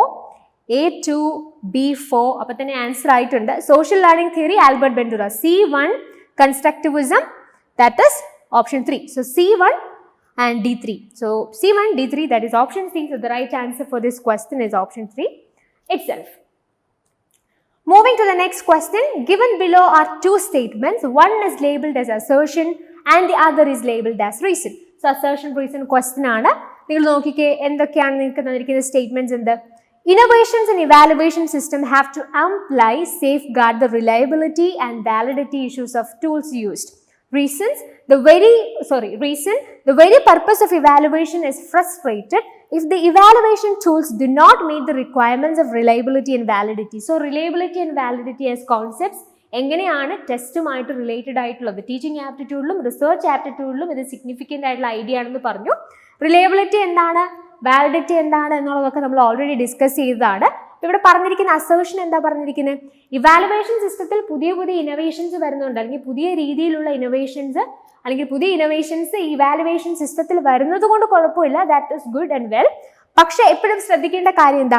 Reliability, validity, ഈ രണ്ട് കാര്യങ്ങൾ കൃത്യമായി safe guard ചെയ്യണം. ഈ രണ്ട് കാര്യങ്ങൾ കൃത്യമായി ഉണ്ടെന്ന് ഉറപ്പ് വരുത്തിയിട്ട് മാത്രമേ പുതിയ ഇന്നോവേഷൻസ് നമ്മൾ ഇവാലുവേറ്റീവ് സിസ്റ്റത്തിൽ കൊണ്ടുവരാനായിട്ട് പാടുള്ളൂ എന്നാണ് അസേർഷൻ പറയുന്നത്. റീസൺ എന്താ പറയുന്നത്? അങ്ങനെ ഇല്ല എന്നുണ്ടെങ്കിൽ, അതായത് ഈ വാലിഡിറ്റിയും റിലയബിലിറ്റിയും അത് റിക്വയർമെന്റ്സ് ആണ്, ബേസിക് റിക്വയർമെന്റ്സ് ആണ് അല്ലേ, അത് കൃത്യമായിട്ടൊരു ഇവാലുവേഷനിൽ നമുക്ക് മീറ്റ് ചെയ്യാനായിട്ട് സാധിച്ചില്ല എന്നുണ്ടെങ്കിൽ the entire process of evaluation becomes so much frustrating.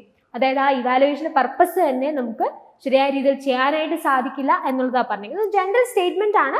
റിലയബിലിറ്റിയും വാലിഡിറ്റിയും എന്താണെന്ന് ഓൾറെഡി നമ്മൾ പറഞ്ഞു കഴിഞ്ഞു. സോ അതിൽ നിന്ന് തന്നെ നിങ്ങൾക്ക് മനസ്സിലാക്കാവുന്നതുള്ളൂ അല്ലേ, ഈ രണ്ട് സ്റ്റേറ്റ്മെന്റ്സും ശരിയാണ്. And the reason is the correct explanation of the assertion that is given. അപ്പോൾ അങ്ങനെയാണെങ്കിൽ ആൻസർ ചെയ്താൽ both A and R are correct and R is the correct explanation of A, that is option A. So here you have the final question. So നമ്മളുടെ ടെസ്റ്റിലെ ഏറ്റവും അവസാനത്തെ question ആണിത്. എന്താണ് ചോദിച്ചിരിക്കുന്നത്? Identify the indirect teaching strategies from the following list. അപ്പോൾ direct teaching എന്താണ്, indirect teaching എന്താണെന്നൊക്കെ ഞാൻ ഇതിന് മുമ്പുള്ള ഒരു ക്വസ്റ്റ്യനിൽ ഓൾറെഡി മെൻഷൻ ചെയ്തിരുന്നു. അപ്പോൾ അത് വെച്ചിട്ടാണെങ്കിൽ നമുക്ക് നോക്കാം ഇൻഡയറക്റ്റ് ടീച്ചിങ് സ്ട്രാറ്റജീസിന്റെ പ്രത്യേകതകളായി നമുക്ക് ഐഡന്റിഫൈ ചെയ്യാൻ സാധിക്കുന്ന കാര്യങ്ങൾ എന്തൊക്കെ. ഒന്നാമത് എന്താ പറഞ്ഞിരിക്കുന്നത്?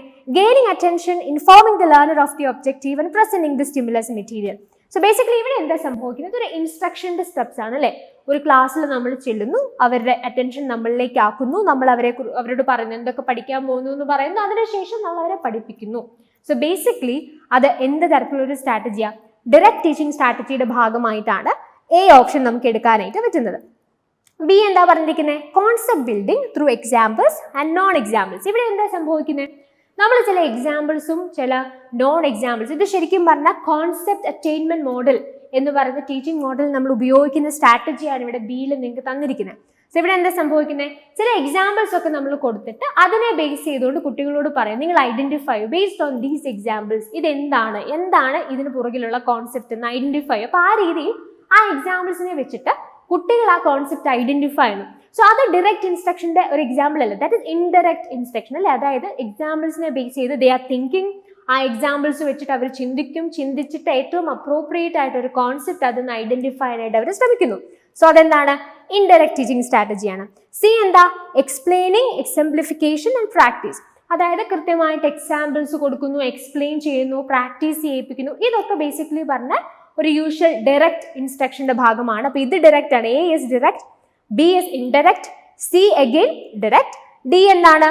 Problem based presentation with pair share technique.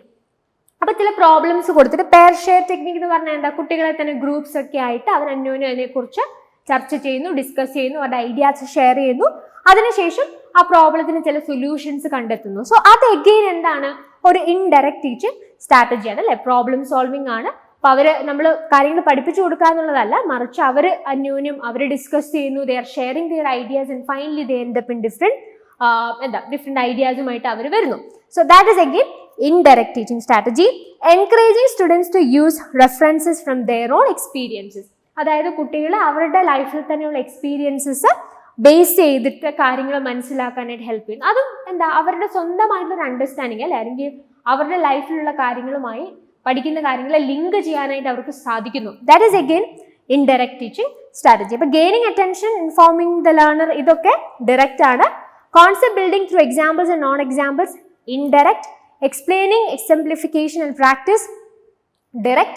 Problem-based presentation with pair share technique and encouraging students to use references from their own experiences. ഇത് രണ്ടും എന്താണ്? ഇൻഡയറക്റ്റ് ആണ്. അപ്പം എയും സിയും ഏതാന്ന് പറഞ്ഞു? ഡയറക്റ്റ് ആണെന്ന് പറഞ്ഞു. സോ ഇൻഡയറക്റ്റിൽ നിങ്ങൾക്ക് ഏതൊക്കെ കൺസിഡർ ചെയ്യാം? B, D and E.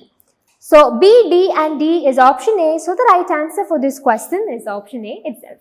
ഈ വീഡിയോയിൽ ടീച്ചിങ് ആപ്റ്റിറ്റ്യൂഡിൻ്റെ മോഡൽ എക്സാം സീരീസിൽ നമ്മൾ ഉൾപ്പെടുത്തിയിരുന്ന ക്വസ്റ്റ്യൻസിൻ്റെ എക്സ്പ്ലനേഷൻ ആണ് നിങ്ങൾ കണ്ടത്. നെക്സ്റ്റ് നിങ്ങൾക്ക് ലോജിക്കൽ റീസണിങ്ങിൻ്റെ എക്സാം ആയിരിക്കും അറ്റൻഡ് ചെയ്യാൻ സാധിക്കുക. അതിനുശേഷം നെക്സ്റ്റ് വീഡിയോയിൽ ആ ക്വസ്റ്റ്യൻസിൻ്റെ എക്സ്പ്ലനേഷൻസുമായിട്ട് നമ്മൾ വീണ്ടും കാണുന്നതായിരിക്കും. So stay tuned. Happy learning and thank U.